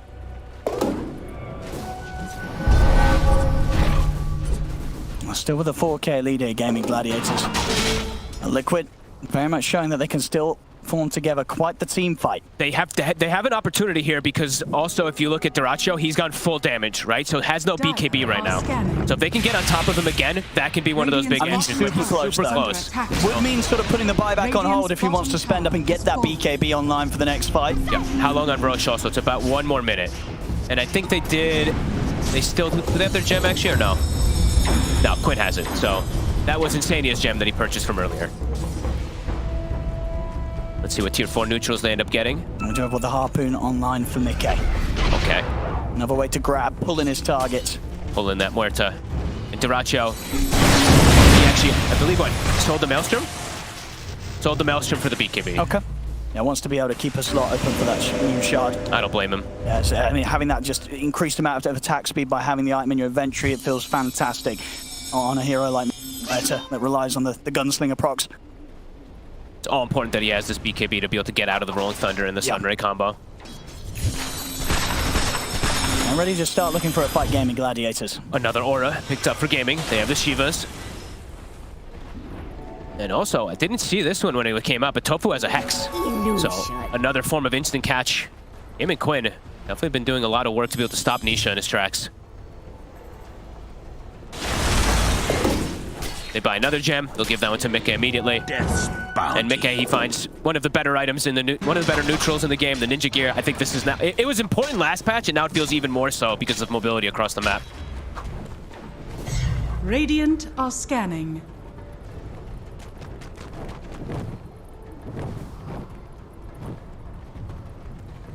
Trying to see which auras and everything Insania is opting to go for here. He's been keeping the. He really likes having the Cobalt Foreman. I think every game I've seen him play the Chen, he's been having that one. Now he's going to get the Frenzy creep. I mean, it's such an insane amount of move speed. It is. In a patch where it definitely feels like move speed is a sort of a stat just being favored over many other features. Just being able to run around the map, objective to objective. But he's not getting the Centaur Courser and stuff like that. These insane magic resist that we have seen in at least Celery. I saw him prioritizing it massively. Maybe he hasn't just found one, so maybe he will soon. I'm still very close here. Duracho has no buyback. They're ready for a fight, Liquid. They want to be the ones to start it. They want to jump ace. They're going to try Duracho. They're on the pass. Duracho's able to put the BKB. Turns with the onward. He's looking towards side, but side's able to keep a safe distance away. Duracho, he'll turn his attention over towards the supports instead. Dream calls down onto the two, and he's turning the Rolling Thunder. Down from Boxley. They're in on top of Muerta. As they go, Mickey takes them out here with the help of Zai. They'll look over towards Ace as well, as Ace trapped in the pounds. They'll glimpse back Nisha, but the rest of Liquid, they can focus down the Underlord. They'll get the two cores, neither with buyback available. The biggest pickup they could find. They see both of them standing on top of each other. Ace and Duracho literally just hugged each other. Allowed Mika to get kind of the perfect jump onto him. 36 stacks onto this Slark. A little too slippery for Gaimin Gladiators to deal with this Slark just charging and pouncing in on them. It's tough too for him because Duracho, he used the BKB and his ulti at the same exact time. Immediately. He just panics because they just jump on top of him, so he has no way to protect himself once they've reset and re-go on him. And they're able to kite it out. Mickey plays with the Shard with the Depth Shroud. Zai's able to jump to the side, and then desperately Duracho, he's looking for that new target, but in sort of the chaos in which he tries to do so, kind of loses his positioning, and then Liquid, they punish it hard. I mean, his initiations are massive. Gaimin Gladiators, Duracho, he has to just be much more careful. I don't think he can show himself on front lines almost ever. Let's see how much Liquid can get with this 30 seconds. Rax likely to be claimed. Still tier 2s in the other two lanes. So at the least for Gaimin Gladiators, they won't be losing anything more than the barracks on the bottom for now. How long Even if they do that, I've got the fortification. Roche is up, and they see it instantly. Insania kept the creep inside. It's going to be on the bottom side, so it will be that Aghanims pickup that Liquid would happily take. See if they can have to go to base. Rush. They have to go back to base, though. Tier 4 is dying. One person at least. Are they just going to let their tier 4 die? I mean, they're letting one of them go. Yeah, that's one. Slark will go back. And can the rest of them take Roche without Slark?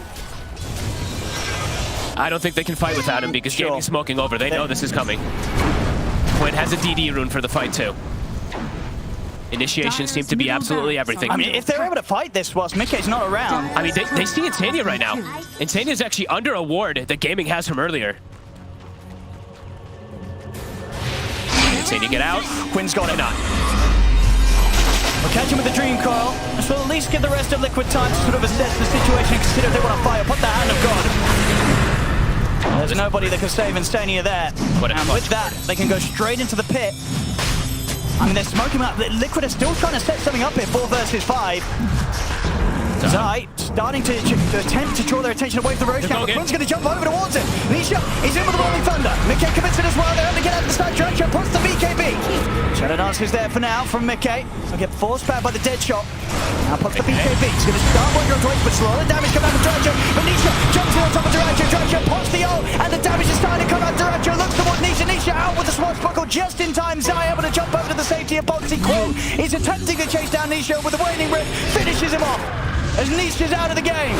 Should they get the vision for the glimpse back? They do. They're able to drag back Boxy as Liquid unsuccessfully trying to push Gaimin Gladiators out of the pit. It only ends up costing them 2 more lives. And now Gaimin Gladiators, they can look to finish off what they came for. And Duracho, this time he does it right. He doesn't panic. He doesn't BKB and pop ult at the same time. He keeps one to cover himself. So ends up being able to pop that Pierce the Veil, and they can't actually stick on him. Yeah, and immediate moves here with the Fiend's Gate to connect with their wave and get this push going as soon as possible. I mean, 2 heroes dead on Liquid, and they do not have buyback. Back to business. Duracho now also gets the Wisdom Rune. He's 25. What's it? Okay, Nisha's going to have it. He was 5 gold short, now he's got the money. Okay. So there is that option. See if they want to buy back here. There's an Aegis now, though, on Duracho. Also his fortification. These buildings are going to start falling pretty quickly. Zai trying to set something up, and Nisha, he will commit with a buyback. They're looking for the flank. They're looking for backline. And they're pushing on in Gaimin Gladiators. They've already taken the barracks side. They'll try and start things. Somebody's attempting to jump down Stellar. Nisha as well, the Rolling Thunder. They're taking the disruptor out. Mickey straight towards Tofu, but Tofu forces back up to the high ground. Caught Duracho on the high ground for now. Nisha, he wants to go straight back towards the Rubik, but he cannot find Tofu. They're on Duracho. Buckle back it onto Duracho. See if they can take him down the once they can. That's the Aegis got. Okay. We'll go for Tofu now. He's trying to build up these extra shift stacks. Nisha helps with the sword, but they get back into the shield crash. Mickey is building the stacks up. They take Duracho out a second time. Ace, they have the detection, they do.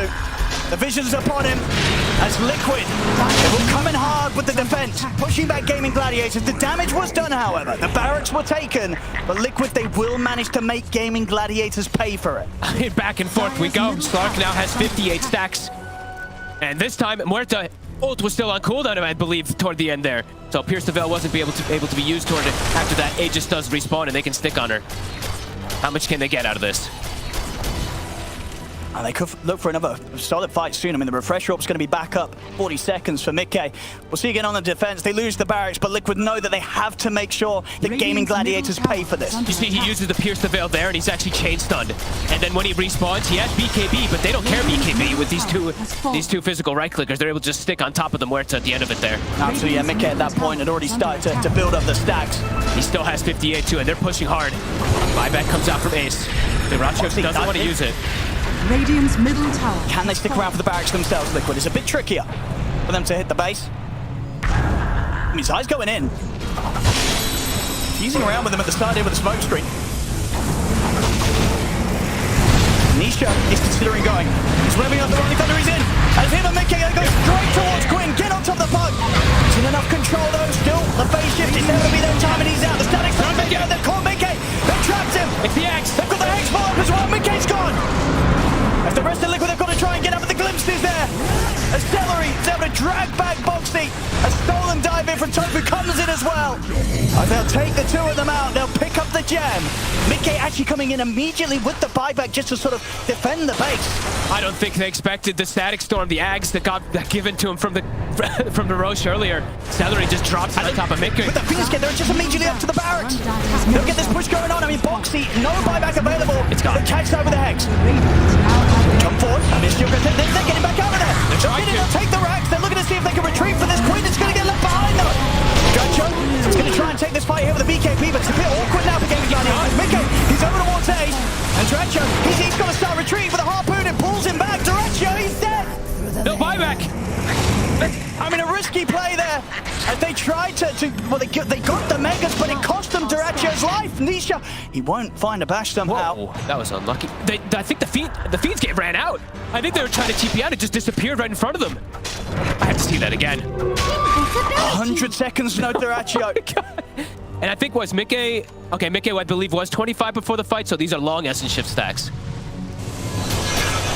This is such an awkward point now for Gaimin Gladiators. They've got to try and hold 4 versus 5 for 90 seconds. They've got Megas coming in, though. Sure. So top and bottom, they're going to be hard push. And these supports, they don't really deal with it the best. I mean, who's sort of dealing with it right now? It's Insania back in the base. I mean, Quinn's going to go in. It looks like Quinn's going to try to cause some type of panic here going into the enemy base. Are under attack. And we'll see how fast Liquid can push.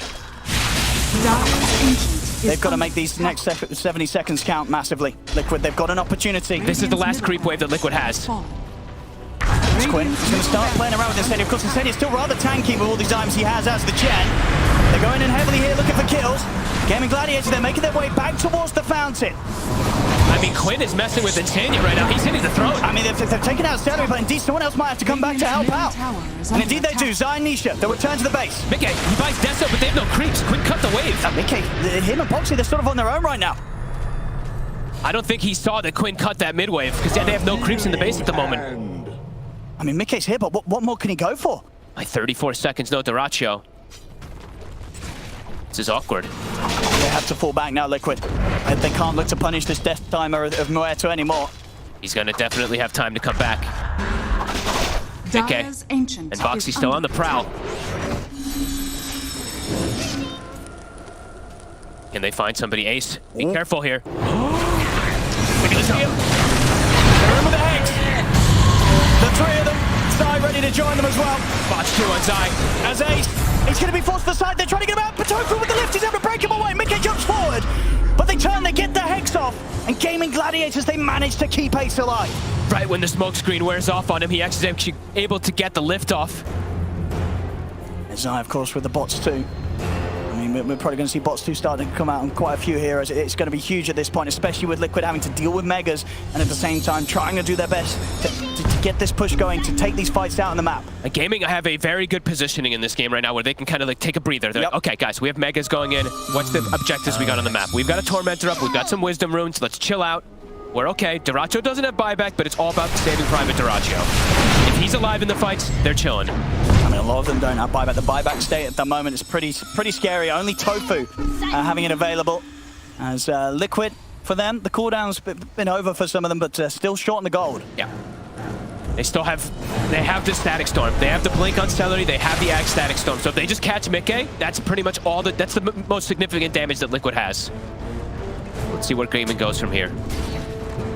Lanes are all going to constantly shove in. About, what, 1 minute and 20 seconds until we'll see when Roche is back up. Both teams got to start prepping for the buybacks. Liquid, they've got to be very prepared for some sort of Fiend's Gate play to be coming in from Gaimin Gladiators. They can do it at any moment. There's a lot of backdoor potential for Gaimin Gladiators, especially with the pressure of the mega creeps. High chance the backdoor protection will end up being taken down on the Ancient in many situations. Absolutely. Quinn also now hits 25, so they have multiple different forms to deal with those BKBs, to deal with the catch, to try to find the Slark and get the distance for Dyrachyo to do the damage. Gotta check every single hill. As we've seen, initiations still are massive.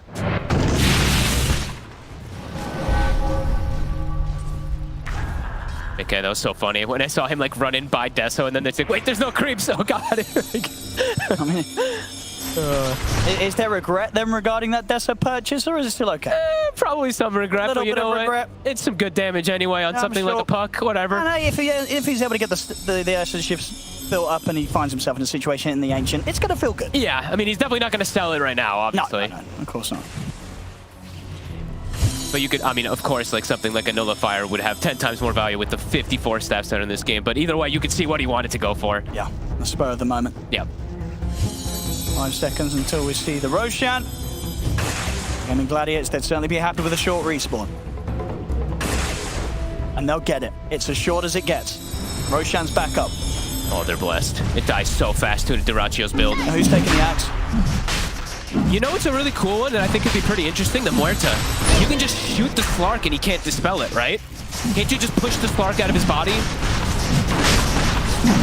I guess. I mean, it's 4 seconds that you don't have to worry about Mickey, right? I don't know. I'm theory crafting here. I literally have who else can look to take this? Do it, Dyrachyo. I want to just see it. Bounty. I'm sure he's like, what the hell does it even do? Nah, he doesn't want to do it. Oh. Ace is going to grab it instead. Dude, I swear there's potential there for it. I mean, it's a lot of text, you know, on that Aghanim. Ace gives it to him. He gives it to him. All right, he's going to do it. Baby. Let's see if he even uses it. Let's see if he... I swear this has so much potential. But does it also have kind of grief potential? I mean... If used incorrectly. I mean, let's read it all together here. That's a whole essay. They can read at home. What have we got? He pushes them. It's like a 4-second stun in theory. It's the easy way to read it, I guess. It's basically like a 4-second Book of Shadows. Kinda. But I think it's undispellable, right? Yeah, it's undispellable. Yeah, undispellable. So, 4 seconds. Shoot it on Mickey, and Mickey's out of the fight for 4 seconds. You're basically taking him out. Okay, I mean, let's see what he does with it, because this has cool potential. You can still hit his body, though. We gotta learn. You can still hit his body. Yes. We're gonna learn here, everybody.